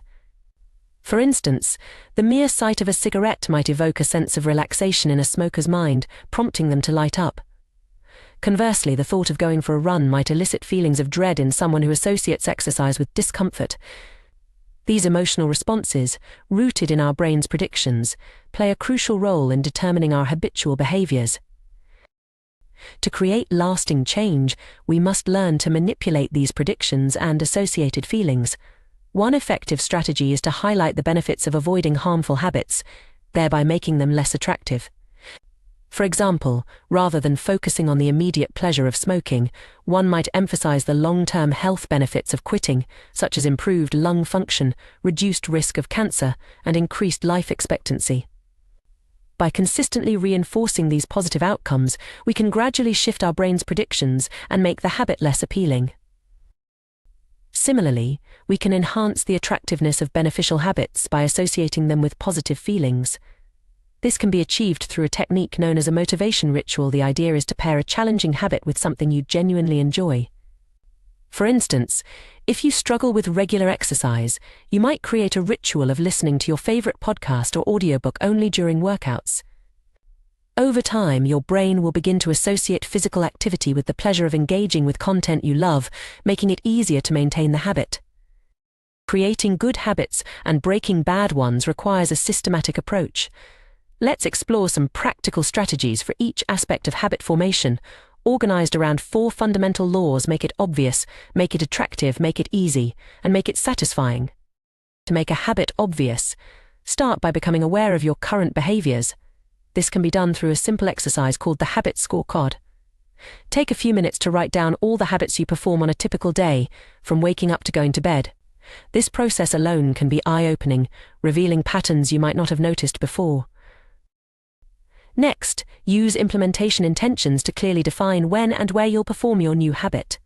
Instead of vaguely deciding to exercise more, create a specific plan. I will go for a 20-minute walk at 7 a.m. in my neighborhood. This clarity eliminates ambiguity and reduces the mental effort required to initiate the habit. Habit stacking is another powerful technique to make new behaviors obvious. It involves linking a new habit to an existing one. For example, after I pour my morning coffee, I will meditate for 5 minutes. By anchoring the new behavior to an established routine, you create a natural cue for the desired action. Lastly, design your environment to support your goals. Make the cues for good habits visible and accessible. If you want to read more, place books in prominent locations around your home. If you're trying to eat healthier, keep nutritious snacks at eye level in your refrigerator. To make a habit attractive, consider using temptation bundling. This involves pairing an action you want to do with one you need to do. For instance, only allowing yourself to watch your favorite TV show while folding laundry can make a tedious chore more appealing. Another powerful strategy is to surround yourself with a culture where your desired behavior is the norm. If you want to adopt a healthier lifestyle, spend time with health-conscious individuals. Their habits and attitudes will naturally influence your own, making the desired behavior feel more attainable and appealing. Making a habit easy is crucial for long-term success. This often involves reducing friction and minimizing the effort required to perform the desired behavior. For example, if you want to start a gym routine, choose a facility that's on your way home from work, reducing the extra effort required to get there. To break bad habits, we can invert these laws. Make the cues for undesirable behaviors invisible by removing them from your environment. Reframe your mindset to highlight the negative aspects of the habit, making it unattractive. Increase the difficulty of performing the bad habit by adding friction. For instance, if you want to reduce social media usage, log out of all your accounts after each use, making it more cumbersome to access them impulsively. While these strategies provide a solid framework for habit formation, it's crucial to remember that the key to mastering any habit lies in repetition, not perfection. This principle is beautifully illustrated by an experiment conducted with photography students. One group was instructed to focus on quantity, producing as many photos as possible, while the other group was told to strive for a single, perfect image. Surprisingly, the quantity group ended up producing the highest quality work. By engaging in frequent practice and experimentation, they honed their skills more effectively than those who were paralyzed by the pursuit of perfection. This lesson applies broadly to habit formation and skill development. Too often we get caught up in finding the optimal approach, spending excessive time planning and strategizing rather than taking action. While preparation has its place, it's easy to use it as a form of procrastination, avoiding the risk of failure or criticism. The distinction between being in motion and taking action is crucial here. Motion involves planning, strategizing, and learning, all valuable activities, but ones that don't directly produce results. Action, on the other hand, is behavior that delivers an outcome. Writing an outline for an article is motion, actually writing the article is action. Researching diets is motion, eating a healthy meal is action. To make real progress, we need to prioritize action over motion. This doesn't mean abandoning planning altogether, but rather ensuring that our preparation leads to concrete steps forward. The focus should be on getting repetitions in, not on achieving perfection from the outset. This emphasis on repetition is supported by neuroscience. Every time we repeat an action, the neural pathways associated with that behavior are strengthened through a process called long-term potentiation. This phenomenon, often summarized as neurons that fire together, wire together, explains how habits become ingrained over time. Research has shown remarkable physical changes in the brain resulting from repeated behaviors. Musicians, for instance, develop larger cerebellums, a region critical for physical movements. Mathematicians show increased grey matter in areas associated with computation. Even taxi drivers in London were found to have larger hippocampia region involved in spatial memory compared to non-drivers, with the size correlating with their years of experience. These findings highlight the plasticity of our brains and the power of consistent practice. Each repetition of a habit, no matter how small, contributes to physical changes in our neural structure, making the behavior progressively more automatic. Understanding this process can be incredibly empowering. It means that we have the ability to literally reshape our brains through our actions. Every time we choose to perform a desired habit, we're not just completing a task, we're reinforcing neural pathways that make that behavior more natural and effortless in the future. However, it's important to note that habit formation is not a linear process. The often cited idea that it takes exactly 21 days to form a habit is an oversimplification. The reality is that the time required varies greatly depending on the individual and the complexity of the habit. Some simple behaviors might become automatic relatively quickly, while more complex habits can take months or even years to fully ingrain. This variability underscores the importance of patience and persistence in habit formation. Rather than focusing on an arbitrary timeline, it's more productive to concentrate on consistency. Each repetition, regardless of how small, is a step forward in rewiring your brain. Moreover, it's crucial to approach habit formation with self-compassion. Setbacks and occasional lapses are a normal part of the process. Instead of viewing these as failures, try to see them as valuable learning opportunities. Each time you notice yourself slipping into an old pattern, you're actually strengthening your awareness and creating an opportunity to make a different choice next time. Another valuable insight from neuroscience is the concept of neuroplasticity, the brain's ability to reorganize itself by forming new neural connections throughout life. This means that it's never too late to change your habits or learn new skills. While it's true that certain periods in life, such as childhood and adolescence, are characterized by greater neural plasticity, our brains retain the ability to change and adapt well into adulthood. This understanding can be particularly encouraging for those who feel stuck in long-standing habits or believe they're too old to change. The brain's plasticity means that with consistent effort and the right strategies, significant personal growth is always possible. As you embark on your journey of habit formation, it can be helpful to view the process as an experiment. Approach each new habit with curiosity rather than judgment. What works? What doesn't? How can you tweak your approach to make the habit easier or more enjoyable? This mindset of experimentation can make the process more engaging and less daunting. Remember, too, that small changes can lead to significant results over time. The power of habits lies in their compounding nature. A small improvement of just 1% each day might seem insignificant in the moment, but over the course of a year, it leads to a 37-fold improvement. This principle, often referred to as the aggregation of marginal gains, has been used to great effect in various fields, from sports to business. In conclusion, the journey of habit formation is a fascinating exploration of our brain's capacity for change. By understanding the predictive nature of our minds, leveraging the power of repetition, and employing strategic approaches to make habits obvious, attractive, easy, and satisfying, we can effectively reshape our behaviors and, by extension, our lives. The key is to focus on consistency over perfection, action over motion, and to approach the process with patience and self-compassion. Remember that each repetition of a desired habit, no matter how small, is physically changing your brain, making the behavior more automatic over time. Embrace the journey of personal growth with curiosity and optimism. Your brain is an incredibly adaptable organ, capable of remarkable changes throughout your life. By harnessing this plasticity through deliberate habit formation, you have the power to continuously evolve and become the person you aspire to be. The path may not always be easy or straightforward, but with persistence and the right strategies, lasting change is within your reach. The formation of habits is a fascinating intersection of neuroscience, psychology, and human behavior. At its core, habit formation is about the brain's remarkable ability to optimize our actions for efficiency and ease. This process, while often overlooked in our day-to-day lives, plays a crucial role in shaping our behaviors, abilities, and ultimately our lives. One of the most fundamental principles in habit formation is the power of repetition. Each time we perform an action, we're not just completing a task, we're actually rewiring our brains.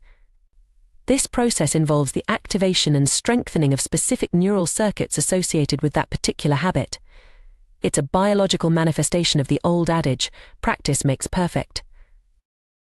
Consider the difference between active practice and passive learning. Imagine two groups of photography students. One group spends their time taking hundreds of photos, experimenting with different techniques and learning from their mistakes.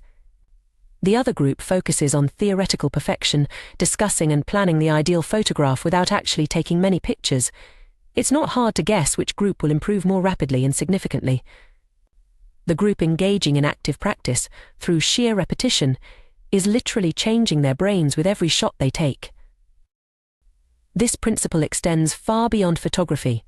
Whether you're learning to play an instrument, mastering a new language, or trying to incorporate a new exercise routine into your life, the key is consistent repetition. It's not about achieving perfection from the start, but rather about putting in the reps, day after day. As we repeat an action, it gradually moves from requiring conscious effort to becoming automatic. This process, known as automaticity, is the holy grail of habit formation.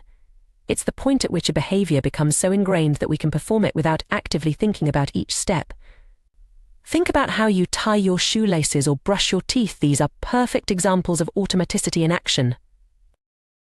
The journey from conscious effort to automaticity isn't a sudden leap, but rather a gradual progression. Initially, a new habit requires significant mental energy and focus. With each repetition, it becomes slightly easier, requiring less conscious attention.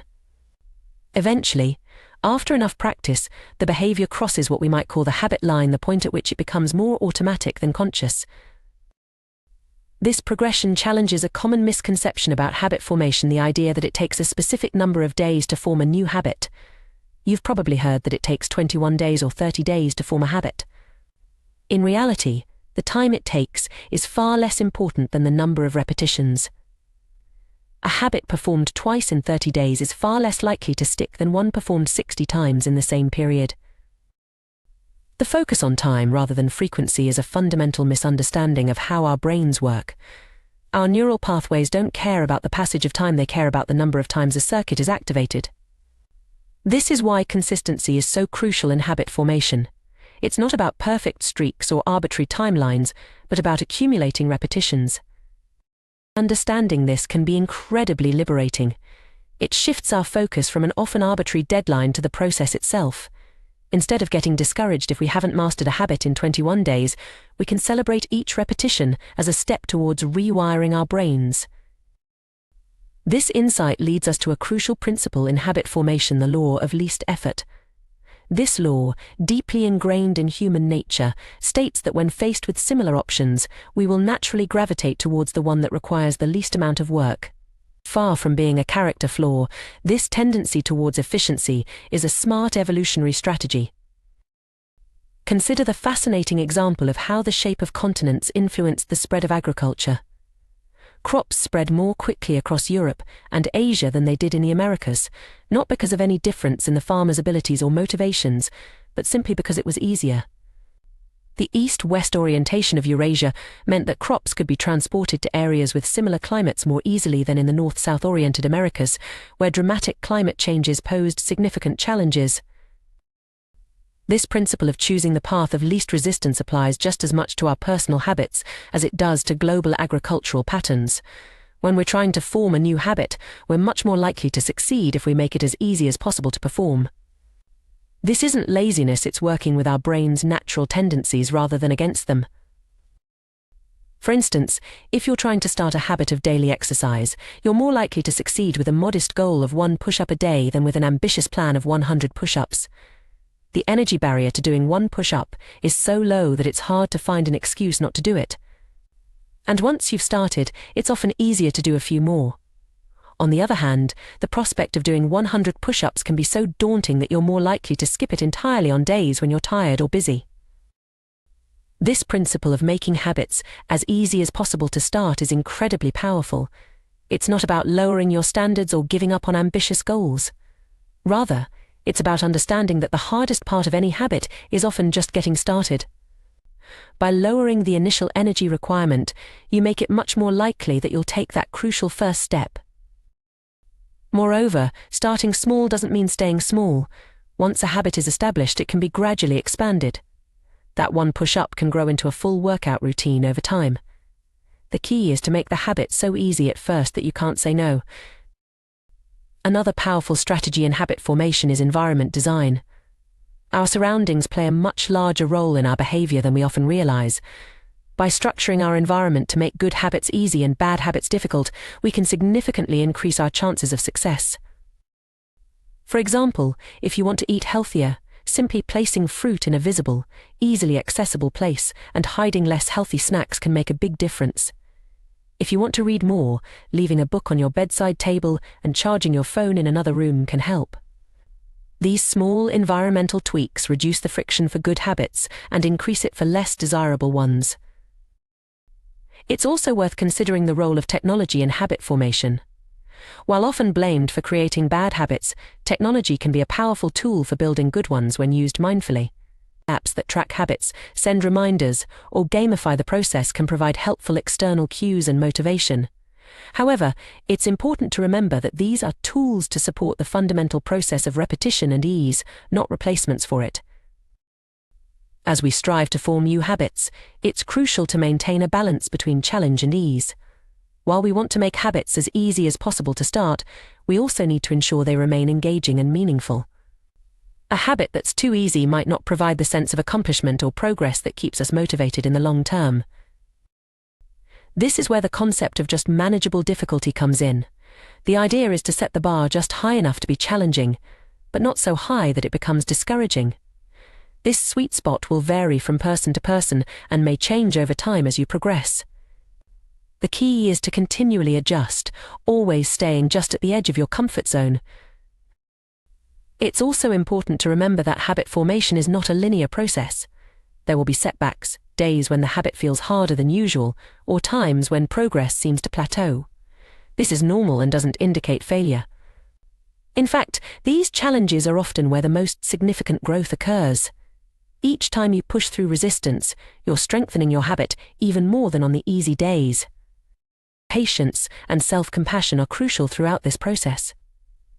Lasting change takes time, and beating yourself up over slip-ups or slow progress is counterproductive. Instead, view each attempt at your habit, successful or not, as valuable data. What made it easier on some days? What made it harder on others? This information can help you refine your approach and make your habit even more robust. Remember, too, that habits don't exist in isolation. They're part of the broader context of your life, interacting with your other behaviors, your environment, and your overall goals. Sometimes, struggling with a particular habit might be a sign that it's not aligned with your broader life direction. It's okay to reassess and adjust your habits as your life and priorities evolve. In conclusion, the key to successful habit formation lies in understanding and working with our brain's natural tendencies. By focusing on consistent repetition rather than arbitrary timelines, making habits as easy as possible to start, designing our environment to support our goals, and maintaining a balance between challenge and achievability, we can effectively rewire our brains and transform our behaviors. The process of habit formation is a powerful tool for personal growth and transformation. It allows us to automate positive behaviors, freeing up mental energy for other tasks and gradually steering our lives in the direction we choose. While it requires patience and persistence, the compounding effects of good habits over time can lead to remarkable changes. As you embark on your own habit formation journey, remember that you're not just trying to change your behavior, you're literally reshaping your brain. Each repetition, no matter how small, is a step towards rewiring your neural pathways. Celebrate these small victories, learn from the setbacks, and trust in the process. With time and consistent effort, you have the power to transform not just your habits, but your entire life.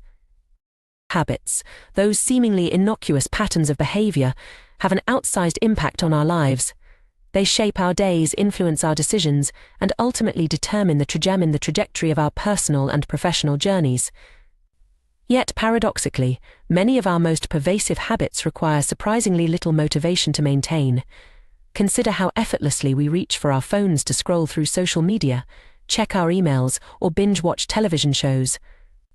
These activities consume vast swaths of our time precisely because they demand so little from us. Their convenience is their power. This observation leads us to a crucial insight: every habit, at its core, is an obstacle between us and our desired outcome. When we diet, we're not truly after the act of restricting our food intake, we're seeking the health and appearance benefits that come with it. Meditation isn't about sitting still, it's about achieving a state of calm and mental clarity. Journaling isn't the end goal, clear thinking is. Understanding this distinction is vital because it highlights the friction that exists between our current state and our aspirations. The more difficult a habit is to maintain, the more friction it introduces into our lives. This is why making our positive habits as effortless as possible is crucial for long-term success. By reducing the barriers to entry, we increase the likelihood of following through, even on days when our motivation wanes. It's about creating a path of least resistance towards our goals. However, this emphasis on ease might seem at odds with human achievement. After all, history is replete with examples of individuals accomplishing incredibly challenging feats. From raising children to building businesses to scaling the world's highest peaks, humans have demonstrated time and again their capacity for overcoming immense obstacles.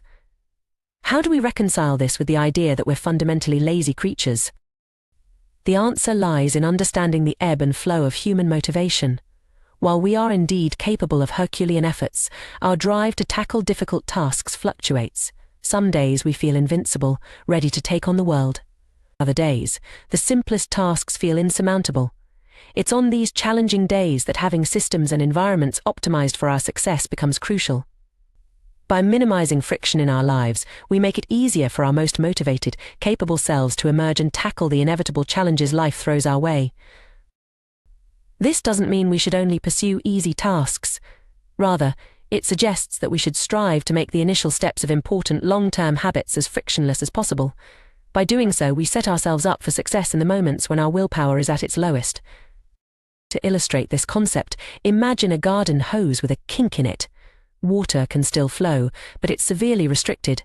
To increase the flow, you have two options. You can try to force more water through by cranking up the pressure, or you can simply remove the kink.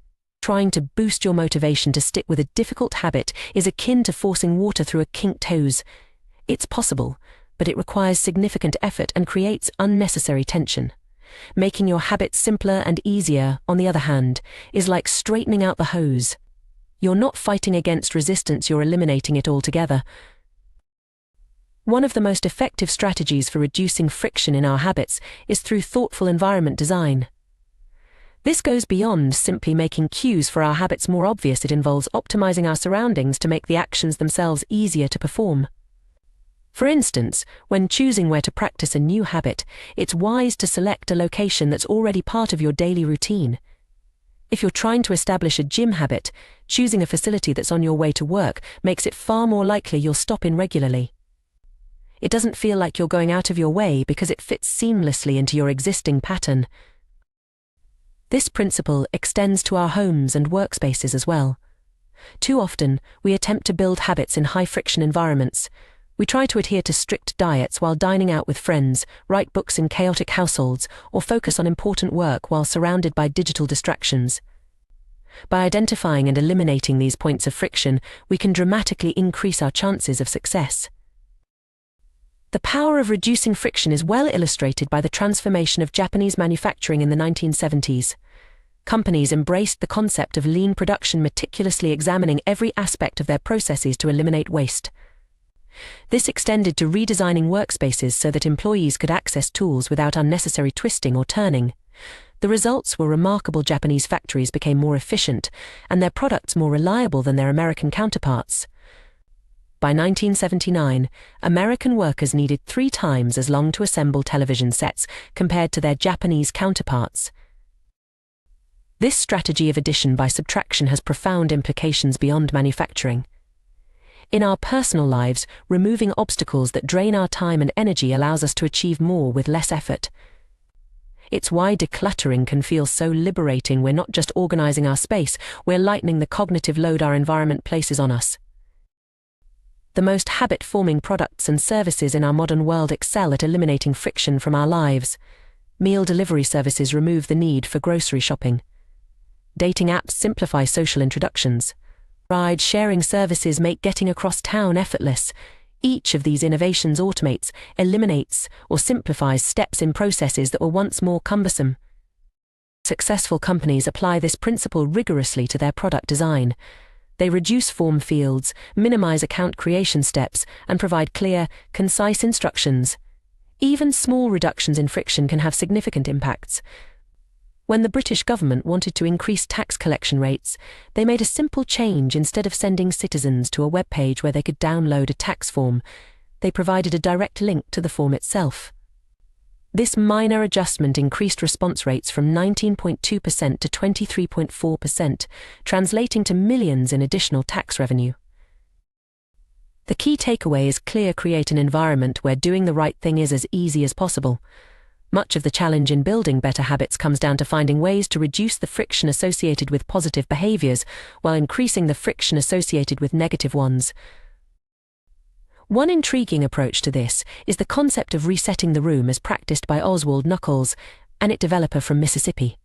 After finishing an activity, Knuckles takes a moment to prepare the space for its next use. After watching TV, he returns the remote to its designated spot, arranges the pillows, and folds the blanket. When leaving his car, he disposes of any trash. While waiting for the shower to warm up, he quickly wipes down the toilet. This practice serves a dual purpose. It's not just about cleaning up after the last action, but about reducing friction for the next one. By resetting each space to its optimal state, Knuckles is essentially laying out a welcome mat for his future self. He's making it easier to engage in positive behaviors by ensuring that the environment is always primed and ready. This approach can be applied broadly across various aspects of our lives. For instance, preparing your workout clothes the night before reduces the friction of getting ready for exercise in the morning. Setting out your writing materials or opening your document editor before bed makes it easier to start writing first thing in the day. Clearing your desk at the end of each workday sets the stage for a productive start the next morning. The beauty of this strategy is its simplicity and scalability. Small actions consistently applied can dramatically reshape our environment and, by extension, our behavior. It's a practical application of the idea that our physical space both reflects and influences our mental state. Moreover, the act of resetting our environment can itself become a rewarding habit. It provides a sense of closure to activities, creates a tangible sense of accomplishment, and fosters a mindset of continuous improvement. Over time, this practice can lead to a more organized, intentional way of living that extends far beyond the physical spaces we inhabit. In conclusion, the path to lasting habit change is often more about smart engineering than brute force willpower. By understanding the role of friction in our behaviors, optimizing our environments, and consistently preparing for future actions, we can make significant strides towards our goals with less struggle and more sustainability. This approach acknowledges our human tendencies towards the path of least resistance while harnessing that same tendency to work in our favor. As we navigate the complexities of modern life, with its myriad distractions and competing priorities, these strategies offer a roadmap for reclaiming our time and energy. They remind us that often, the most profound changes come not from grandiose gestures, but from thoughtful adjustments to our daily routines and surroundings. By making our positive habits more convenient and our negative habits less so, we create an environment that naturally nudges us towards our best selves.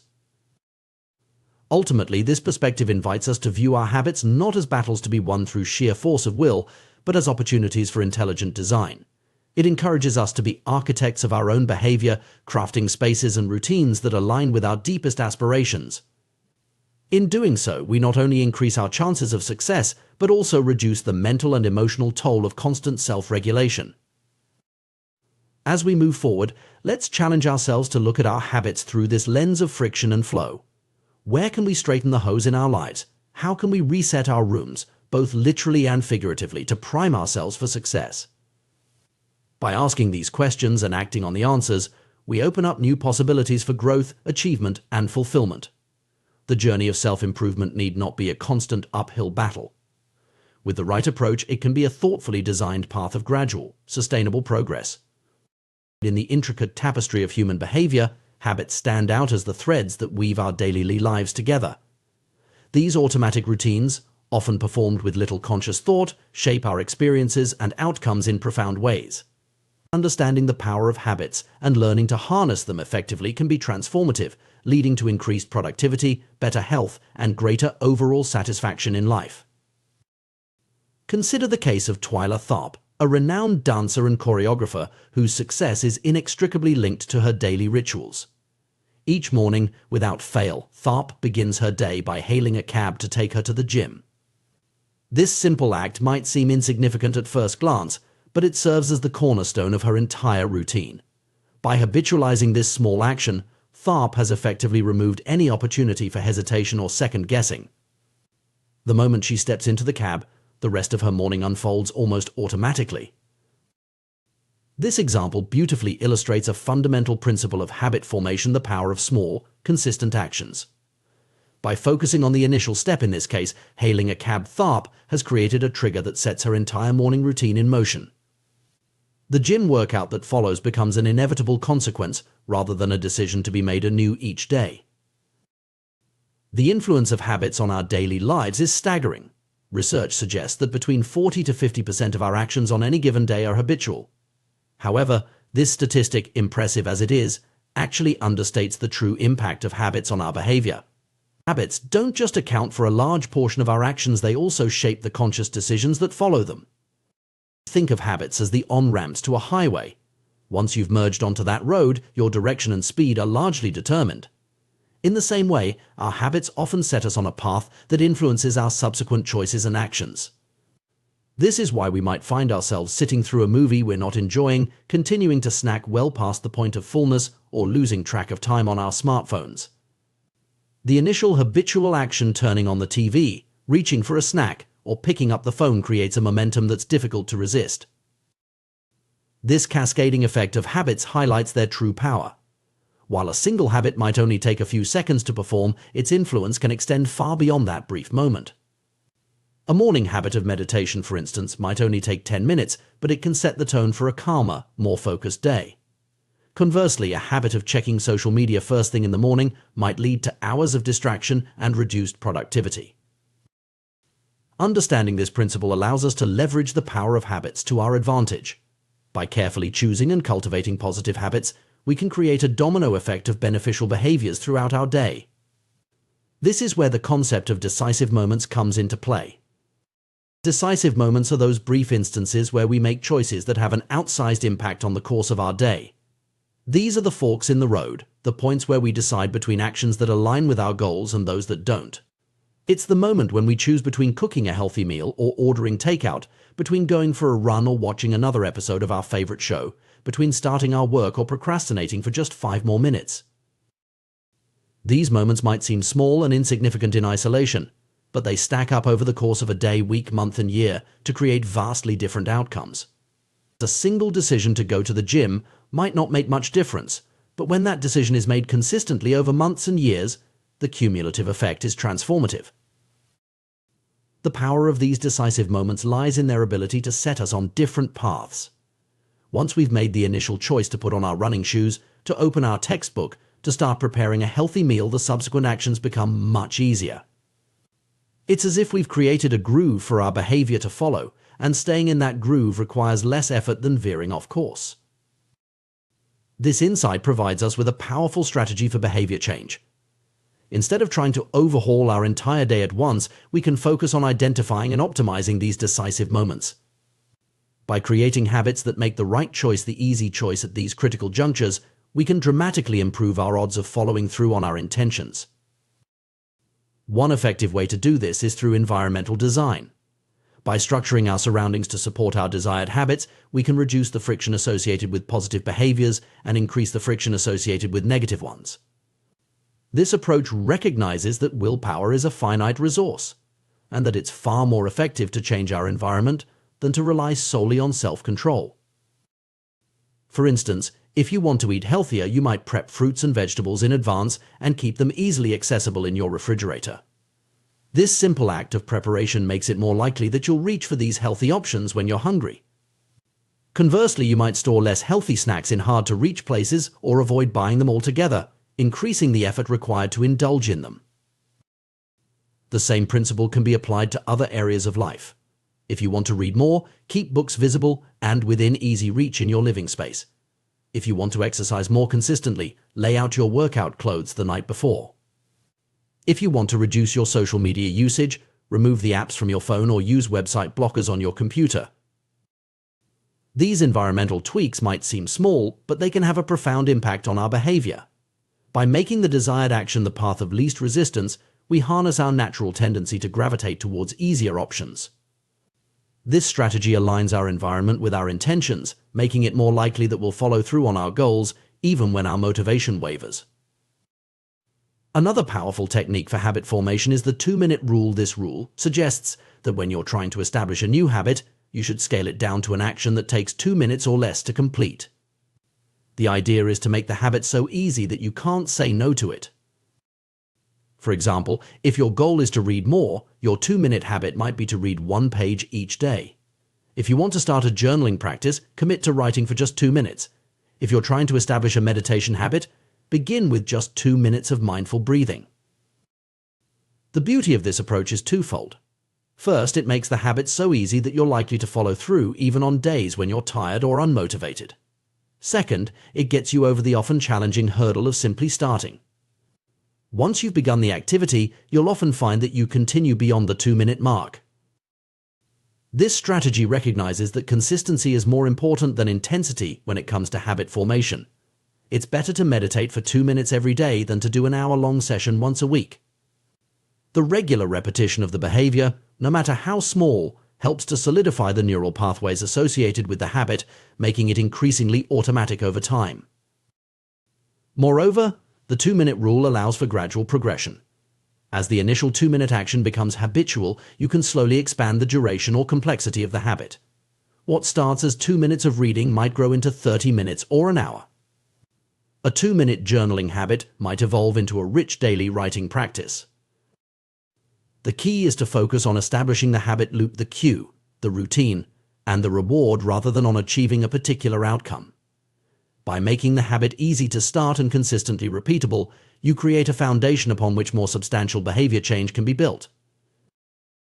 It's also worth noting that the inverse of this principle can be used to break undesirable habits. If you want to reduce a negative behavior, you can increase the friction associated with it. For instance, if you find yourself watching too much television, you might unplug the TV after each use and store the remote in a drawer. This small increase in effort can be enough to break the automatic nature of the habit and give you a moment to reconsider your choice. Ultimately, the goal is to create an environment and a set of habits that make positive behaviors easy and negative behaviors difficult. This approach recognizes that our willpower is limited and that sustained behavior change is more likely to come from changing our surroundings than from sheer force of will. As we navigate the complexities of modern life with its myriad distractions and competing priorities, understanding and leveraging the power of habits becomes increasingly crucial. By focusing on the small, everyday choices that shape our behavior, we can gradually steer ourselves towards the lives we aspire to lead. This perspective invites us to view our daily routines not as a series of inconsequential actions, but as opportunities to align our behavior with our goals. Every habit, no matter how small, is a vote for the type of person we want to become. When we choose to read a page instead of scrolling through social media, when we opt for a healthy snack instead of junk food, when we decide to meditate for 2 minutes instead of immediately checking our emails, we are casting votes for our ideal selves. The cumulative effect of these small choices can be truly transformative. Over time, these habits shape not just our actions, but our identities. We become readers, healthy eaters, mindful individuals not through single, heroic efforts, but through the consistent repetition of small, positive actions. Moreover, this approach to behavior change is inherently empowering. Instead of feeling overwhelmed by the magnitude of our goals, we can focus on taking small, manageable steps in the right direction. We recognize that every day presents us with numerous opportunities to make choices that align with our aspirations.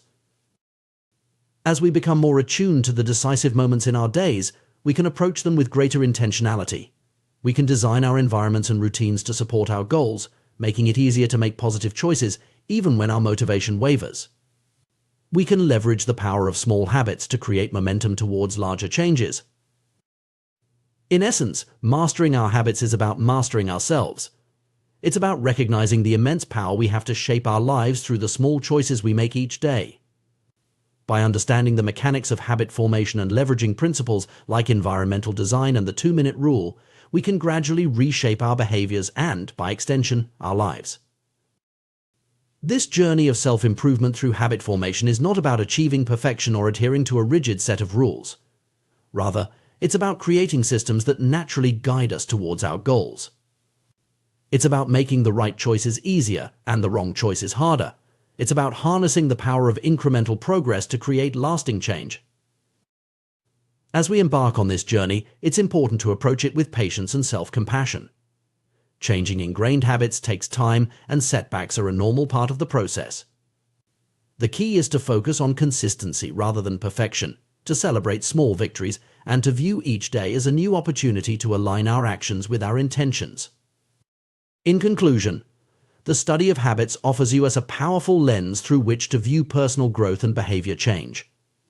By understanding the outsized impact of small actions, the importance of decisive moments, and the power of environmental design, we can approach self-improvement in a more strategic and effective way. As we master our habits, we don't just change our behaviors, we change our lives. In the intricate tapestry of human behavior, our daily choices serve as the individual threads that, when woven together, create the fabric of our lives. Among these myriad decisions, certain moments stand out as particularly significant. These are what we might call decisive moments. These pivotal instances, often seemingly small and inconsequential, have the power to shape the course of our day and, by extension, our lives. Consider the simple act of walking into a restaurant. On the surface, it might appear to be a mundane decision, but in reality, it's a decisive moment that sets the stage for what follows. By choosing to enter a particular establishment, you've effectively determined the range of options available for your meal. If you step into a steakhouse, your choices are immediately constrained to what's on their menu. You can order a sirloin or a ribeye, but sushi is off the table. This principle extends far beyond food choices. It applies to virtually every aspect of our lives. These decisive moments are the junctures at which our habits exert their influence most powerfully. Our habitual behaviors lead us down certain paths, opening some doors while closing others. This is why developing an awareness of these critical points throughout our day is so crucial. Each day is composed of countless moments, but it's the habitual choices we make at these key junctures that ultimately determine the trajectory of our time and energy. Understanding this concept allows us to approach personal growth and habit formation from a more strategic perspective. Instead of trying to overhaul our entire lifestyle at once, a daunting task that often leads to frustration and failure, we can focus on identifying and optimizing these decisive moments. By doing so, we create a ripple effect that can lead to significant changes over time. However, even when we recognize the importance of starting small, it's all too easy to fall into the trap of trying to do too much too soon. The excitement of potential change can be intoxicating, leading us to set unrealistic goals or attempt to make sweeping changes overnight. This is where the 2-minute rule comes into play, a powerful strategy for making habits stick. The 2-minute rule posits that when you're trying to establish a new habit, it should take less than 2 minutes to do. This might seem counterintuitive at first. After all, how can you achieve significant change in just 2 minutes? But the beauty of this rule lies in its simplicity and its focus on getting started. Almost any habit can be distilled down to a 2-minute version. Want to read more? Start with reading just 1 page before bed. Aiming to exercise regularly? Begin by simply putting on your workout clothes. Hoping to improve your diet? Start by adding 1 vegetable to your plate at dinner. The key is to make the initial action so easy that it's almost impossible to say no to it. This approach is powerful for several reasons. Firstly, it removes the intimidation factor that often comes with trying to establish new habits. Reading an entire book might seem daunting, but reading a single page is manageable for anyone. Secondly, it leverages the principle of momentum. Once you've started an activity, it's much easier to continue. You might sit down intending to read just 1 page, only to find yourself engrossed in the book an hour later. The 2-minute rule isn't about limiting yourself to only 2 minutes of an activity. Rather, it's about creating what we might call a gateway habit, a small, easy action that naturally leads you down a more productive path. It's about mastering the art of showing up consistently, which is the foundation of any lasting habit. This concept aligns with the idea that habits must be established before they can be improved.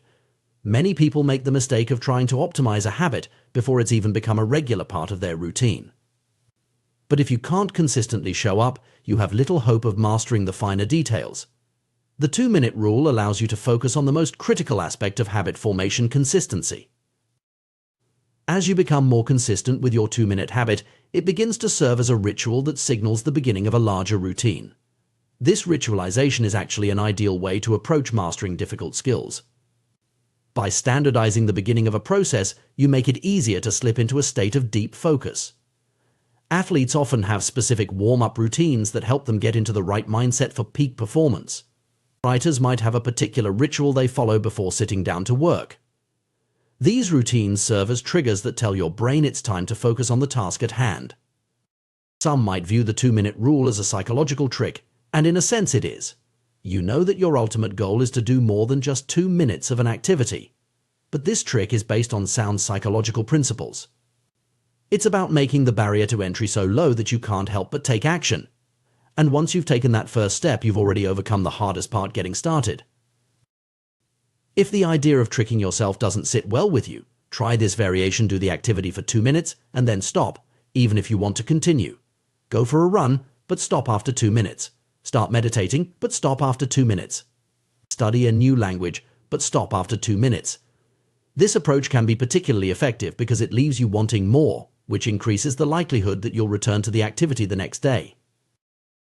This strategy has proven effective for many people across various goals. One individual used it to lose over 100 pounds. He started by going to the gym each day, but limiting himself to just 5 minutes. After a few weeks, he naturally began to extend his workouts. The key was that he had established the habit of going to the gym consistently before trying to do lengthy workouts.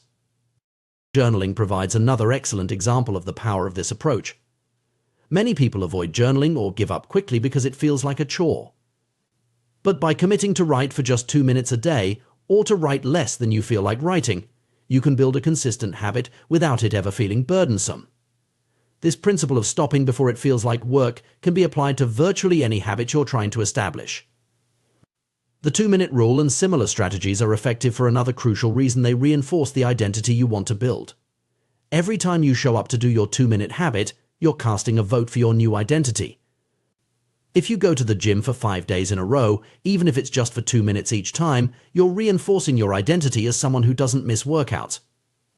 You're not focused on getting in shape, the outcome. You're focused on becoming the type of person who exercises regularly, the identity. This shift in focus from outcomes to identity is a powerful one. It's easy to get consumed by end goals: losing weight, writing a book, learning a new skill. But by focusing on the smallest actions that confirm the type of person you want to be, you're laying the groundwork for lasting change. 1 push-up is better than not exercising at all. 1 minute of guitar practice is better than none. 1 page of reading is better than never picking up a book. As you consistently show up and your 2-minute habit becomes ingrained, you can begin to shape it towards your ultimate goal. This process, which we might call habit shaping, involves gradually scaling up your habit while still maintaining your focus on the crucial first 2 minutes. For example, if your goal is to become an early riser, you might start by simply being home by 10 p.m. every night. Once that becomes easy, you move to having all devices turned off by 10 p.m. The next step might be being in bed by 10 p.m., then lights off by 10 p.m., and finally waking up at 6 a.m. each day. At each day, you're focusing on mastering just the first 2 minutes of the behavior before moving on to the next level. This gradual approach can be applied to any habit you're trying to build. If you want to become vegan, you might start by adding vegetables to each meal, then progressively eliminating different types of animal products from your diet. If you're aiming to establish an exercise routine, you begin with simply changing into workout clothes, then stepping out the door for a walk, and gradually building up to regular gym sessions. The beauty of this approach lies in its flexibility and its respect for the gradual nature of true behavior change. It recognizes that lasting habits are built slowly and consistently, not through Herculean efforts that burn you out quickly. It allows you to celebrate small victories along the way, reinforcing your motivation and your new identity. Moreover, this strategy aligns with our understanding of how the brain forms habits. Neuroscience tells us that habits are formed through repetition, as neural pathways are strengthened through consistent use. By focusing on small, manageable actions that you can repeat daily, you're effectively training your brain to associate certain cues with certain behaviors. It's worth noting that this approach to habit formation doesn't just apply to personal habits, it can be equally effective in professional settings or when trying to implement changes in organizations. Too often, companies try to implement sweeping changes all at once, leading to resistance and failed initiatives. By breaking down large changes into smaller, more manageable steps, organizations can more effectively guide their employees towards new ways of working. As you embark on your journey of habit formation, it's crucial to maintain a perspective of patience and self-compassion. Change takes time and setbacks are a normal part of the process. The goal isn't perfection, but progress. Every time you show up for your 2-minute habit, you're moving in the right direction, regardless of what happens afterwards. Remember, too, that the habits you're working to establish are not the end goal in themselves. They are the entry point, the first step on a longer journey. Just as hailing a cab was the crucial first step in Twyla Tharp's morning routine, your 2-minute habit is the gateway to larger changes and growth. In conclusion, the path to lasting change lies not in grand gestures or heroic efforts, but in the small, consistent actions we take each day. By understanding the power of decisive moments, leveraging the 2-minute rule, and focusing on identity-based habits, we can create meaningful change in our lives. It's about making the right behaviors easy, focusing on consistency over intensity, and trusting in the compounding effect of small actions over time. As you move forward, challenge yourself to identify the decisive moments in your day. Where are the points at which a small choice could lead you down a more positive path? Then, apply the 2-minute rule to create gateway habits that align with your goals. Remember, the journey of 1,000 miles begins with a single step, or in this case, a single 2-minute action. By mastering the art of showing up, you set the stage for transformative change and growth. Your future self will thank you for the small, consistent efforts you make today. In the realm of personal development and habit formation, we often focus on strategies to make positive behaviors easier to adopt. However, an equally powerful approach is to make undesirable habits more difficult to maintain.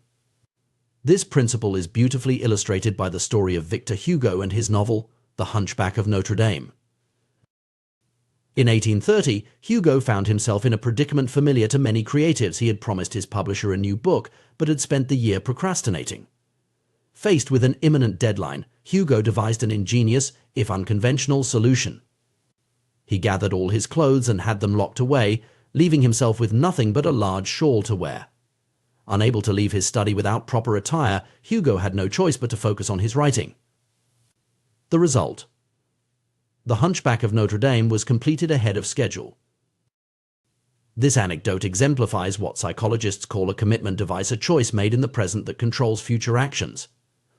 By removing the option to engage in other activities, Hugo created an environment where writing was the path of least resistance. This strategy inverts the common advice to make good habits easier. Instead, it focuses on making bad habits harder. Commitment devices can take many forms, each tailored to address specific challenges. For those struggling with overeating, purchasing food in individual portions rather than bulk sizes can serve as a natural limit on consumption. Gamblers might voluntarily add themselves to casino ban lists to prevent future indulgences. Athletes needing to maintain a certain weight for competition might leave their wallets at home to avoid the temptation of fast food. These strategies work by leveraging our good intentions before we can fall victim to temptation. They recognize that willpower is a finite resource and that the environment often plays a more significant role in our behavior than sheer determination. By altering our environment or creating obstacles to undesired behaviors, we can guide ourselves towards better choices without relying solely on willpower.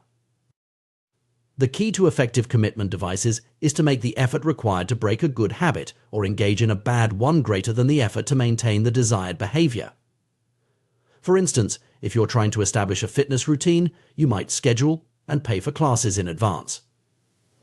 The financial commitment and the social expectation of attendance create a situation where following through requires less effort than cancelling. While commitment devices are powerful tools for behavior change, we can push this concept even further. Instead of just making bad habits difficult, we can strive to make good habits inevitable and bad habits impossible. This approach is exemplified by the story of John Henry Patterson and the invention of the cash register. In the mid-1800s, Patterson owned a small supply store that was struggling due to employee theft. At the time, this was a common problem with no easy solution. However, Patterson's fortunes changed when he discovered Ritty's incorruptible cashier, the first cash register. By automatically locking away cash and receipts after each transaction, the machine made theft practically impossible. The results were immediate, and dramatic. Patterson's business went from losing money to turning a significant profit within 6 months. The brilliance of the cash register lay in its ability to automate ethical behavior. Rather than trying to change the employee's mindset or increase surveillance, it simply removed the option to steal. This principle can be applied to various aspects of our lives. By creating systems that make preferred behaviors automatic and undesired behaviors impractical, we can effect lasting change with minimal ongoing effort. This concept of one-time actions that pay dividends over time is particularly intriguing. These are choices that require some initial effort, but create increasing value as time passes. For example, installing a water filter can lead to long-term improvements in health and reduced plastic waste. Buying a quality mattress can enhance sleep quality for years to come. Unsubscribing from unnecessary emails can permanently reduce daily distractions. The power of these one-time actions lies in their ability to shape our environment and, by extension, our behavior without requiring constant conscious effort. They embody the principle of making good habits easier and bad habits harder on a long-term scale.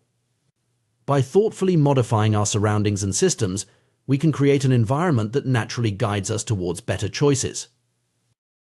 Consider the impact of seemingly small changes like using smaller plates to reduce caloric intake or removing the TV from the bedroom to improve sleep habits. These simple actions can have profound effects on our health and well-being over time. Similarly, financial habits can be dramatically improved through one-time actions like setting up automatic savings plans or bill payments. The beauty of this approach is its simplicity and accessibility. While not everyone may have the willpower to consistently make healthy choices or stick to a budget, most people can manage a one-time action that sets up a more supportive environment. This democratizes the process of habit formation, making it attainable for a wider range of individuals. Moreover, these strategies often have compounding effects. For instance, improving sleep quality through better bedding and a TV-free bedroom can lead to increased energy and productivity during the day. This, in turn, might make it easier to maintain a regular exercise routine or make healthier food choices. Similarly, automating finances can reduce stress and free up mental energy for other pursuits. It's important to note that while these strategies can be highly effective, they're not a panacea. Personal growth and habit formation still require effort and commitment. However, by focusing on creating an environment that supports our goals, we can significantly reduce the amount of willpower required to maintain positive habits. This approach also aligns well with our understanding of human psychology. We are profoundly influenced by our environment, often more than we realize. By consciously shaping that environment, we can harness this influence for our benefit. It's a way of working with our natural tendencies rather than constantly fighting against them. Furthermore, this strategy of environmental design can be applied at various scales. Individuals can use it to improve personal habits, but it can also be implemented at organizational or societal levels. For example, companies might redesign office spaces to encourage more movement or collaboration. Cities could modify urban planning to promote walking and cycling over driving. As we consider implementing these strategies in our own lives, it's worth taking time to reflect on our specific challenges and goals. What are the habits we're struggling to form or break? What aspects of our environment might be hindering our progress? By identifying these pain points, we can more effectively target our interventions. It's also valuable to think creatively about potential solutions. While some commitment devices or environmental changes might be obvious, others might require more innovative thinking. The goal is to find solutions that work for our individual circumstances and preferences. Additionally, it's crucial to approach this process with patience and self-compassion. Habit change is rarely a linear process, and setbacks are normal. The advantage of focusing on environmental changes is that they continue to exert their influence, even when our motivation wavers. In conclusion, while traditional advice on habit formation often focuses on willpower and motivation, there's immense power in shaping our environment to support our goals. By creating commitment devices, automating good behaviors, and making one-time changes that yield long-term benefits, we can significantly increase our chances of success. This approach recognizes that sustainable change often comes not from Herculean efforts of will, but from thoughtful adjustments to our surroundings and systems. It's about creating an environment where good habits are the path of least resistance and bad habits require conscious effort to maintain. As we move forward in our personal growth journeys, let's consider how we can leverage these principles. What commitment devices might help us overcome our specific challenges? What one-time actions could we take to set ourselves up for long-term success? By answering these questions and taking action, we can create lasting change with less ongoing effort, freeing up our mental energy to focus on what truly matters in our lives. Remember, the goal isn't perfection, but progress. Every step we take to align our environment with our aspirations is a step towards becoming the person we want to be. By making good habits inevitable and bad habits impossible, we're not just changing our behaviors, we're reshaping our lives. In the realm of personal development and habit formation, we often focus on strategies to make positive behaviors easier to adopt. However, an equally powerful approach is to make undesirable habits more difficult to maintain. This principle is beautifully illustrated by the story of Victor Hugo and his novel, The Hunchback of Notre Dame. In 1830, Hugo found himself in a predicament familiar to many creatives. He had promised his publisher a new book but had spent the year procrastinating. Faced with an imminent deadline, Hugo devised an ingenious, if unconventional, solution. He gathered all his clothes and had them locked away, leaving himself with nothing but a large shawl to wear. Unable to leave his study without proper attire, Hugo had no choice but to focus on his writing. The result? The Hunchback of Notre Dame was completed ahead of schedule. This anecdote exemplifies what psychologists call a commitment device, a choice made in the present that controls future actions. By removing the option to engage in other activities, Hugo created an environment where writing was the path of least resistance. This strategy inverts the common advice to make good habits easier. Instead, it focuses on making bad habits harder. Commitment devices can take many forms, each tailored to address specific challenges. For those struggling with overeating, purchasing food in individual portions rather than bulk sizes can serve as a natural limit on consumption. Gamblers might voluntarily add themselves to casino ban lists to prevent future indulgences. Athletes needing to maintain a certain weight for competition might leave their wallets at home to avoid the temptation of fast food. These strategies work by leveraging our good intentions before we can fall victim to temptation. They recognize that willpower is a finite resource, and that the environment often plays a more significant role in our behavior than sheer determination. By altering our environment or creating obstacles to undesired behaviors, we can guide ourselves towards better choices without relying solely on willpower. The key to effective commitment devices is to make the effort required to break a good habit or engage in a bad one greater than the effort to maintain the desired behavior. For instance, if you're trying to establish a fitness routine, you might schedule and pay for classes in advance. The financial commitment and the social expectation of attendance create a situation where following through requires less effort than canceling. While commitment devices are powerful tools for behavior change, we can push this concept even further.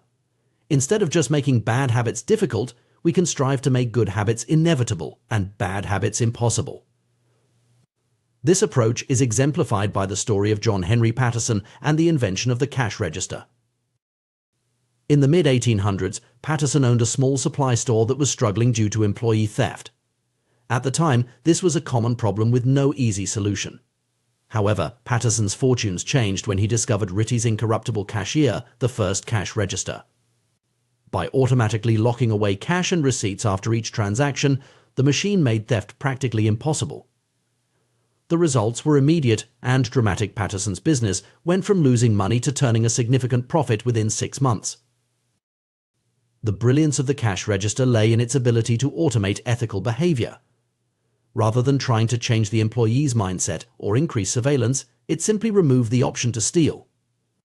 This principle can be applied to various aspects of our lives. By creating systems that make preferred behaviors automatic and undesired behaviors impractical, we can effect lasting change with minimal ongoing effort. This concept of one-time actions that pay dividends over time is particularly intriguing. These are choices that require some initial effort but create increasing value as time passes. For example, installing a water filter can lead to long-term improvements in health and reduced plastic waste. Buying a quality mattress can enhance sleep quality for years to come. Unsubscribing from unnecessary emails can permanently reduce daily distractions. The power of these one-time actions lies in their ability to shape our environment and, by extension, our behavior without requiring constant conscious effort. They embody the principle of making good habits easier and bad habits harder on a long-term scale. By thoughtfully modifying our surroundings and systems, we can create an environment that naturally guides us towards better choices. Consider the impact of seemingly small changes like using smaller plates to reduce caloric intake or removing the TV from the bedroom to improve sleep habits. These simple actions can have profound effects on our health and well-being over time. Similarly, financial habits can be dramatically improved through one-time actions like setting up automatic savings plans or bill payments. The beauty of this approach is its simplicity and accessibility. While not everyone may have the willpower to consistently make healthy choices or stick to a budget, most people can manage a one-time action that sets up a more supportive environment. This democratizes the process of habit formation, making it attainable for a wider range of individuals. Moreover, these strategies often have compounding effects. For instance, improving sleep quality through better bedding and a TV-free bedroom can lead to increased energy and productivity during the day. This, in turn, might make it easier to maintain a regular exercise routine or make healthier food choices.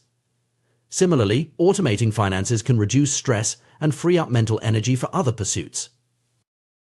It's important to note that while these strategies can be highly effective, they're not a panacea. Personal growth and habit formation still require effort and commitment.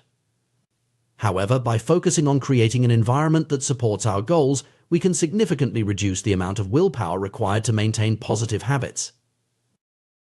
This approach also aligns well with our understanding of human psychology. We are profoundly influenced by our environment, often more than we realize. By consciously shaping that environment, we can harness this influence for our benefit.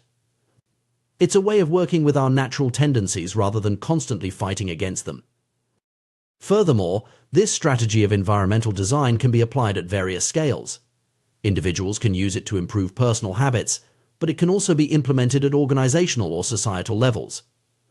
For example, companies might redesign office spaces to encourage more movement or collaboration. Cities could modify urban planning to promote walking and cycling over driving. As we consider implementing these strategies in our own lives, it's worth taking time to reflect on our specific challenges and goals. What are the habits we're struggling to form or break? What aspects of our environment might be hindering our progress?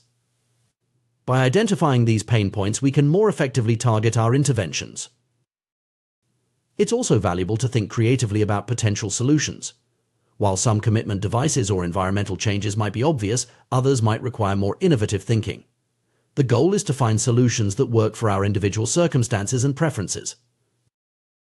Additionally, it's crucial to approach this process with patience and self-compassion. Habit change is rarely a linear process, and setbacks are normal. The advantage of focusing on environmental changes is that they continue to exert their influence even when our motivation wavers. In conclusion, while traditional advice on habit formation often focuses on willpower and motivation, there's immense power in shaping our environment to support our goals. By creating commitment devices, automating good behaviors, and making one-time changes that yield long-term benefits, we can significantly increase our chances of success. This approach recognizes that sustainable change often comes not from Herculean efforts of will, but from thoughtful adjustments to our surroundings and systems. It's about creating an environment where good habits are the path of least resistance and bad habits require conscious effort to maintain. As we move forward in our personal growth journeys, let's consider how we can leverage these principles. What commitment devices might help us overcome our specific challenges? What one-time actions could we take to set ourselves up for long-term success?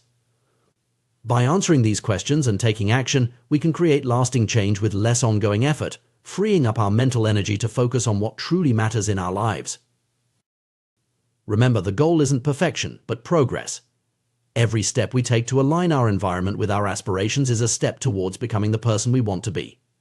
By making good habits inevitable and bad habits impossible, we're not just changing our behaviors, we're reshaping our lives. In the bustling streets of a Pakistani neighborhood, where unsanitary conditions once led to widespread illness and disease, a remarkable transformation took place. This change wasn't brought about by advanced medical treatments or cutting-edge technology, but by something as simple as soap and the habit of hand-washing. The story begins with contaminated water sources causing epidemics of diarrhea, vomiting, and abdominal pain. In this densely populated area, nearly 1/3 of the children were malnourished, and the close quarters allowed viruses and bacterial infections to spread like wildfire. It was this dire public health crisis that brought researcher Stephen Luby and his team to Pakistan. Upon arrival, Luby and his colleagues quickly realized that in such an environment with poor sanitation, the simple act of washing one's hands could make a significant difference in the health of the residents. However, they soon discovered a surprising fact: many people were already aware that hand washing was important. This revelation highlights a crucial point about human behavior. Knowledge alone is often not enough to change habits or improve outcomes. The residents understood the importance of hand washing, but their practices were inconsistent and haphazard. Some would merely run their hands under water quickly, others would wash only one hand, and many would simply forget to wash their hands before preparing food. The problem wasn't a lack of information, it was a lack of consistency. This scenario is not unique to hand washing or to this particular community. We often see similar patterns in various aspects of our lives. We know we should exercise regularly, eat a balanced diet, or save money for the future, yet we struggle to consistently follow through on these intentions. This gap between knowledge and action is a fundamental challenge in behavior change. Recognizing this, Luby and his team took an innovative approach. They partnered with Procter & Gamble to supply the neighborhood with Safeguard soap. This wasn't just any ordinary soap, it was a premium product that provided a more enjoyable hand-washing experience. The soap foamed easily, allowing people to lather their hands with suds, and it had a pleasant scent. Suddenly, hand-washing became slightly more pleasurable. This strategy tapped into a powerful principle of behavior change: make it satisfying. We are more likely to repeat behaviors that provide immediate, positive feedback. The pleasant sensory experience of using the Safeguard soap, the feel of the lather, the appealing scent created a small but significant reward for the act of hand-washing. The results were dramatic. Within months, the researchers observed a rapid shift in the health of children in the neighborhood. The rate of diarrhea fell by 52%, pneumonia by 48%, and impetigo, a bacterial skin infection, by 35%. These improvements in health outcomes were achieved not through complex medical interventions, but through the consistent practice of a simple habit made more enjoyable. Even more impressive were the long-term effects. When the researchers returned to some of the households in Karachi 6 years later, they found that over 95% of households who had been given the soap for free and encouraged to wash their hands still had a hand-washing station with soap and water available. The researchers hadn't provided any soap to the intervention group for over 5 years, yet the habit had become so ingrained that the practice was maintained. This long-term adherence to the hand-washing habit illustrates another critical aspect of behavior change: the power of habit formation. Once a behavior becomes habitual, it requires less conscious effort and decision-making. It becomes an automatic response to certain cues or situations. In this case, the residents had internalized hand-washing as a routine part of their daily lives, continuing the practice even years after the initial intervention. The success of this hand-washing initiative in Pakistan exemplifies what can be considered the fourth law of behavior change: make it satisfying. This principle asserts that we are more likely to repeat a behavior when the experience is satisfying. It's a logical concept: feelings of pleasure, even minor ones, signal to our brain that a behavior is worth remembering and repeating. This principle isn't limited to hand-washing. We can see its application in various products and behaviors that have become widespread habits. Take chewing gum, for instance. While gum had been sold commercially throughout the 1800s, It wasn't until Wrigley launched in 1891 that it became a worldwide habit. Wrigley's innovation was to add flavors like spearmint and juicy fruit, making the product more enjoyable to use. They further enhanced the appeal by marketing gum as a way to refresh your taste, associating it with the pleasant feeling of a clean mouth. The success of flavored toothpaste follows a similar pattern. Manufacturers saw great success when they added flavors like spearmint, peppermint, and cinnamon to their products. These flavors don't actually improve the effectiveness of toothpaste in cleaning teeth. Instead, they create a clean mouth feel and make the experience of brushing teeth more pleasurable. This added satisfaction makes people more likely to maintain the habit of regular toothbrushing. These examples illustrate a fundamental truth about human behavior: what is rewarded is repeated, and what is punished is avoided. We learn what to do in the future based on what we were rewarded for or punished for in the past. Positive emotions cultivate habits, while negative emotions tend to destroy them. However, there's a crucial aspect to this principle that's easy to overlook. When we talk about making behaviors satisfying, we're not looking for just any type of satisfaction. We're specifically seeking immediate satisfaction. This is where we encounter a significant challenge in modern society: the mismatch between immediate and delayed rewards. To understand this mismatch, it's helpful to consider the environment in which the human brain evolved. For most of our species' history, we lived in what scientists call an immediate return environment. Imagine being an animal roaming the plains of Africa. Your decisions typically have an immediate impact. You're constantly focused on immediate concerns like finding food, avoiding predators, or seeking shelter. Your actions deliver clear and immediate outcomes. In contrast, modern society often operates in what's called a delayed return environment. Many of the choices we make today won't benefit us immediately. If we do a good job at work, we might get a paycheck in a few weeks. If we exercise today, we might see health benefits months or years down the line. If we save money now, it might secure our retirement decades in the future. This shift to a delayed return environment is relatively recent in human history, primarily occurring in the last 500 years or so. Compared to the age of the human brain, which has remained largely unchanged for about 200,000 years, modern society is brand new. Our brains evolved in an environment where immediate rewards were crucial for survival. And we still carry that hardware with us today. This mismatch between our brain's preference for immediate rewards and the delayed nature of many modern benefits creates significant challenges. It's one reason why we often struggle with behaviors that have long-term benefits but little immediate payoff.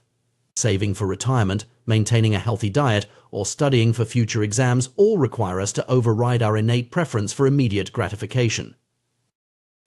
Understanding this mismatch is crucial for anyone trying to change their behavior or habits. It explains why it's often so difficult to maintain motivation for long-term goals, and why we're easily swayed by short-term pleasures even when we know they might not be in our best interest. So, how can we bridge this gap between our brain's desire for immediate satisfaction and the often delayed rewards of beneficial behaviors? One effective strategy is to find ways to add immediate positive feedback to otherwise unrewarding tasks. For instance, if you're trying to establish a habit of daily exercise, you might pair your workout with listening to your favorite podcast or audiobook. This way, even on days when you don't feel particularly motivated to exercise, you have the immediate reward of enjoying engaging content. Similarly, if you're trying to eat healthier, you might focus on finding nutritious recipes that are also delicious, providing immediate taste satisfaction alongside long-term health benefits. Another approach is to use a habit tracker or similar tool to provide immediate visual feedback on your progress. The simple act of marking off a day on a calendar or seeing a streak of successful days can provide a small but meaningful sense of accomplishment, helping to bridge the gap until the long-term benefits of your habit become apparent. It's also worth noting that while our brains may be wired for immediate gratification, we humans have a unique capacity for long-term thinking and planning. By consciously cultivating an appreciation for delayed rewards and regularly reminding ourselves of our long-term goals, we can gradually shift our perspective and find more satisfaction in behaviors that contribute to those goals.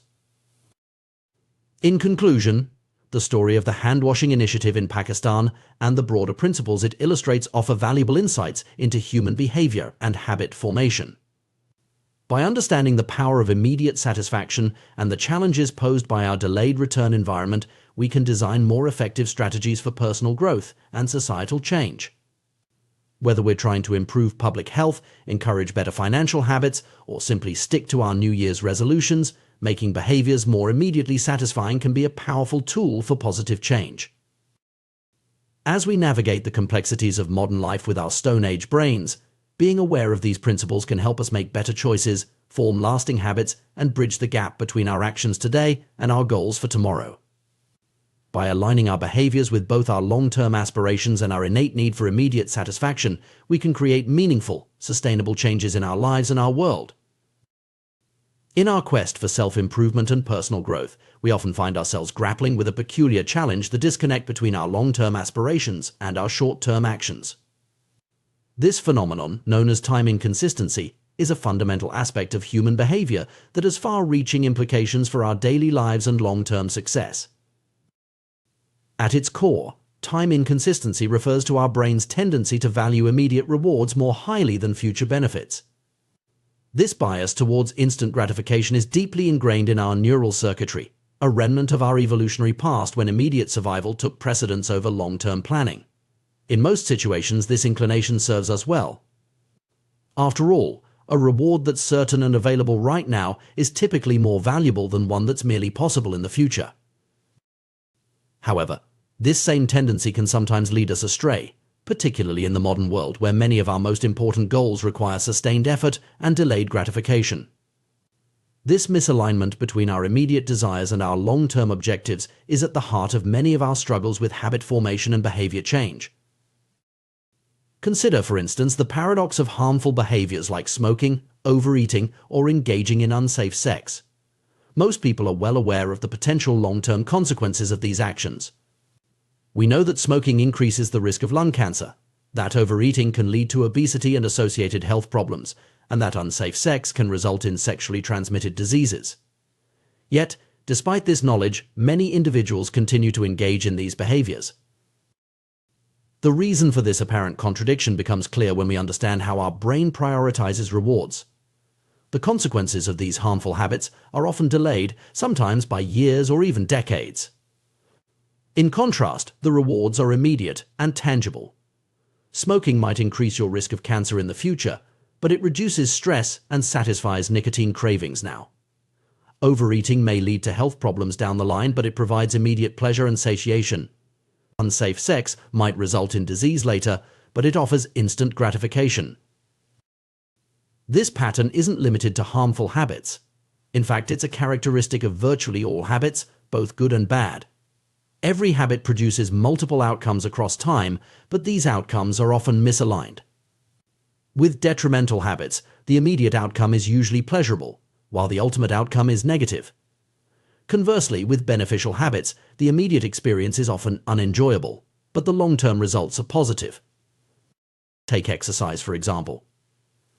The immediate experience of working out can be uncomfortable, even painful.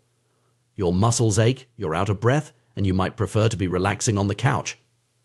However, the long-term benefits of regular exercise, improved health, increased energy, better mood are substantial. The challenge lies in overcoming the immediate discomfort to reap these future rewards. This misalignment of outcomes across time creates a significant hurdle for behavior change.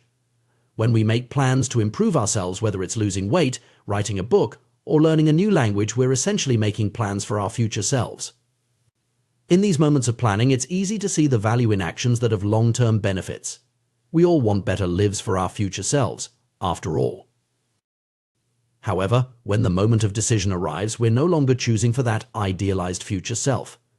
Instead, we're choosing for our present self, who craves comfort, pleasure, and immediate satisfaction. This is why relying solely on good intentions is rarely effective for long-term behavior change. The brain's bias towards the present moment is simply too strong. Understanding this tendency can help explain many of the seemingly irrational choices we make in our daily lives. It's why we might choose to watch TV instead of studying, even though we know studying will lead to better grades. It's why we might grab fast food instead of cooking a healthy meal, even though we're trying to eat better. In each of these moments, the allure of immediate gratification overpowers our longer-term goals. This preference for instant gratification reveals an important truth about success. Most people spend their days chasing quick hits of satisfaction. the path less traveled is the road of delayed gratification. If you're willing to wait for rewards, you'll often face less competition and potentially reap greater benefits. As the saying goes, the last mile is always the least crowded. Research consistently supports this idea. Studies have shown that individuals who are better at delaying gratification tend to have higher SAT scores, lower levels of substance abuse, lower likelihood of obesity, better responses to stress, and superior social skills. We've all observed this play out in our own lives. The student who resists the temptation to procrastinate and completes their assignments on time generally achieves better grades. The individual who forgoes purchasing junk food at the grocery store often maintains a healthier diet at home. At some point, success in nearly every field requires the ability to ignore an immediate reward in favor of a delayed, but ultimately more significant reward. This is true whether you're an athlete training for a competition, an entrepreneur building a business, or a writer working on a novel. The ability to delay gratification is a crucial skill for achieving long-term success. However, it's important to note that while delaying gratification is often the wise approach, it's not always easy or intuitive. Our brains are not naturally wired for long-term thinking, and constantly fighting against our instincts for immediate reward can be exhausting and unsustainable. So how can we work with our brain's tendencies rather than against them? The key lies in finding ways to make delayed gratification more appealing and immediate. Here are some strategies that can help. 1. Add immediate pleasure to long-term beneficial habits. Find ways to make habits with delayed rewards more immediately enjoyable. If you're trying to exercise more, pair your workout with listening to your favorite podcast or audiobook. This way you get an immediate reward enjoying the content along with the long-term benefits of exercise. 2. Add immediate consequences to harmful habits. Similarly, try to associate immediate, small negative consequences with habits you're trying to break. If you're trying to cut back on social media use, for example, you could commit to doing 10 push-ups every time you catch yourself mindlessly scrolling. 3. Use visual cues and tracking. Our brains respond well to visual feedback. Use habit trackers or charts to give yourself an immediate sense of accomplishment when you stick to a good habit. The satisfaction of marking off a day on a calendar can be a powerful motivator. 4. Create artificial milestones. Break long-term goals into smaller, more immediate targets. If you're saving for a big purchase, celebrate hitting smaller savings milestones along the way. 5. Practice mindfulness and visualization regularly. Take time to vividly imagine the long-term benefits of your good habits. This can help make those future rewards feel more real and immediate. 6. Use commitment devices. These are strategies where you make it more difficult or costly to engage in bad habits. For example, you might give a friend money to hold and only return if you meet your goal. 7. Reframe the immediate experience. Instead of focusing on the discomfort of a challenging habit, try to find aspects of the immediate experience to appreciate. For example, instead of dwelling on the physical strain of exercise, focus on the sense of accomplishment or the endorphin rush. 8. Create a reward system. Set up a system where you give yourself small, immediate rewards for sticking to your long-term habits. These rewards don't have to be large or costly. The key is that they're immediate and consistently applied. One particularly effective strategy is to turn instant gratification to your advantage by using a technique called reinforcement. This involves providing yourself with an immediate reward for completing a desired behavior. The key here is to make the reward instant and directly tied to the habit you're trying to build. For example, if you're trying to build a habit of daily meditation, you might reward yourself with a small piece of dark chocolate immediately after each session. The taste of the chocolate becomes an immediate, positive reinforcement for your meditation practice. Over time, your brain begins to associate meditation with this pleasant reward, making it easier to stick to the habit. This approach can be especially helpful when dealing with habits of avoidance behaviors you want to stop doing. It can be challenging to feel satisfied when you're simply not doing something, like not buying unnecessary items or not drinking alcohol. In these cases, you can create a system that makes the avoidance visible and rewarding. For instance, you could open a savings account labeled for something you want, like dream vacation or new guitar. Every time you successfully avoid a temptation, say, not buying that unnecessary gadget or skipping that expensive night out, you transfer the money you would have spent into this account. This way, you're turning the act of not doing something into a positive, but visible action. You're essentially creating a loyalty program for yourself. where your points accumulate towards something you genuinely want. This strategy not only provides immediate satisfaction but also helps to reframe the experience of avoiding temptation. Instead of feeling deprived, you feel like you're actively working towards a goal. The immediate reward of seeing your savings grow feels much better than the nebulous sense of having resisted a temptation. It's worth noting that while these strategies can be highly effective, they're not magic bullets. Changing ingrained habits and overcoming our natural bias towards immediate gratification is a challenging process that requires patience, persistence, and self-compassion. It's normal to struggle and occasionally give in to temptation. The key is to view these moments not as failures, but as opportunities to learn and adjust your approach. Moreover, it's crucial to remember that delayed gratification isn't always the right choice. Sometimes, immediate experiences are valuable in their own right. The key is to find a balance that aligns with your values and long-term goals while still allowing for present enjoyment. In conclusion, understanding the concept of time inconsistency and our brain's bias towards immediate rewards can be a powerful tool in our quest for personal growth and habit formation. By acknowledging this aspect of our nature, we can design strategies that work with our brain's tendencies rather than against them. Whether it's adding immediate pleasures to beneficial habits, creating visible rewards for avoidance behaviors, or using reinforcement techniques, these approaches can help bridge the gap between our present actions and our future aspirations. Ultimately, the ability to delay gratification and work towards long-term goals is a skill that can be developed and strengthened over time. It's a journey of self-discovery and continuous improvement, one that requires patience, creativity, and a deep understanding of our own motivations and tendencies.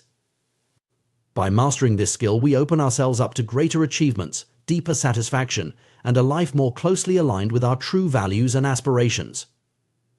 The path may not always be easy, but the rewards, both immediate and long-term, make it a journey worth undertaking. In the pursuit of personal growth and self-improvement, we often find ourselves grappling with the challenge of maintaining good habits. We start with enthusiasm, determined to make positive changes in our lives, but as time passes, our resolve can waver. The key to lasting change, it turns out, lies not just in willpower or motivation, but in the way we approach habit formation itself. By understanding the psychology behind habit formation and employing strategic techniques, we can dramatically increase our chances of success. One of the most powerful tools in this journey is the concept of making habits satisfying. This idea is rooted in the fundamental principle that we are more likely to repeat behaviors that provide immediate rewards. Our brains are wired to seek pleasure and avoid pain, and this instinct plays a crucial role in shaping our habits. However, there's a catch. Many of the habits we want to cultivate, like exercising regularly, eating healthily, or saving money, don't provide immediate gratification. Their benefits are often delayed, sometimes by months or even years. This delay can make it challenging to stick with these habits, especially when we're faced with more immediately rewarding alternatives. To overcome this challenge, we need to find ways to make our desired habits more immediately satisfying.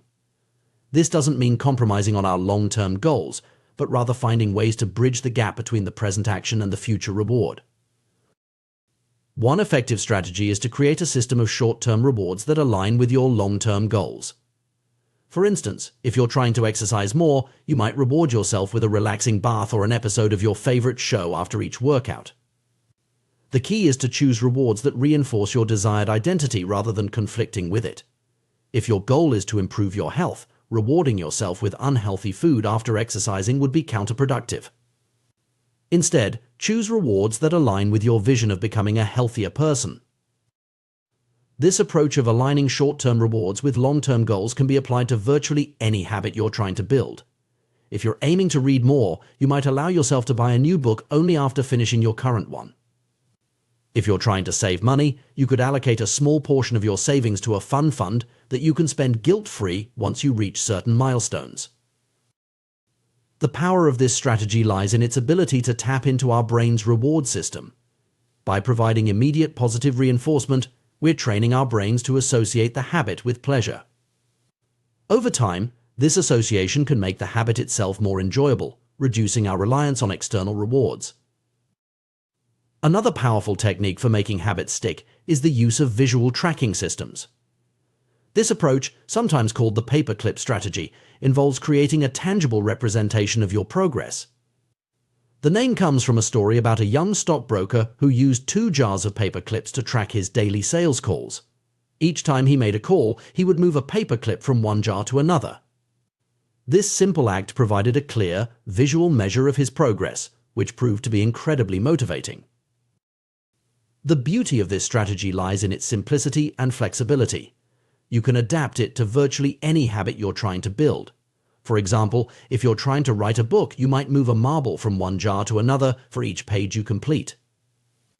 If you're aiming to increase your daily step count, you could use a similar system to track your progress.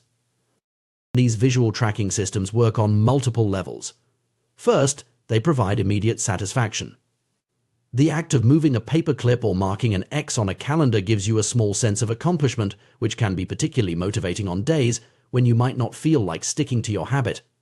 Second, they make your progress visible. On days when you're feeling discouraged, you can look at your tracker and see how far you've come, which can provide the motivation to keep going.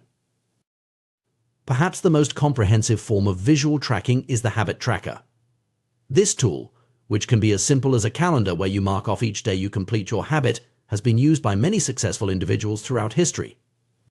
Benjamin Franklin famously used a small booklet to track 13 personal virtues, while comedian Jerry Seinfeld is known for his don't break the chain approach to writing jokes every day. Habit tracking is powerful because it leverages multiple principles of behavior change simultaneously. It makes the habit obvious by providing a visual cue, attractive by showcasing your progress, and satisfying by giving you a sense of accomplishment each time you mark off a day. Moreover, habit tracking keeps you honest. Many of us have a tendency to overestimate how consistently we perform our habits. By keeping a record, we're forced to confront the reality of our behavior. This awareness alone can be a powerful motivator for change. The effectiveness of habit tracking has been demonstrated in numerous studies. Research has shown that people who track their progress on goals like losing weight, quitting smoking, and lowering blood pressure are more likely to succeed than those who don't. One study found that individuals who kept a daily food log lost twice as much weight as those who didn't track their eating habits. However, it's important to note that while tracking can be a powerful tool, it's not without potential pitfalls. One risk is becoming too focused on the act of tracking itself, rather than the underlying behavior you're trying to change. Remember, the tracker is a tool to support your habit, not the goal itself. Another potential issue is the risk of breaking the chain. Missing a day on your tracker can be discouraging, and some people might be tempted to give up entirely after a slip-up. It's crucial to remember that consistency matters more than perfection. If you miss a day, simply pick up where you left off. The goal is progress, not perfection. As you continue with your habit, you may find that the external rewards and tracking systems become less necessary. This is a natural and positive progression. Over time, the habit itself can become intrinsically rewarding. For example, someone who starts exercising for weight loss might initially need external motivators, but over time they may come to enjoy the energy boost and sense of accomplishment that comes with each workout. This shift from extrinsic to intrinsic motivation is a sign that the habit is becoming ingrained in your identity. When you reach this point, you're no longer just someone trying to exercise more, you've become someone who exercises regularly. This identity-based approach to habit formation can be incredibly powerful and sustainable. However, reaching this point takes time and consistency. In the meantime, don't hesitate to use whatever tools and strategies help you maintain your habit. Whether it's a paper-clip system, a habit tracker, or carefully chosen rewards, these techniques can provide the bridge you need to get from where you are to where you want to be. It's also worth considering how you can make the habit itself more enjoyable. This might involve finding ways to make the process more pleasant or combining the habit with activities you already enjoy. For instance, if you're trying to establish a running habit, you might listen to your favorite podcasts or audiobooks while you run. If you're aiming to cook more healthy meals at home, you could turn cooking into a social activity by inviting friends over or taking a cooking class. Remember, the goal is to create a positive feedback loop where the habit reinforces itself. By making the habit satisfying in the short term, you increase the likelihood that you'll stick with it long enough to reap the long-term benefits. As you embark on your journey of habit formation, it's important to be patient with yourself. Changing ingrained behaviors takes time, and setbacks are a normal part of the process. Each day is an opportunity to reinforce your desired identity and move closer to your goals. Moreover, don't underestimate the power of small wins. Consistently performing a small habit can lead to significant changes over time. Whether you're moving paper clips marking XS on a calendar or using a more sophisticated tracking system, each small action is a vote for the person you want to become. In conclusion, the key to sticking with good habits lies in making them satisfying. By providing immediate rewards, using visual tracking systems, and gradually shifting towards intrinsic motivation, we can bridge the gap between our present actions and our future goals. Remember, the most effective form of motivation is progress. By making your progress visible and rewarding, you create a positive feedback loop that can sustain your habits over the long term. As you apply these strategies, you may find that building good habits becomes not just easier, but enjoyable. And that, perhaps, is the greatest satisfaction of all, the realization that you're not just doing things differently, but becoming the person you aspire to be. So start small, track your progress, celebrate your wins, and watch as your habits transform not just your actions, but your identity. In the quest for personal growth and self-improvement, we often find ourselves grappling with the challenge of maintaining good habits. While starting a new habit can be exciting, the real test lies in consistently following through day after day, week after week. This is where the power of habit tracking comes into play, offering a simple yet effective tool to reinforce positive behaviors and keep us on track towards our goals. Habit tracking, at its core, is about making progress visible. It's a way of creating a tangible record of our efforts, transforming abstract goals into concrete actions. This visibility serves multiple purposes, each contributing to the overall effectiveness of the habit-building process. First and foremost, tracking creates a visual cue that reminds us to act. In our busy lives, it's easy to forget or postpone the habits we're trying to build. A habit tracker, whether it's a simple calendar with X's marking completed days or a more elaborate system, serves as a constant reminder of our commitments. It's a gentle nudge prompting us to take action when we might otherwise let things slide. But the power of habit tracking goes beyond mere reminders. It taps into our innate desire for progress and achievement. As we mark off each successful instance of our habit, we create a streak. This streak becomes a source of motivation in itself. We see the progress we're making, and we don't want to break the chain. This phenomenon, sometimes called the don't break the chain method, has been used by successful individuals across various fields, from comedians to writers to athletes. The satisfaction of recording our progress is another key benefit of habit tracking. There's a small but significant sense of accomplishment that comes from crossing an item off a to-do list or marking an X on a calendar. This feeling of satisfaction is immediate and tangible, providing a quick hit of dopamine that reinforces the behavior. In essence, the act of tracking becomes its own reward, making the habit more likely to stick. Moreover, habit tracking shifts our focus from the end result to the process itself. When we're trying to build a new habit, it's easy to get discouraged if we don't see immediate results. For instance, if you're trying to lose weight, you might get frustrated if the number on the scale doesn't change as quickly as you'd like. But by tracking your workouts or healthy meals, you're focusing on what you can control, your daily actions, rather than the outcome, which can be influenced by many factors beyond your control. This focus on process over outcome is crucial for long-term success. It helps us build a new identity, casting votes for the type of person we want to become with each action we take. Every time we mark off a completed habit, we're not just recording an action, we're reinforcing a belief about ourselves. We're saying, I'm the type of person who doesn't miss workouts, or I'm a writer who writes every day. Over time, these small actions and the beliefs they reinforce can lead to significant changes in our self-image and, consequently, our behavior. Despite these benefits, many people resist the idea of habit tracking. It can feel like an additional burden, adding another task to our already busy lives. Some worry that it will take too much time or that they'll forget to do it. Others may feel that it's unnecessary, that they should be able to remember to do the habit without needing to track it. These concerns are valid, but they often overlook the long-term benefits of tracking in favor of short-term convenience. While it's true that tracking requires some effort, this investment of time and energy can pay significant dividends in terms of habit adherence and personal growth. That said, it's important to approach habit tracking in a way that works for you. If the idea of manually recording every instance of a habit feels overwhelming, look for ways to automate the process. Many of us are already tracking various aspects of our lives without realizing it. Credit card statements track our spending habits, fitness trackers record our physical activity, and calendar apps log our appointments and commitments. By leveraging these existing data sources and setting up regular review periods, we can gain insights into our behavior without adding much additional work. For habits that do require manual tracking, it's often best to focus on just one or two key behaviors rather than trying to track everything at once. Choose the habits that are most important to you or that you're struggling with the most. By limiting your focus, you increase the likelihood of consistent tracking. Another key to successful habit tracking is to record each instance of the habit immediately after it occurs. This approach, combined with habit stacking linking a new habit to an existing one, can make tracking feel more natural and less of a chore. For example, you might decide to record your workout immediately after putting away your gym bag or log your meditation session right after turning off your meditation app.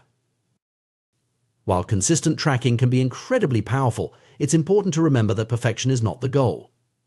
Life is unpredictable, and there will inevitably be times when our habits get disrupted. The key is not to let these disruptions derail you completely. One powerful principle to keep in mind is never miss twice. If you slip up and miss a day, the most important thing is to get back on track as quickly as possible. Missing once is an accident, missing twice is the start of a new habit. By recommitting to the habit immediately after a slip-up, you prevent a temporary setback from turning into a permanent abandonment of your goals. This principle of quick recovery is a distinguishing feature of successful individuals across various fields. Everyone has bad days or periods of lower performance. What sets high achievers apart is their ability to rebound quickly from these setbacks. They understand that the occasional bad day or missed habit is far less important than the overall trend of their behavior. In fact, showing up on the days when you don't feel like it or can't perform at your best can be even more important than the days when everything goes smoothly. These bad days maintain the compound gains you've accrued from previous good days. Even if you can't do the habit as thoroughly or effectively as you'd like, doing something is always better than doing nothing. It's about maintaining momentum and reinforcing your identity as someone who follows through on their commitments. This approach also helps avoid the all-or-nothing mindset that can be so detrimental to habit formation. Too often, people fall into the trap of thinking that if they can't do something perfectly, they shouldn't do it at all. This black and white thinking can lead to giving up entirely after a small setback. By embracing the idea that something is always better than nothing, we can maintain consistency even when circumstances aren't ideal. While habit tracking can be a powerful tool, it's important to ensure we're tracking the right things. Sometimes, the most obvious or easiest to measure metrics aren't necessarily the most meaningful.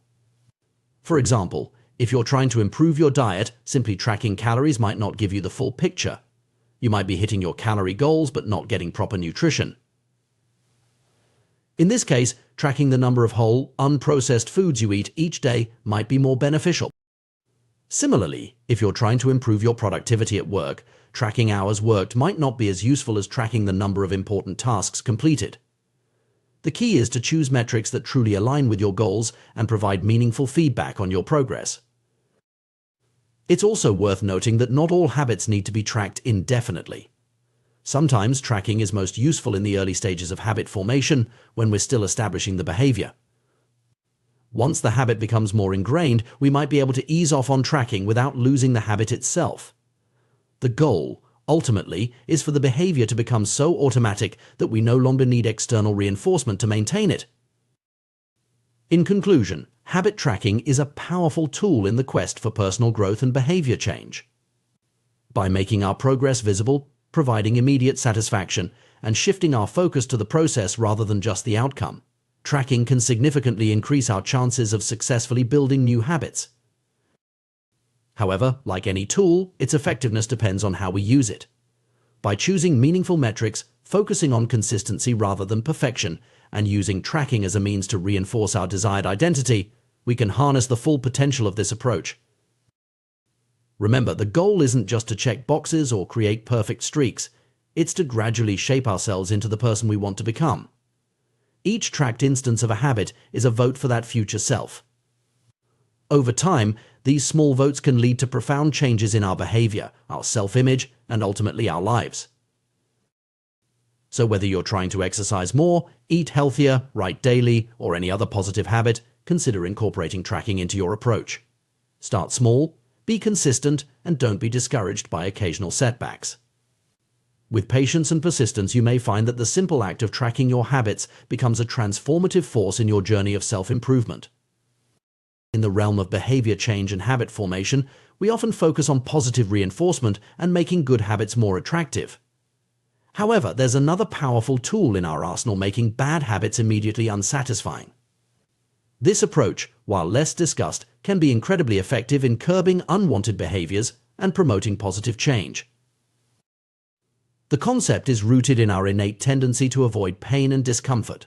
Just as we're more likely to repeat experiences that end on a satisfying note, we're equally inclined to avoid experiences that conclude with discomfort or pain. This principle can be harnessed to great effect in our quest for self-improvement and behavioral change. Consider the story of Roger Fisher, a Harvard Law School professor who specialized in negotiation and conflict management. In the 1970s and 1980s, as the threat of nuclear war loomed large, Fisher proposed an unconventional idea to prevent hasty decisions about nuclear launches. He suggested implanting the nuclear launch codes in a volunteer's chest right next to their heart. The president, if ever deciding to launch nuclear weapons, would first have to physically kill this volunteer to access the codes. Fisher's proposal, while extreme, illustrates a profound point about human behavior. By making the act of launching nuclear weapons viscerally and immediately painful, it would force decision-makers to confront the reality of their actions in a way that abstract numbers and distant consequences never could. The immediacy and personal nature of the pain would serve as a powerful deterrent. This principle extends far beyond hypothetical scenarios about nuclear war. It applies to our everyday lives and habits in numerous ways.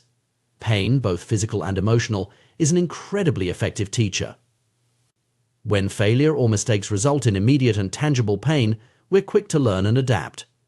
This is why a plumber strives for excellence in their work. The threat of a bad review or lost business is an immediate and costly consequence of poor performance. Similarly, restaurants maintain high standards because the possibility of customers never returning is a constant, immediate threat. In fields where the stakes are even higher, such as surgery, the immediate and severe consequences of mistakes drive professionals to master their craft with utmost precision. The cost of cutting the wrong blood vessel is so high and immediate that surgeons are motivated to achieve exceptional levels of skill and care. The key here is the immediacy of the consequence.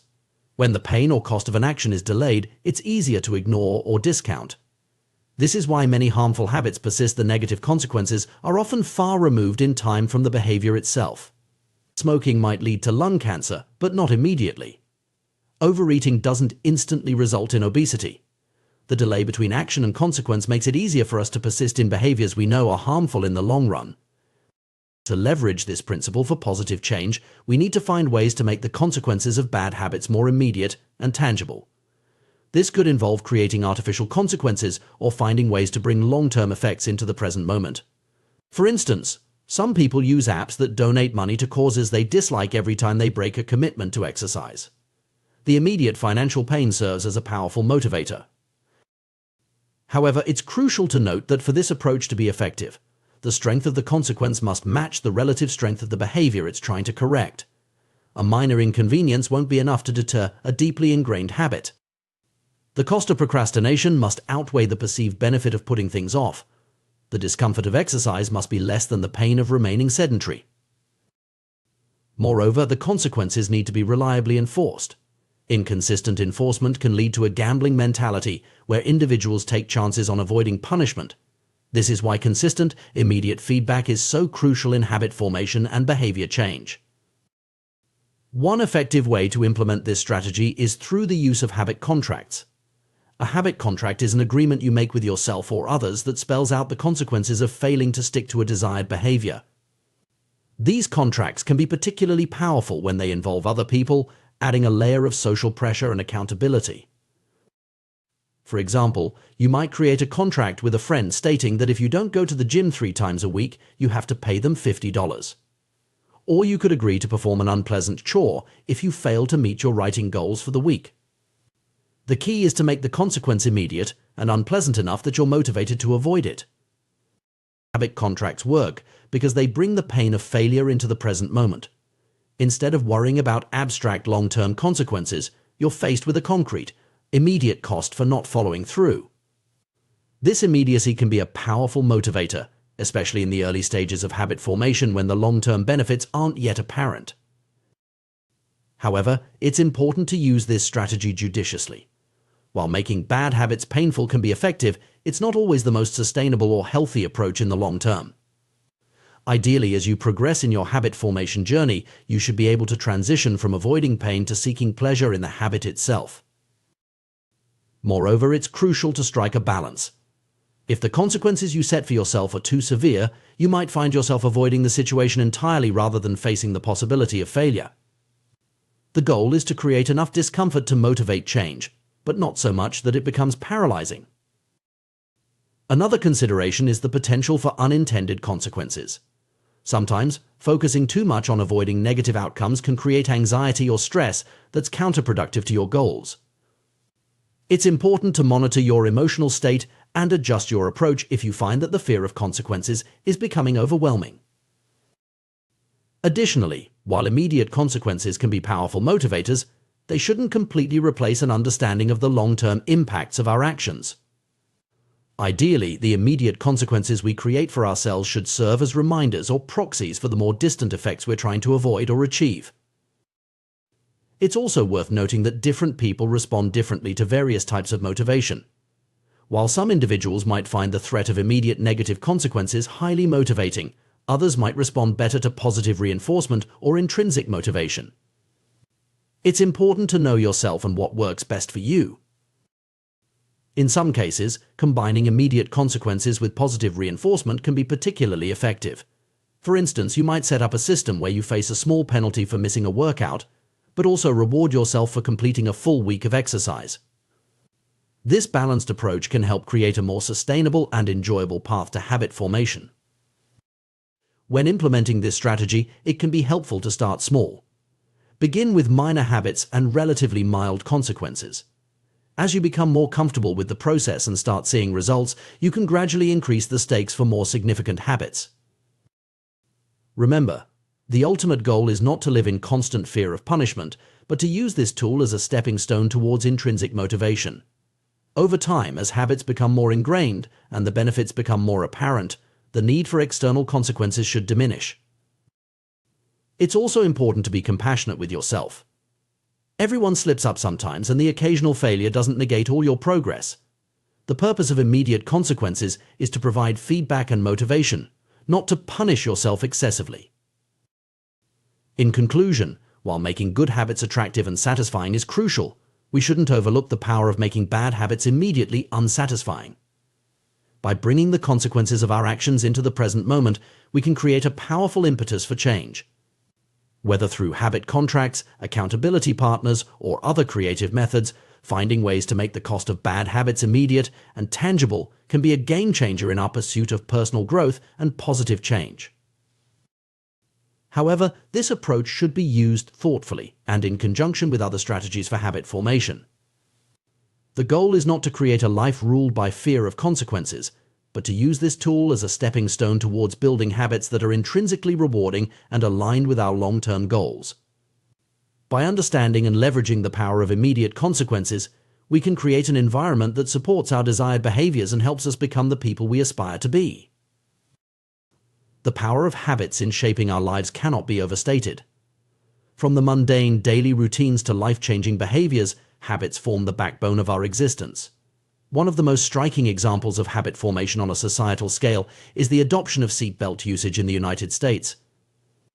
In just a few decades, we witnessed a dramatic shift from a time when most people didn't wear seatbelts to a present where the vast majority of Americans buckle up every time they get in a car. This transformation wasn't just a matter of individual choice, it was largely driven by legislation and the creation of a new social contract. The seatbelt story illustrates how governments can use laws and regulations to influence collective behavior. By mandating seatbelt use and enforcing penalties for non-compliance, states effectively reshape the habits of millions. This approach leverages the power of social contracts agreements we make as a society to follow certain rules for the common good.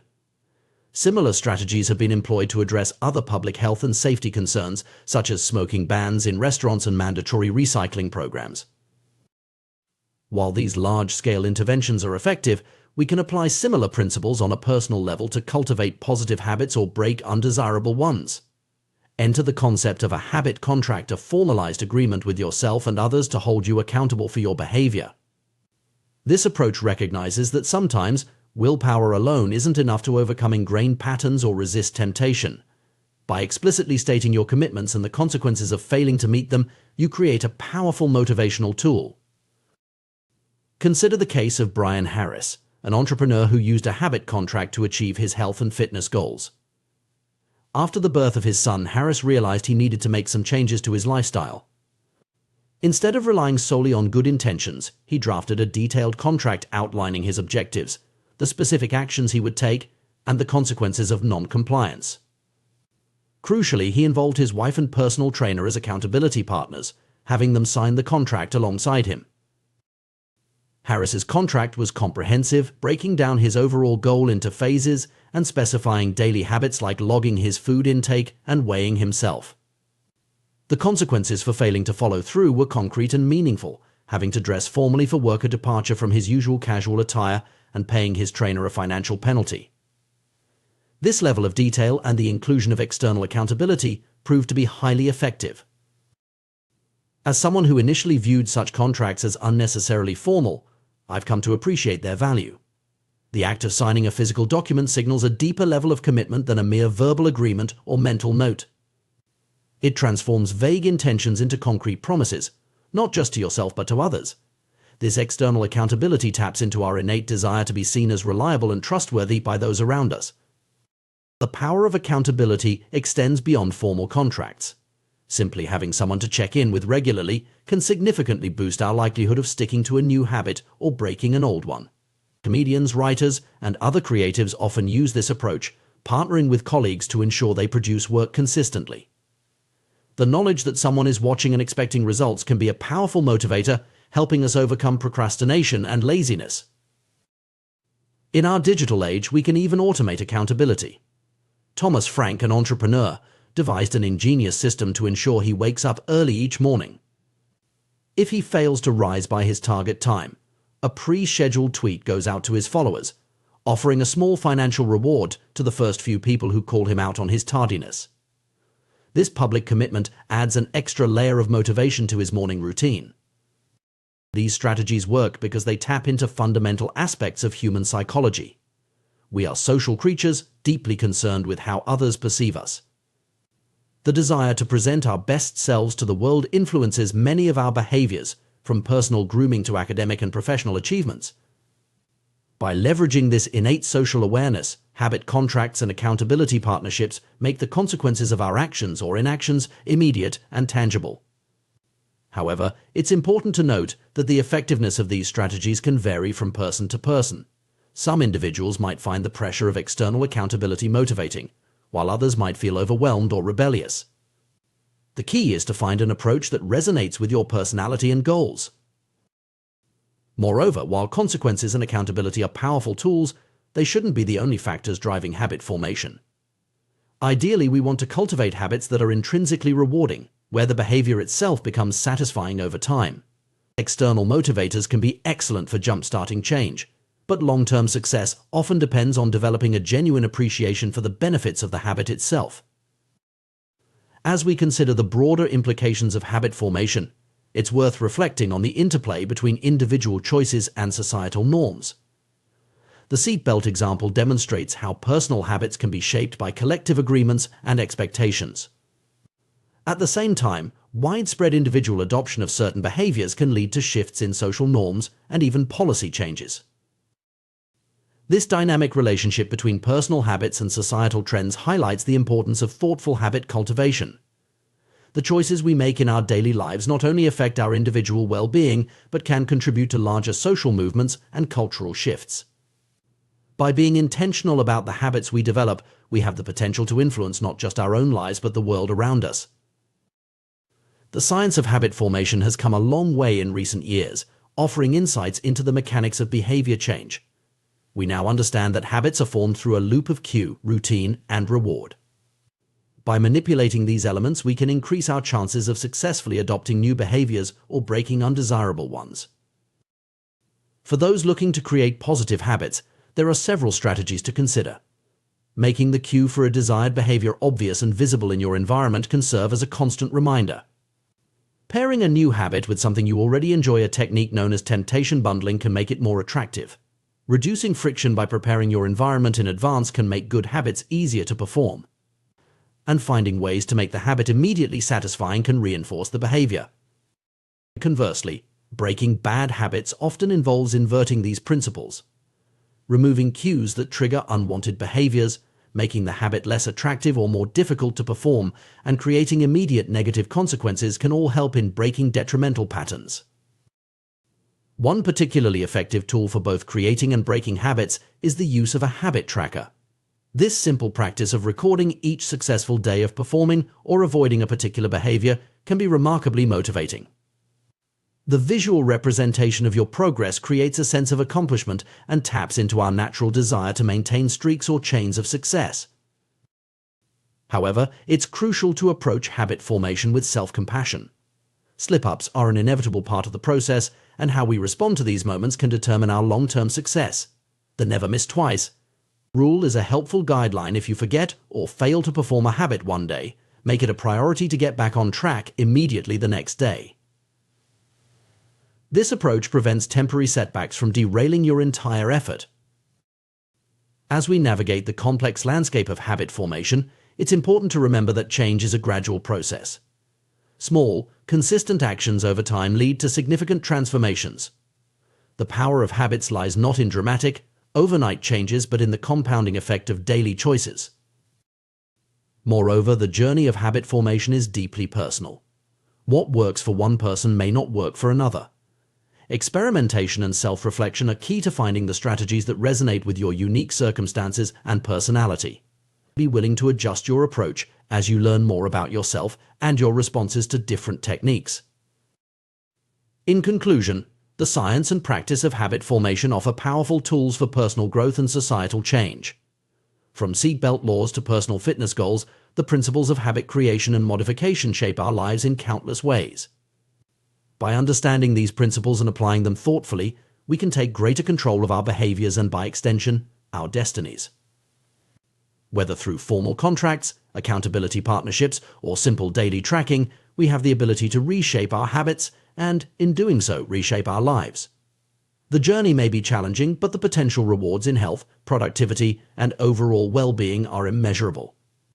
As we continue to uncover new insights into human behavior, the possibilities for positive change, both individual and collective, are truly exciting. The intricate interplay between genetics, personality, and habit formation is a fascinating area of study that sheds light on why some individuals excel in certain domains while others struggle.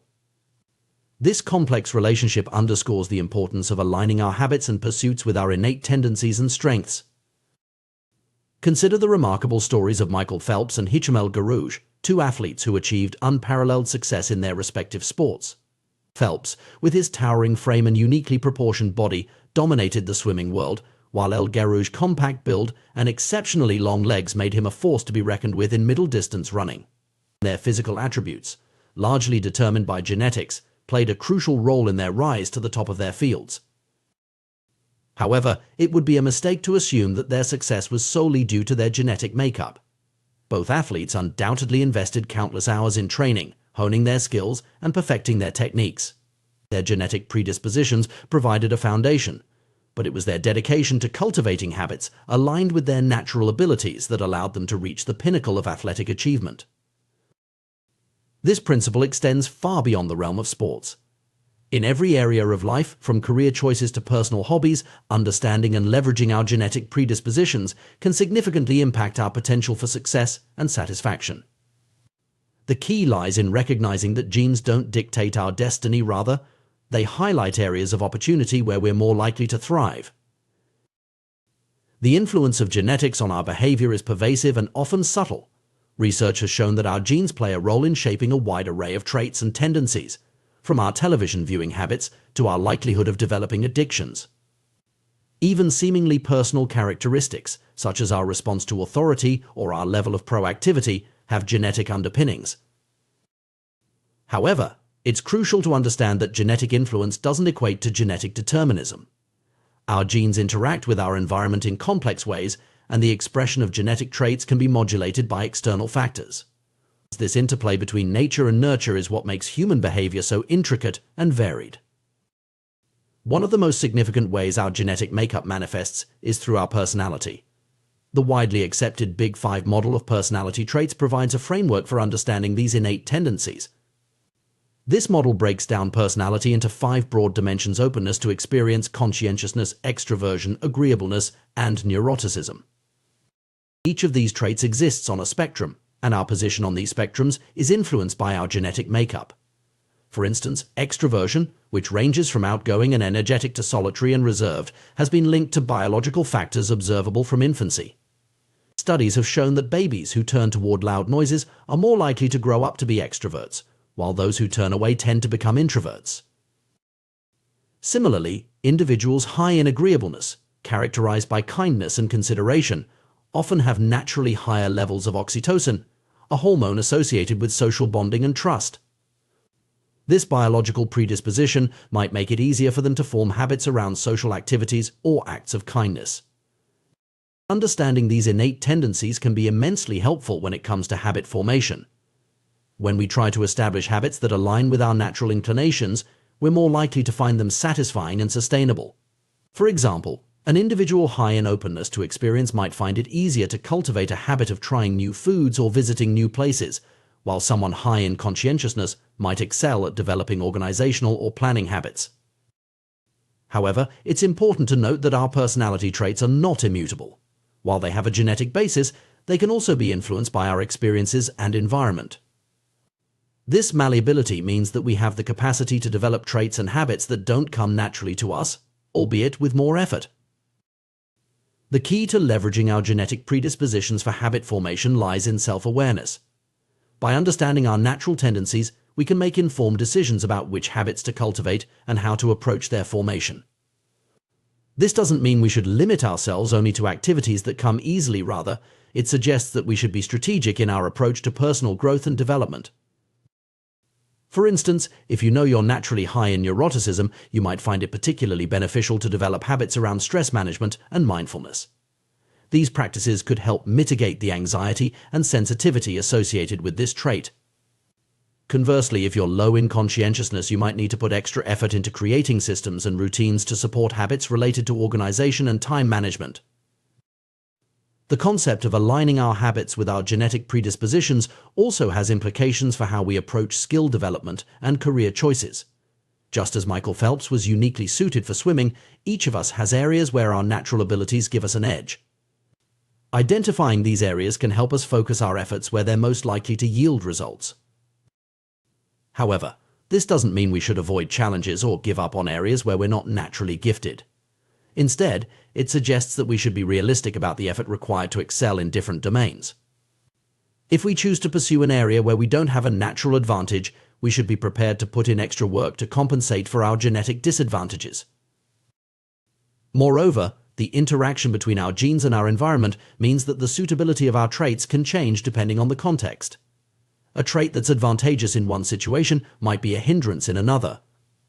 For example, high neuroticism might be detrimental in a high-stress job, but beneficial in a role that requires attention to detail and risk assessment. This contextual nature of genetic influence underscores the importance of finding the right environment for our traits to flourish.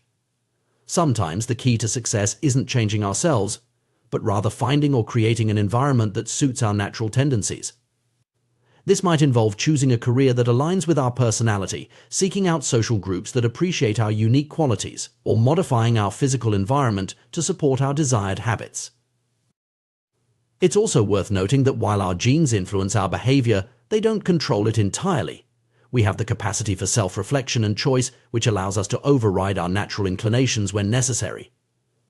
This ability to act against our instincts is what allows us to grow and change over time.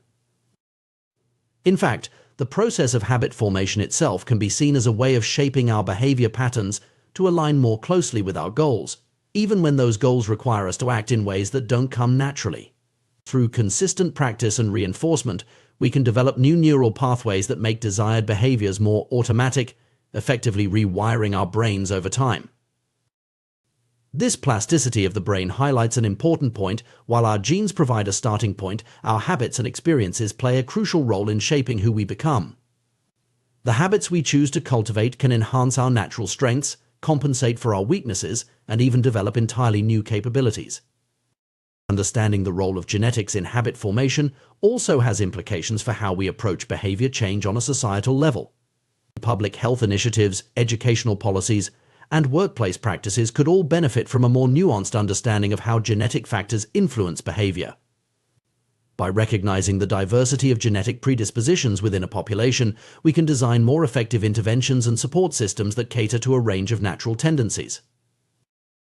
For instance, smoking cessation programs might be more effective if they offer a variety of approaches, recognizing that individuals with different genetic profiles might respond better to different strategies. Similarly, educational systems could be designed to accommodate a wider range of learning styles and personality types, helping each student find the approach that best suits their innate tendencies. As our understanding of genetics and behavior continues to evolve, we're likely to gain even more insights into how our genes shape our habits and tendencies. This knowledge has the potential to revolutionize our approach to personal development, allowing us to craft more effective strategies for growth and change. However, as we delve deeper into this field, it's crucial to maintain a balanced perspective. While genetic factors are important, they are just one piece of the puzzle. Our choices, experiences, and environment all play significant roles in shaping who we are and who we can become. Moreover, we must be cautious about overinterpreting genetic information or using it as an excuse for inaction. The knowledge of our genetic predispositions should empower us to make informed decisions, not limit our aspirations or justify harmful behaviors. In conclusion, the relationship between genetics, personality, and habit formation is a complex and fascinating area of study. By understanding our genetic predispositions, we can make more informed choices about which habits to cultivate and how to approach their formation. We can leverage our natural strengths while also developing strategies to compensate for our weaknesses. At the same time, we must remember that our genes are not our destiny. They provide a starting point, but our habits, choices, and experiences shape who we ultimately become. By combining self-awareness of our genetic tendencies with intentional habit formation, we can work towards becoming the best versions of ourselves, regardless of the hand we were dealt by our DNA. The journey of personal growth and habit formation is a deeply individual one, influenced by the unique interplay of our genes, personality, and environment. By embracing this complexity and approaching our development with curiosity and intention, we can unlock our full potential and lead more fulfilling lives. The journey of personal growth and habit formation is a complex and fascinating process, deeply influenced by our innate tendencies and the environments we find ourselves in.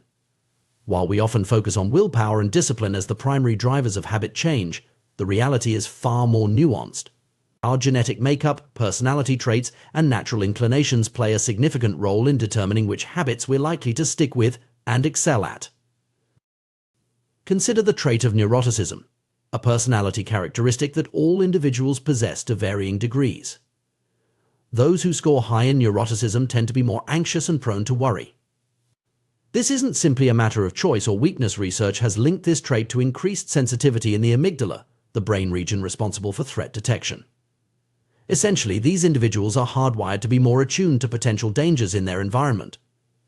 Understanding these innate tendencies doesn't mean we're prisoners of our genes or personalities.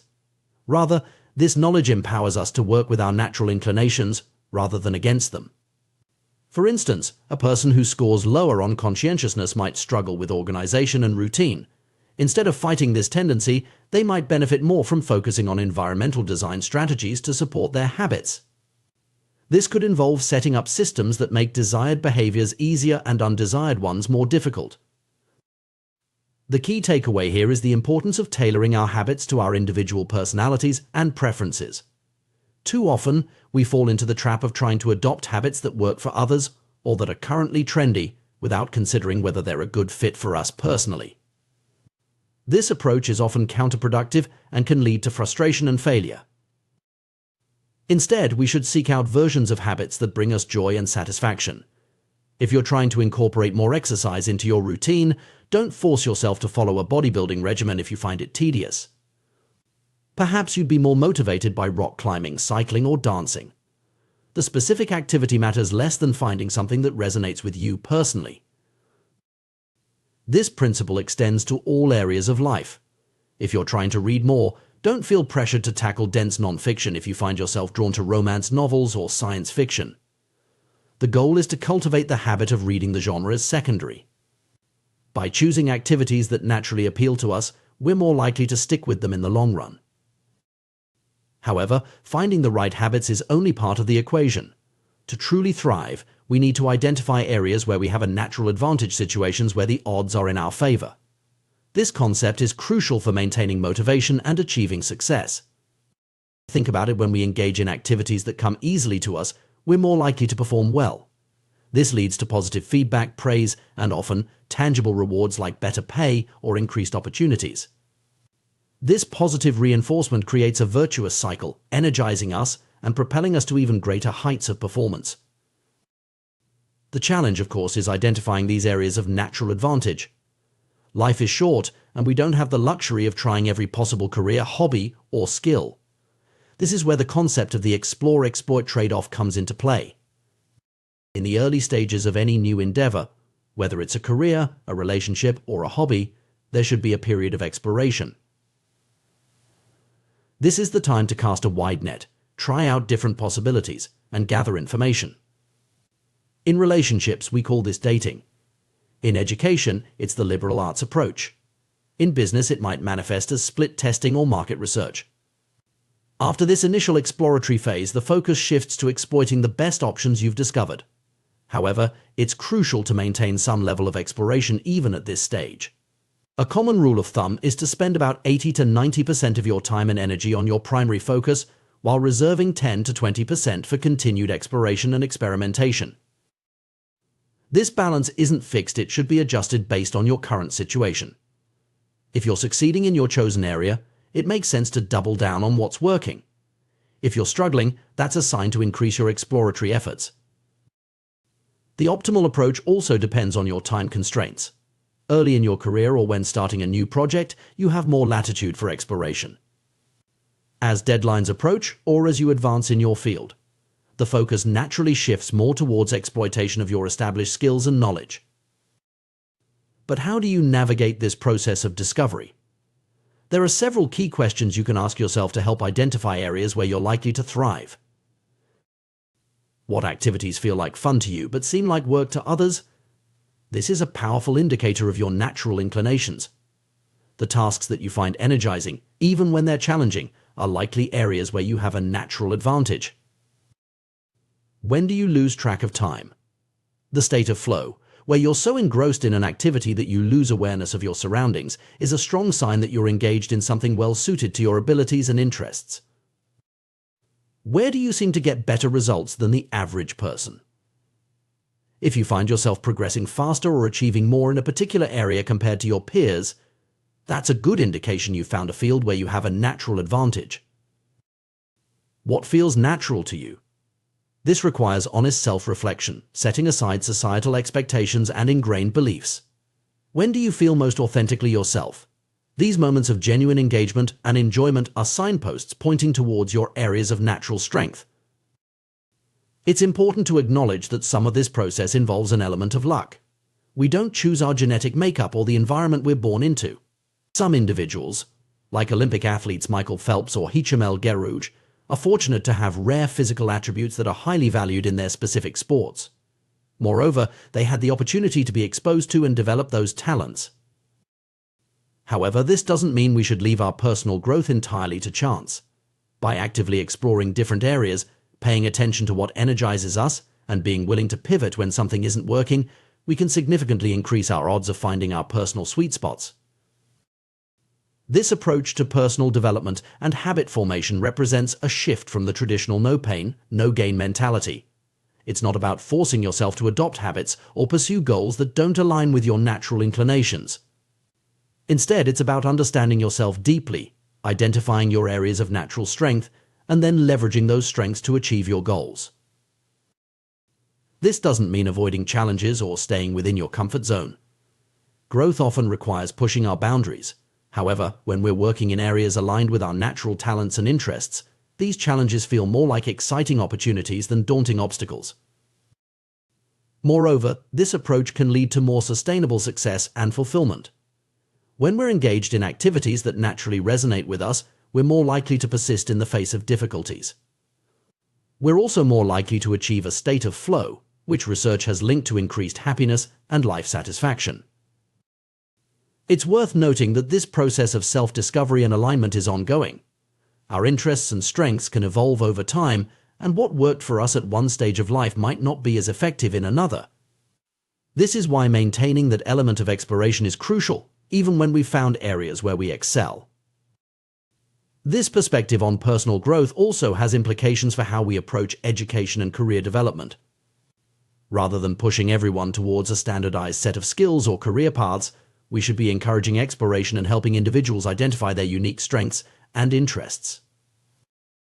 In the workplace, this might mean allowing employees more flexibility to shape their roles around their strengths, or providing opportunities for people to explore different areas of the business. In education, it could involve more personalized learning paths that allow students to delve deeper into areas where they show natural aptitude or interest. However, it's important to strike a balance. While focusing on our strengths is generally a good strategy, there's also value in developing a broad base of skills and knowledge. Sometimes, seemingly unrelated experiences or skills can combine in unexpected ways to give us a unique advantage. Furthermore, we should be cautious about using this approach as an excuse to avoid necessary but challenging tasks. There will always be aspects of any pursuit that are less enjoyable or more difficult. The key is to find a path where the overall balance tilts in favor of activities that energize and engage us. As we navigate this process of aligning our habits and goals with our natural inclinations, it's crucial to remain patient and compassionate with ourselves. Finding our optimal path is rarely a straightforward process. It often involves trial and error, false starts, and occasional setbacks. Remember, the goal isn't perfection but progress. Each experiment, each habit we try, teaches us something about ourselves. Even if a particular habit doesn't stick, the attempt provides valuable information that can guide our future efforts. Moreover, as we become more attuned to our natural strengths and preferences, we often find that our definition of success evolves. Instead of chasing external markers of achievement, we may find ourselves more focused on personal fulfillment and the joy of engaging in activities that truly resonate with us. This shift can have profound implications for our overall well-being. When we're aligned with our natural inclinations, work often feels less like a chore and more like a calling. We're more likely to experience states of flow, which research has linked to increased happiness and life satisfaction. In conclusion, the path to personal growth and successful habit formation is not about forcing ourselves to conform to a one-size-fits-all approach. Instead, it's a journey of self-discovery, of finding and nurturing our natural strengths, and of aligning our habits and goals with our innate tendencies. This doesn't mean avoiding challenges or staying within our comfort zones.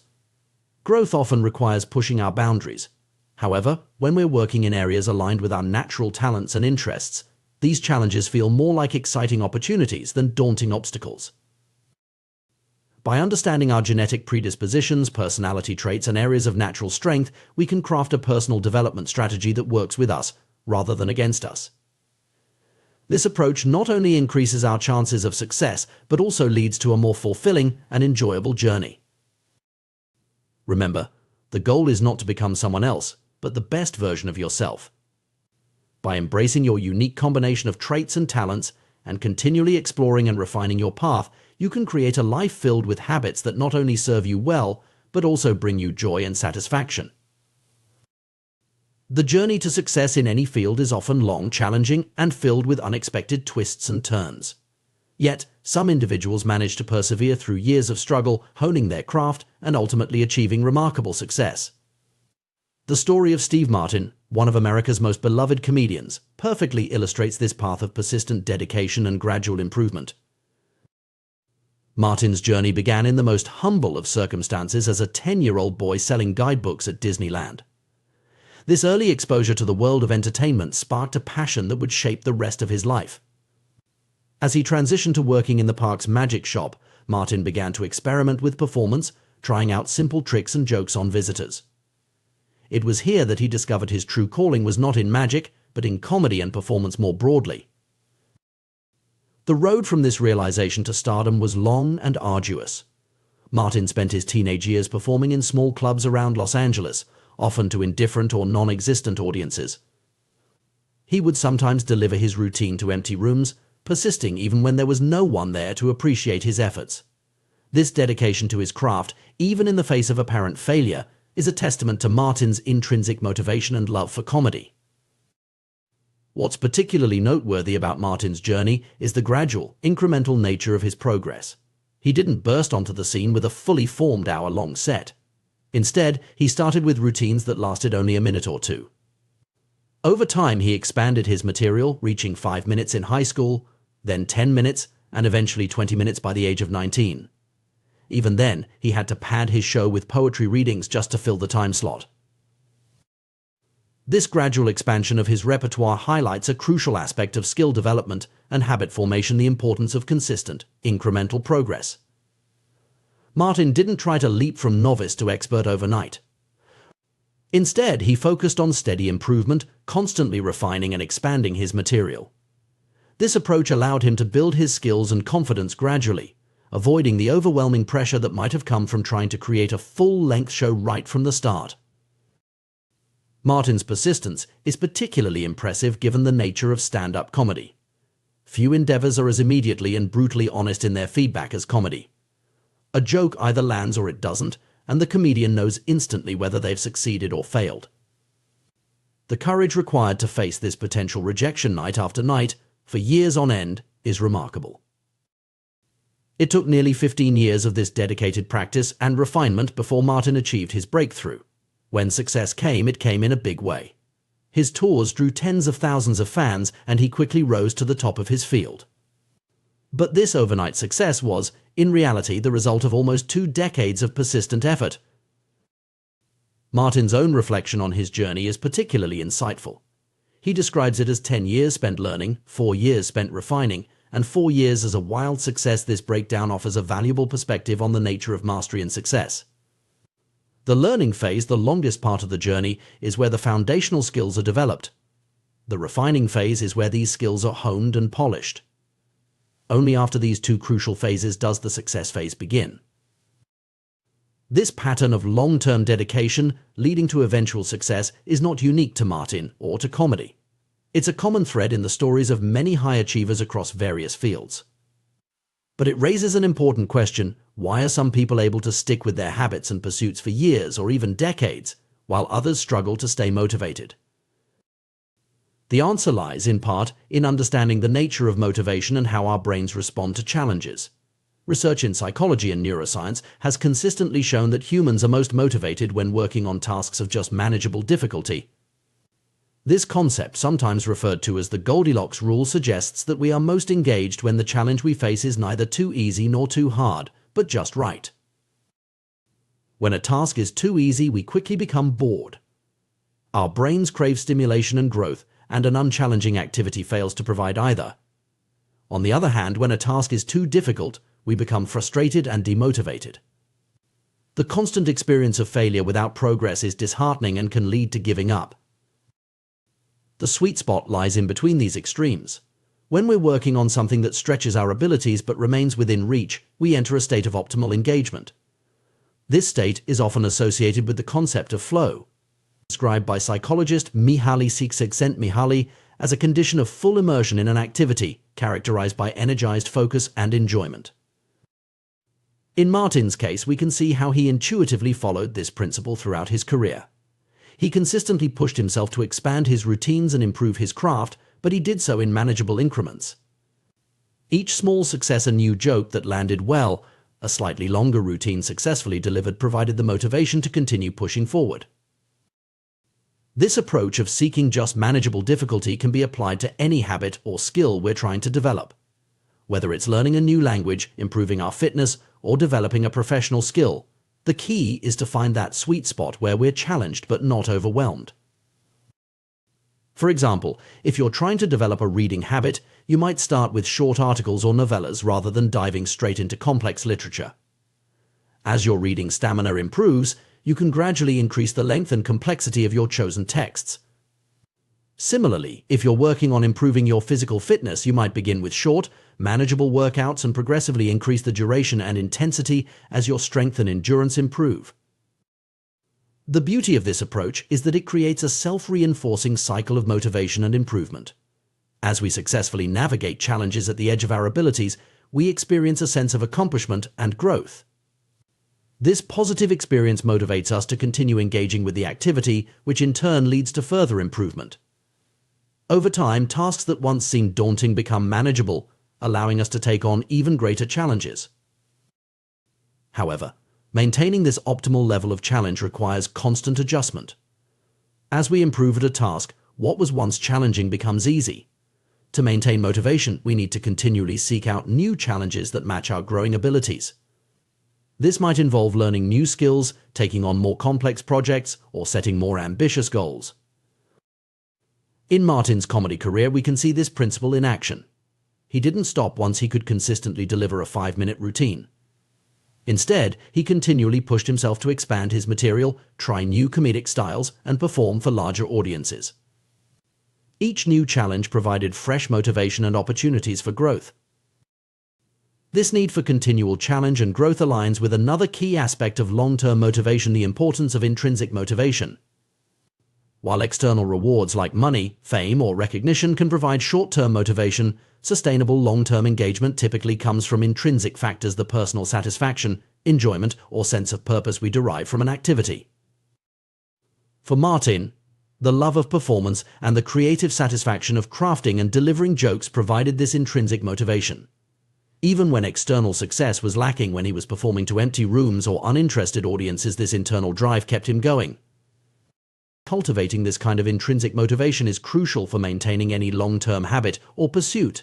It involves connecting with the inherent value or enjoyment of the activity itself rather than focusing solely on external outcomes. This might mean focusing on the sense of accomplishment you feel after a workout rather than just the number on the scale, or savoring the process of creating art rather than fixating on selling your work. Another crucial factor in maintaining long-term motivation is the environment we create for ourselves. Our surroundings, both physical and social, can have a profound impact on our ability to stick with our habits and pursuits.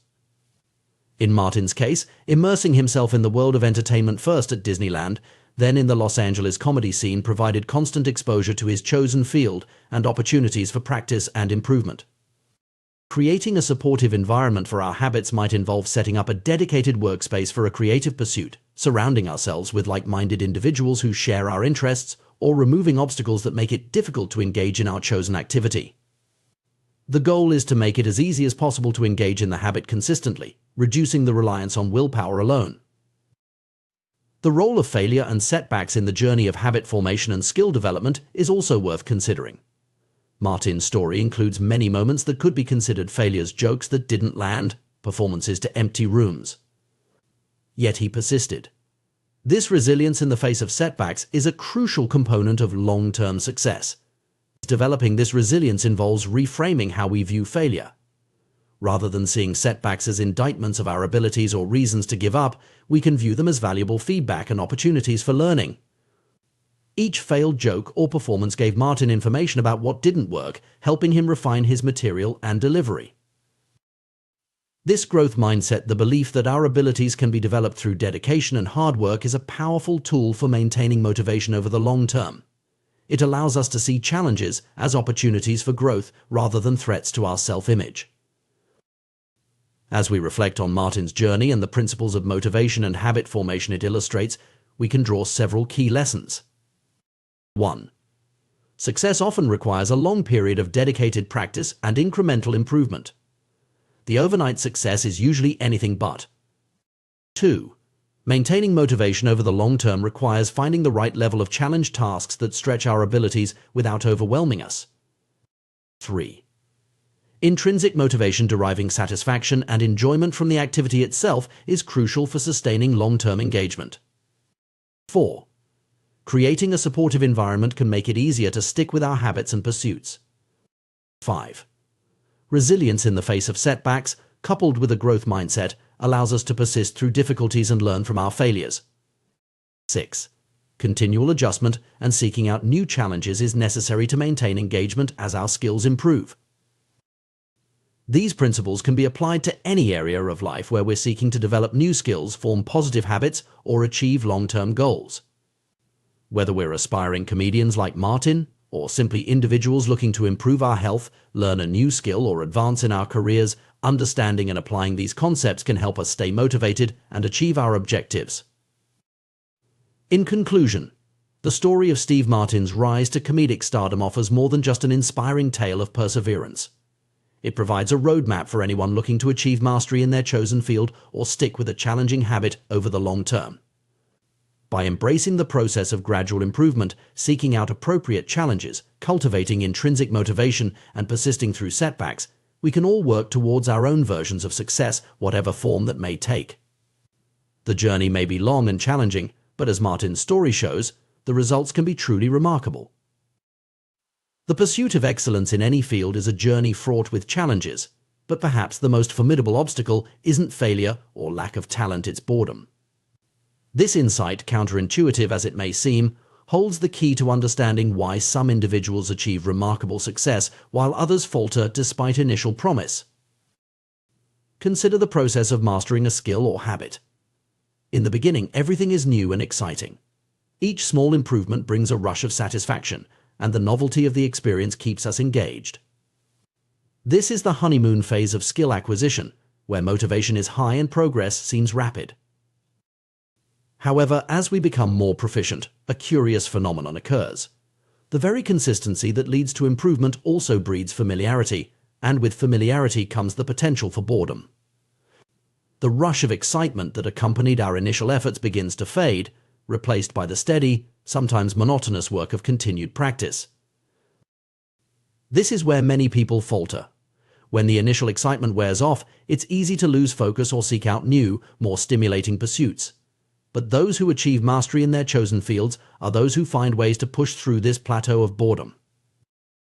The key to maintaining motivation in the face of routine lies in understanding what psychologists call the Goldilocks rule. This principle suggests that humans experience peak motivation when engaging in tasks that are right at the edge of their current abilities, not so easy as to be boring, but not so difficult as to be discouraging. Imagine playing a game of tennis. If you're facing an opponent who is significantly less skilled than you, the game quickly becomes tedious. There's no challenge, no excitement. Conversely, if you're up against a professional player who outclasses you in every aspect, the game becomes frustrating and demoralizing. But when you play against someone of similar skill level, something magical happens. The game becomes engaging, challenging, and deeply satisfying. You're pushed to your limits, but victory remains within reach. This is the Goldilocks zone of just manageable difficulty. The concept extends far beyond sports. In any field of endeavor, finding this sweet spot of challenge is crucial for maintaining long-term motivation. It's a delicate balance pushed too hard, and you risk burnout not hard enough, and boredom sets in. Consider the career of a successful comedian. They don't start with hour-long specials in packed arenas. Instead, they begin with short sets in small clubs, gradually expanding their repertoire and tackling more challenging venues. Each step presents a new challenge, keeping the work engaging and pushing the boundaries of their abilities. This principle of incremental challenge is vital in habit formation and skill development. When starting a new habit, it's important to keep things simple and achievable.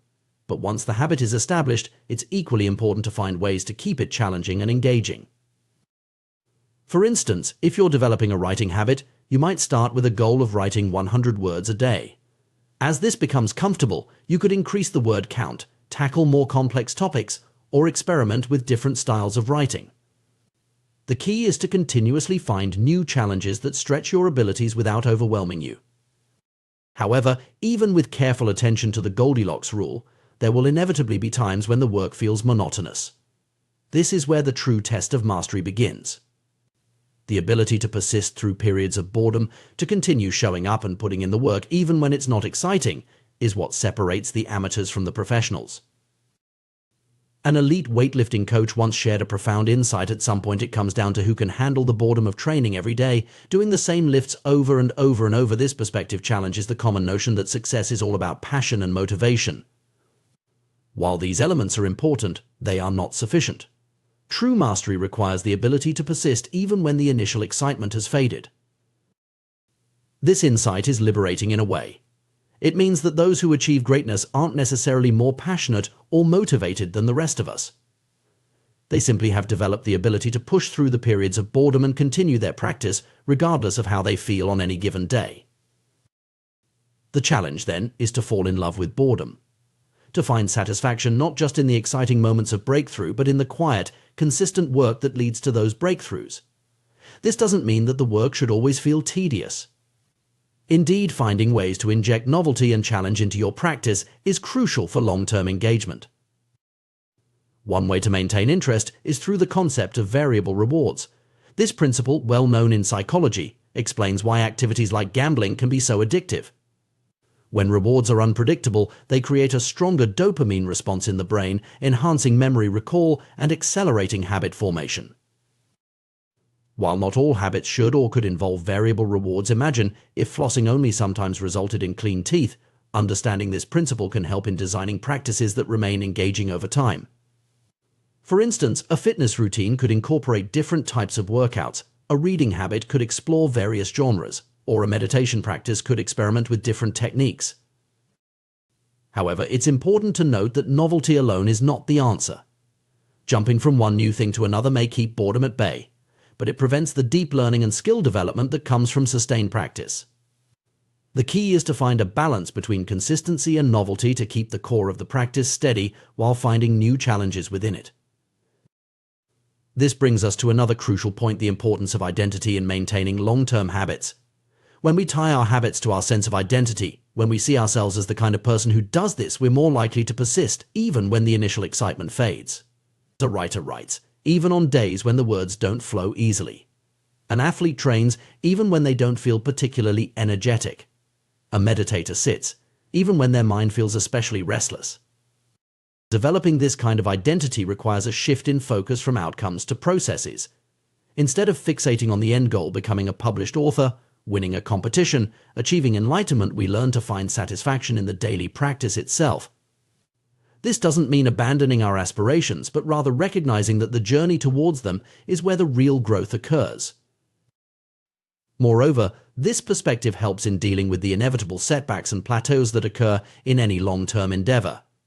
When progress seems slow or non-existent, it's easy to become discouraged. But if we've learned to appreciate the process itself, we can find satisfaction in the simple act of showing up and doing the work, regardless of immediate results.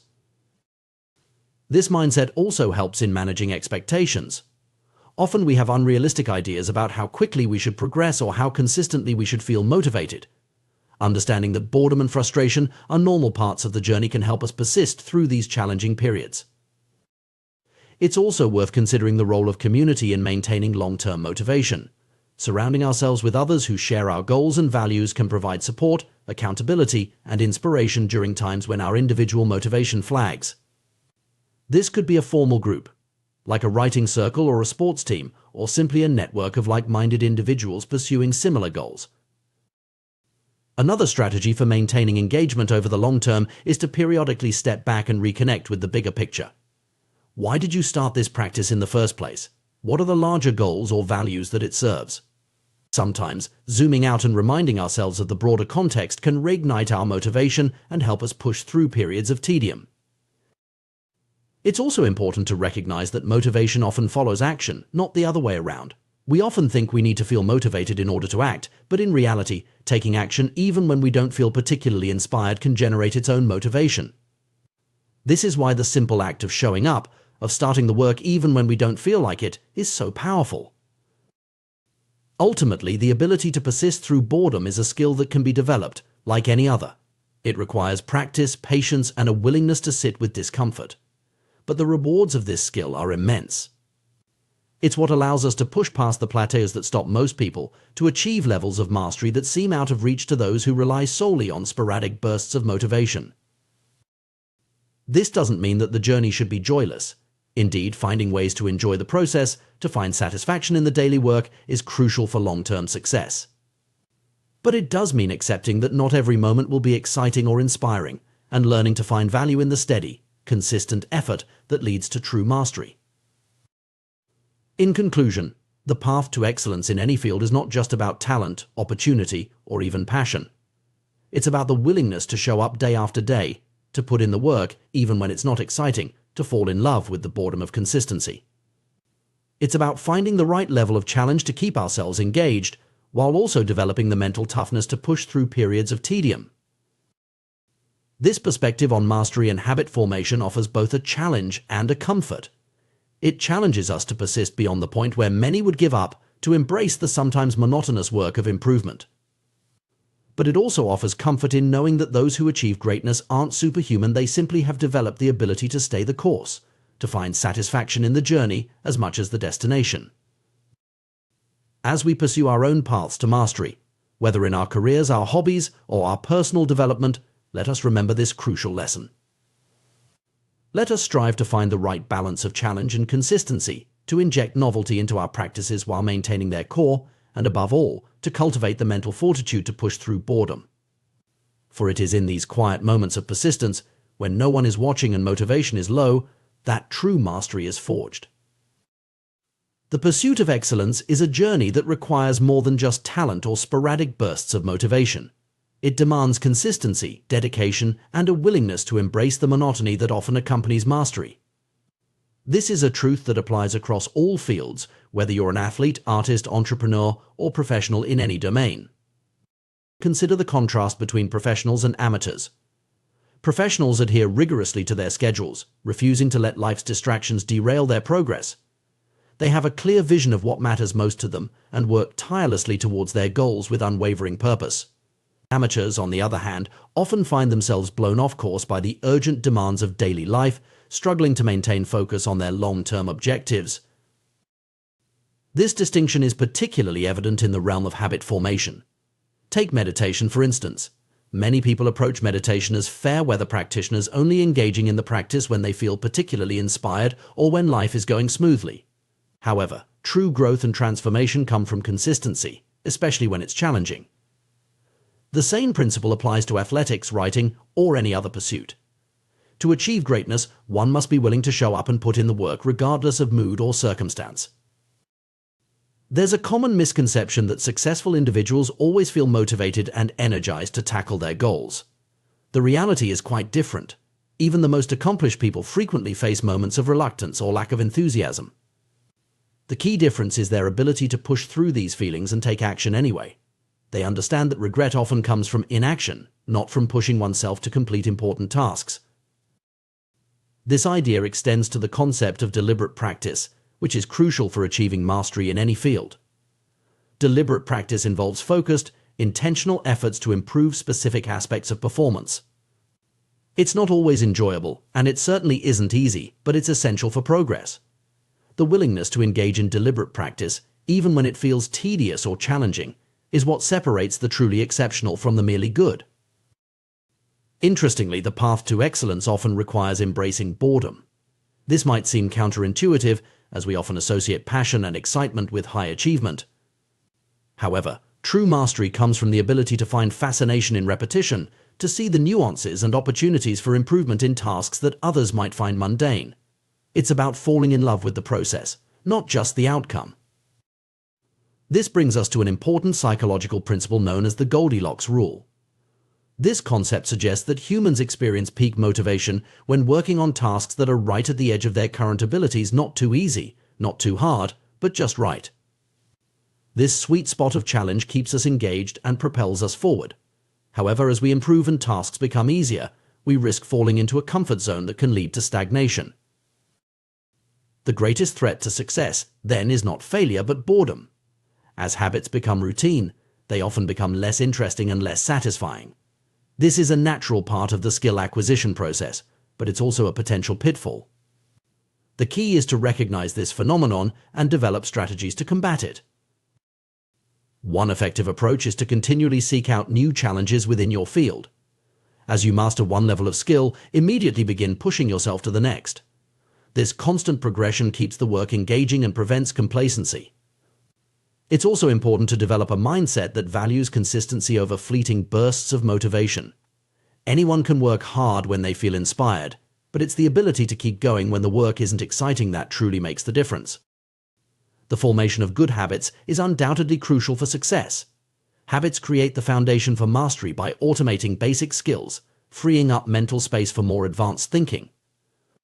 In chess, for example, it's only after a player has internalized the basic movements of the pieces that they can focus on higher-level strategy. This principle holds true across disciplines. When fundamental actions become second nature, attention can be directed to more nuanced and complex aspects of performance. However, the very automaticity that makes habits powerful can also become a limitation. As behaviors become automatic, we risk falling into mindless repetition. This can lead to a decrease in sensitivity to feedback and a tendency to let small errors slide. The danger here is that we might assume we're improving simply because we're gaining experience, when in reality we may just be reinforcing existing patterns, including any flaws or inefficiencies. This phenomenon highlights the need for a more nuanced approach to skill development, especially for those aiming for elite levels of performance. While habits are necessary, they are not sufficient for true mastery. The optimal path combines automatic habits with deliberate practice, a synergy that allows for both efficiency and continuous improvement. Deliberate practice involves consciously focusing on specific aspects of performance, often breaking down complex skills into smaller components for targeted improvement. It requires a level of mental engagement that goes beyond simple repetition. By alternating between phases of habit formation and deliberate practice, individuals can continue to push their boundaries and refine their skills. This cycle of mastery, narrowing focus to a specific element, repeating it internalized, then using that new habit as a foundation for the next challenge, is endless. Each level of mastery unlocks new frontiers of development. It's a process that demands both patience and persistence, as well as the humility to recognize that there is always room for improvement. One of the key challenges in this journey is maintaining consciousness of performance over time. It's precisely when skills start to feel automatic and comfortable that the risk of complacency increases. To combat this, it's crucial to establish systems for reflection and review. Regular assessment of performance, identification of areas for improvement, and setting new goals can help maintain the edge needed for continued growth. The Career Best Efforts CBE program implemented by Pat Riley for the Los Angeles Lakers in the 1986 to 1987 season provides an excellent example of such a system. After a disappointing playoff performance that didn't live up to the team's potential, Riley developed a method to track each player's performance metrics and encourage consistent improvement. The goal was for each player to improve their output by at least 1% over the course of the season. What made this program particularly effective was its holistic approach. It wasn't just about points scored or other obvious statistics. Riley included unsung hero deeds in his evaluations, things like diving for loose balls, helping teammates on defense, and other efforts that might not show up in the box score but contribute significantly to team success. This comprehensive view of performance encouraged players to focus on all aspects of their game, not just the most visible ones. The CBE program illustrates several key principles of effective habit formation and performance improvement. First, it emphasizes the importance of establishing a baseline understanding current performance levels before setting goals for improvement. Second, it focuses on small, incremental improvements rather than dramatic overhauls. This approach makes progress feel more achievable and sustainable. Third, it recognizes and rewards effort and behavior, not just outcomes. This helps to reinforce the right habits and mindset, even when results might fluctuate due to factors outside an individual's control. Implementing a similar system of reflection and review can be beneficial in any field. Regular self-assessment, seeking feedback from mentors or peers, and setting specific, measurable goals for improvement can help maintain focus and drive progress. It's about creating a framework that encourages continuous growth and prevents the onset of complacency. The journey to mastery is not a straight line. It involves periods of rapid growth followed by plateaus, moments of breakthrough insights, and times of frustrating stagnation. The key is to embrace this process, understanding that each phase plays a role in long-term development. The plateaus, in particular, are often where the most important work happens, refining skills, ingraining habits, and preparing for the next leap forward. In conclusion, the path to excellence is paved with consistent effort, deliberate practice, and a willingness to embrace the sometimes monotonous nature of skill development. It requires the discipline to stick to schedules and routines, even when motivation wanes. It demands the humility to continually seek improvement, even after achieving a high level of proficiency. And it calls for the wisdom to implement systems that promote ongoing reflection and adjustment. True mastery is not about reaching a final destination, but about committing to a lifelong journey of growth and refinement. It's about finding joy in the process, challenges in the familiar, and opportunities for improvement in every repetition. By cultivating these attitudes and approaches, we can unlock our full potential and push the boundaries of what's possible in our chosen fields. The road may be long and at times arduous, but for those committed to excellence, it's a journey worth taking. The journey to excellence in any field is a complex and multifaceted process, one that requires not only talent and dedication but also a systematic approach to improvement. This is perhaps nowhere more evident than in the world of professional sports, where the margins between success and failure are often razor thin. The story of the Los Angeles Lakers' transformation in the 1980s under coach Pat Riley provides a fascinating case study in how to cultivate a culture of continuous improvement and achieve sustained success. In 1986, the Lakers were already a formidable team, boasting some of the most talented players in the NBA. However, despite their individual brilliance, they fell short of expectations in the playoffs, failing to reach the NBA Finals. This setback prompted Riley to develop an innovative system he called the Career Best Effort CBE program, designed to push each player to consistently perform at and beyond their previous best. The CBE program was revolutionary in its approach to performance measurement and improvement. It went beyond traditional statistics, incorporating a wide range of factors that contributed to a player's overall impact on the game. This comprehensive evaluation system assigned numerical values to various actions on the court, including both obvious contributions like points scored and rebounds, as well as less tangible efforts such as diving for loose balls or helping teammates on defense. What made the CBE system particularly effective was its emphasis on personal improvement rather than comparison to others. Each player's performance was measured against their own past achievements, with the goal of improving by at least 1% over the course of the season. This approach recognized that different players have different roles and strengths, and that true excellence comes from maximizing one's own potential rather than trying to emulate others. The implementation of the CBE program had a profound impact on the Lakers' performance. In the following season, they claimed the NBA championship, and they repeated this feat the next year, becoming the first team in 2 decades to win back-to-back titles. This success demonstrated the power of a systematic approach to improvement, even for a team that was already considered among the best in the league. The principles underlying the CBE program extend far beyond the basketball court. They speak to a fundamental truth about the nature of excellence and the path to mastery in any field. At its core, the program was about creating a culture of reflection, review, and continuous improvement. It provided a structured framework for players to assess their performance, identify areas for growth, and track their progress over time. This approach to performance enhancement aligns closely with the practices of top performers across various disciplines. From world-class athletes to successful business leaders, those who consistently operate at the highest levels tend to engage in regular self-reflection and performance review. These practices serve multiple purposes. They provide accountability, help identify strengths and weaknesses, and guide future efforts for improvement. Consider, for example, the routines of elite athletes like Eliud Kipchoge, one of the greatest marathoners of all time. Despite his numerous accolades, including an Olympic gold medal, Kipchoge maintains a habit of taking detailed notes after every training session. He reviews his performance, looking for even the smallest opportunities for improvement. This level of self-awareness and commitment to growth is a hallmark of true excellence. Similarly, in the world of comedy, performers like Chris Rock demonstrate the value of systematic review and iteration. When developing new material, Rock performs at small clubs dozens of times, meticulously recording audience reactions and refining his jokes based on this feedback.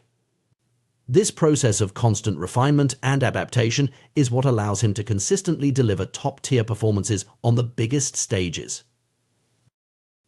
In the business world, many successful executives and investors maintain decision journals where they record major decisions, the reasoning behind them, and their expected outcomes. By reviewing these journals periodically, they can assess the quality of their decision-making process and identify patterns or biases that may be influencing their choices.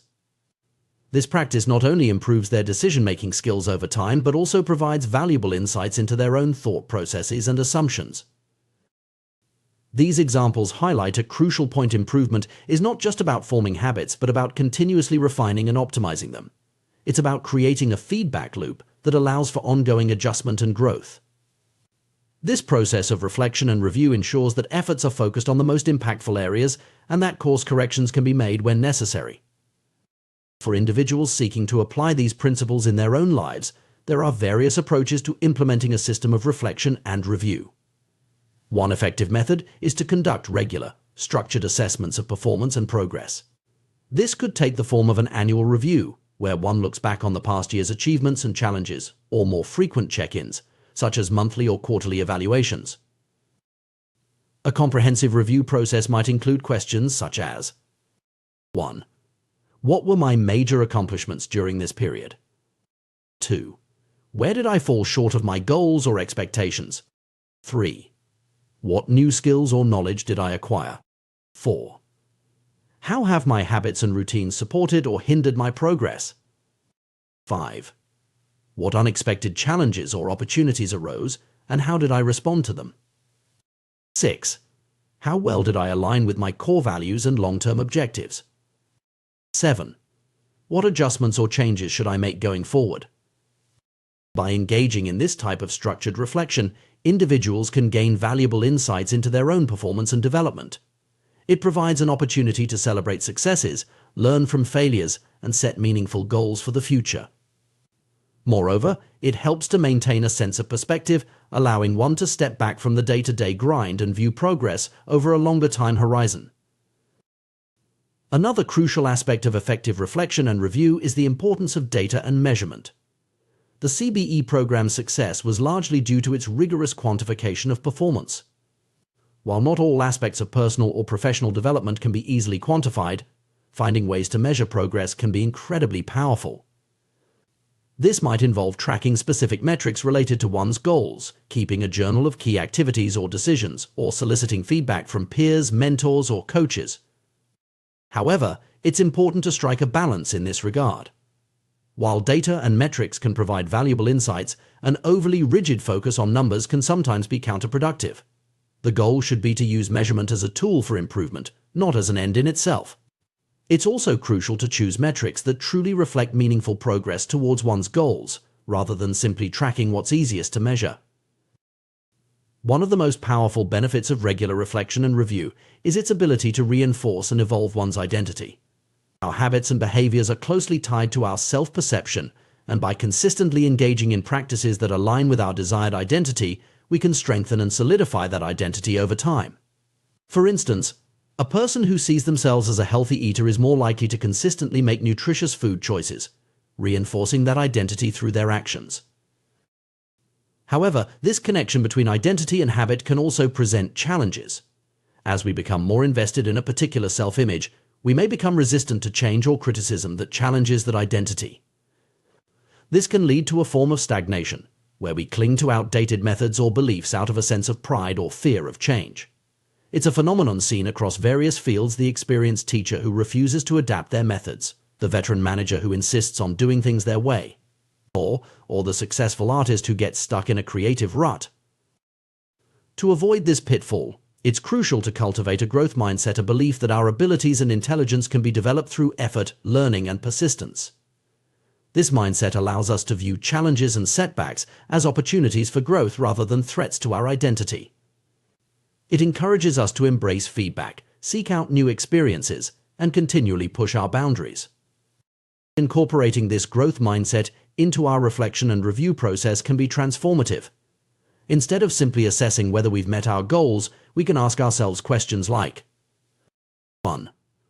How have I challenged myself to learn and grow this period? 2.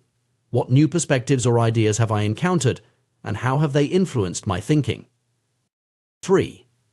Where have I stepped out of my comfort zone, and what did I learn from those experiences? 4. How can I approach my weaknesses or areas for improvement with curiosity rather than judgment? By framing our self-assessment in this way, we can maintain a sense of openness and flexibility, even as we build strong habits and a clear sense of identity. The power of reflection and review extends beyond individual performance to team and organizational success as well. The Lakers story demonstrates how a systematic approach to improvement can transform a group of talented individuals into a cohesive, high-performing team. In any collaborative environment, regular reflection can help align individual efforts with team goals, identify synergies and inefficiencies, and foster a culture of continuous improvement. For leaders and managers, implementing a reflection and review process can be a powerful tool for driving performance and engagement. This might involve regular team debriefs, where successes and challenges are discussed openly, or structured feedback sessions that allow team members to share insights and suggestions. The key is to create an environment where honest reflection is encouraged and where lessons learned are actively incorporated into future plans and processes. In conclusion, the path to sustained excellence in any field involves more than just talent, hard work, or even consistent habits. It requires a deliberate and systematic approach to improvement, one that incorporates regular reflection, review, and adjustment. By implementing such a system, whether it's as sophisticated as the Lakers CBE program or as simple as a personal journal, we can ensure that our efforts are consistently moving us towards our goals. This approach allows us to harness the power of incremental improvement, where small, consistent gains compound over time to produce remarkable results. It helps us to stay adaptable in the face of changing circumstances, to learn from our experiences, and to continuously refine our skills and strategies. Perhaps most importantly, it enables us to maintain a growth mindset, viewing every challenge as an opportunity for learning and every setback as a stepping stone to greater achievement. In a world that often celebrates overnight success and quick fixes, the value of patient, systematic improvement can sometimes be overlooked. But as the stories of the Lakers, elite athletes, successful business leaders, and countless others demonstrate, it is often this methodical, reflective approach that leads to true mastery and lasting success. By embracing the principles of reflection and review, we can unlock our full potential, push the boundaries of our capabilities, and achieve levels of excellence we might once have thought impossible. The journey of personal growth and achievement is often misconstrued as a series of grand, sweeping changes or monumental breakthroughs. However, the reality of lasting success and meaningful transformation is far more nuanced and, in many ways, more accessible than we might imagine. It's rooted in the power of small, consistent actions, what we might call atomic habits, that compound over time to produce remarkable results. Consider the ancient Greek paradox known as the Sorites paradox, which asks, can a single coin make a person rich? The obvious answer is no. But what if we add another coin, and another? At some point, we must concede that a single coin does indeed make the difference between being rich and not being rich. This same principle applies to our habits and personal development. One small change, reading a single page of a book each day, meditating for just 1 minute, or saving a tiny amount of money might seem inconsequential in isolation. However, when we commit to these small actions consistently over time, their cumulative effect can be transformative. It's not about seeking a single dramatic 1% improvement, but rather about accumulating thousands of these tiny enhancements across various aspects of our lives. The power of this approach lies in its sustainability and its ability to work with, rather than against, our natural tendencies and limitations. Grand, sweeping changes often fail because they require a level of willpower and effort that's difficult to maintain over the long term. Small habits, on the other hand, can be integrated into our daily routines with relative ease, gradually shifting the balance of our behaviors in a positive direction. This concept is particularly powerful when we consider the nature of complex systems, whether that's our personal lives, our professional endeavors, or even large organizations. In the beginning, small improvements might seem futile, their effects washed away by the inertia of the existing system. But as we continue to layer these small changes on top of one another, we eventually reach a tipping point. Suddenly, the weight of the system begins to work in our favor rather than against us. We can see this principle at work in countless success stories across various fields. Olympic athletes don't become champions overnight. They achieve greatness through years of consistent, incremental improvements in their training, nutrition, and mental preparation. Successful businesses aren't built on a single brilliant idea, but on thousands of small optimizations and adaptations over time. Even in creative fields like art or comedy, mastery comes not from sporadic bursts of inspiration, but from the daily practice of one's craft. The key to harnessing the power of atomic habits lies in understanding and applying the 4 laws of behavior change. Make it obvious, make it attractive, make it easy, and make it satisfying. These laws provide a framework for designing our environment and routines in a way that supports positive habits and discourages negative ones. Making a habit obvious involves creating clear cues in our environment that trigger the desired behavior. This might mean placing a book on our nightstand to encourage reading before bed, or setting out our exercise clothes the night before to prompt morning workouts. By making the cues for our desired habits more prominent, we increase the likelihood of following through. Making a habit attractive is about associating it with positive emotions or rewards. This could involve pairing a challenging habit with something we enjoy, like listening to our favorite podcast while exercising or celebrating small wins along the way. When we find ways to make our habits more appealing, we're more likely to stick with them even when motivation wanes. Making a habit easy is crucial for long-term success. This often involves breaking down larger goals into smaller, more manageable steps.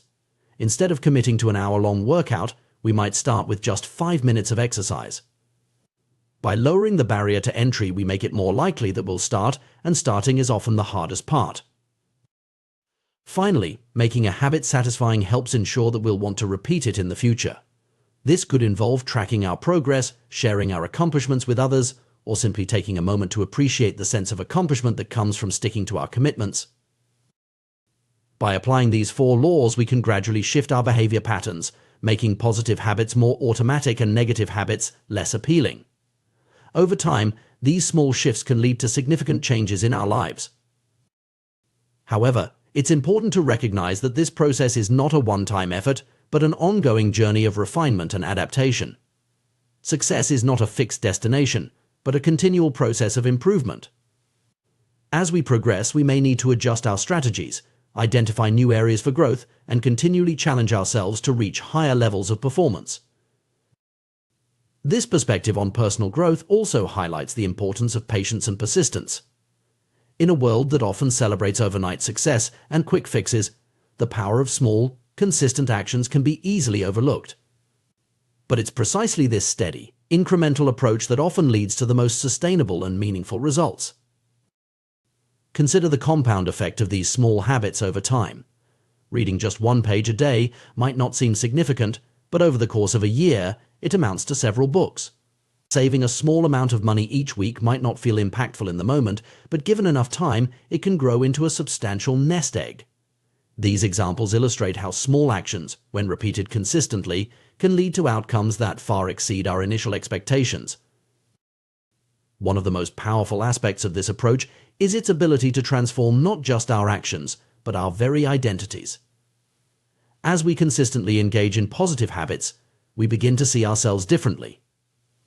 The person who reads a page every day starts to identify as a reader. The individual who exercises regularly begins to see themselves as someone who values health and fitness. These shifts in identity can be profound, creating a positive feedback loop that further reinforces our new habits. However, it's crucial to approach identity change with flexibility and openness. While our habits can shape our identities in positive ways, clinging too tightly to a single identity can sometimes hinder our growth. For instance, an athlete who defines themselves solely by their sport might struggle when their athletic career ends. A business owner who sees themselves only as the CEO might face an identity crisis after selling their company. The key is to define our identities in ways that are both meaningful and adaptable. Instead of "I'm an athlete," we might say, "I'm someone who values physical challenge and mental toughness," rather than "I'm the CEO," we could think, "I'm someone who builds and creates." By framing our identities in terms of our values and transferable qualities, rather than specific roles or achievements, we create space for growth and adaptation. This flexible approach to identity aligns with ancient wisdom, as exemplified in the Tao teaching the hard and stiff will be broken. The soft and supple will prevail by remaining adaptable in our self-conception. We become more resilient in the face of life's inevitable changes and challenges. As we progress on our journey of self-improvement, it's essential to incorporate regular reflection and review into our routines. While habits allow us to perform actions without conscious thought, a generally beneficial trait, they can also lead us to overlook small errors or areas for improvement. By periodically stepping back to assess our progress, identify challenges, and refine our approach, we ensure that our habits continue to serve us well. This process of reflection might involve regular check-ins daily, weekly, or monthly, where we assess our progress towards our goals, identify what's working well and what isn't, and make necessary adjustments. It might also involve seeking feedback from others, as outside perspectives can often highlight blind spots or opportunities for growth that we might have missed. Importantly, this reflection process should be approached with a growth mindset, a belief that our abilities and intelligence can be developed through effort and learning. This mindset allows us to view challenges not as threats to our identity or evidence of our limitations, but as opportunities for growth and improvement. As we continue on this path of incremental improvement, it's important to celebrate our progress along the way. While the day-to-day changes might be small, over time they accumulate into significant transformations. By acknowledging and appreciating these changes, we reinforce our commitment to continued growth and maintain motivation for the journey ahead. It's also worth noting that this approach to personal development, focusing on small, consistent actions rather than dramatic changes, can be particularly effective in times of uncertainty or stress. When the world around us feels chaotic or overwhelming, concentrating on the small actions within our control can provide a sense of stability and progress. Moreover, the principle of atomic habits can be applied not just to individual growth, but to organizational and societal change as well. Companies can transform their culture and performance through small, consistent improvements in processes and behaviors. Communities can address complex social issues through the cumulative effect of many small, positive actions by individuals. In conclusion, the path to lasting change and meaningful achievement is rarely marked by dramatic leaps or sudden transformations. Instead, it's a journey of small steps, taken consistently over time. By focusing on creating positive atomic habits, making them obvious, attractive, easy, and satisfying, we set in motion a process of continuous improvement that can lead to remarkable results. This approach requires patience, persistence, and a willingness to trust in the power of incremental progress.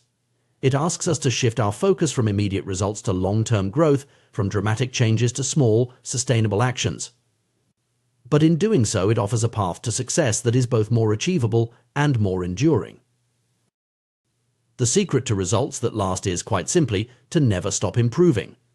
It's about layering one small change upon another, day after day, year after year.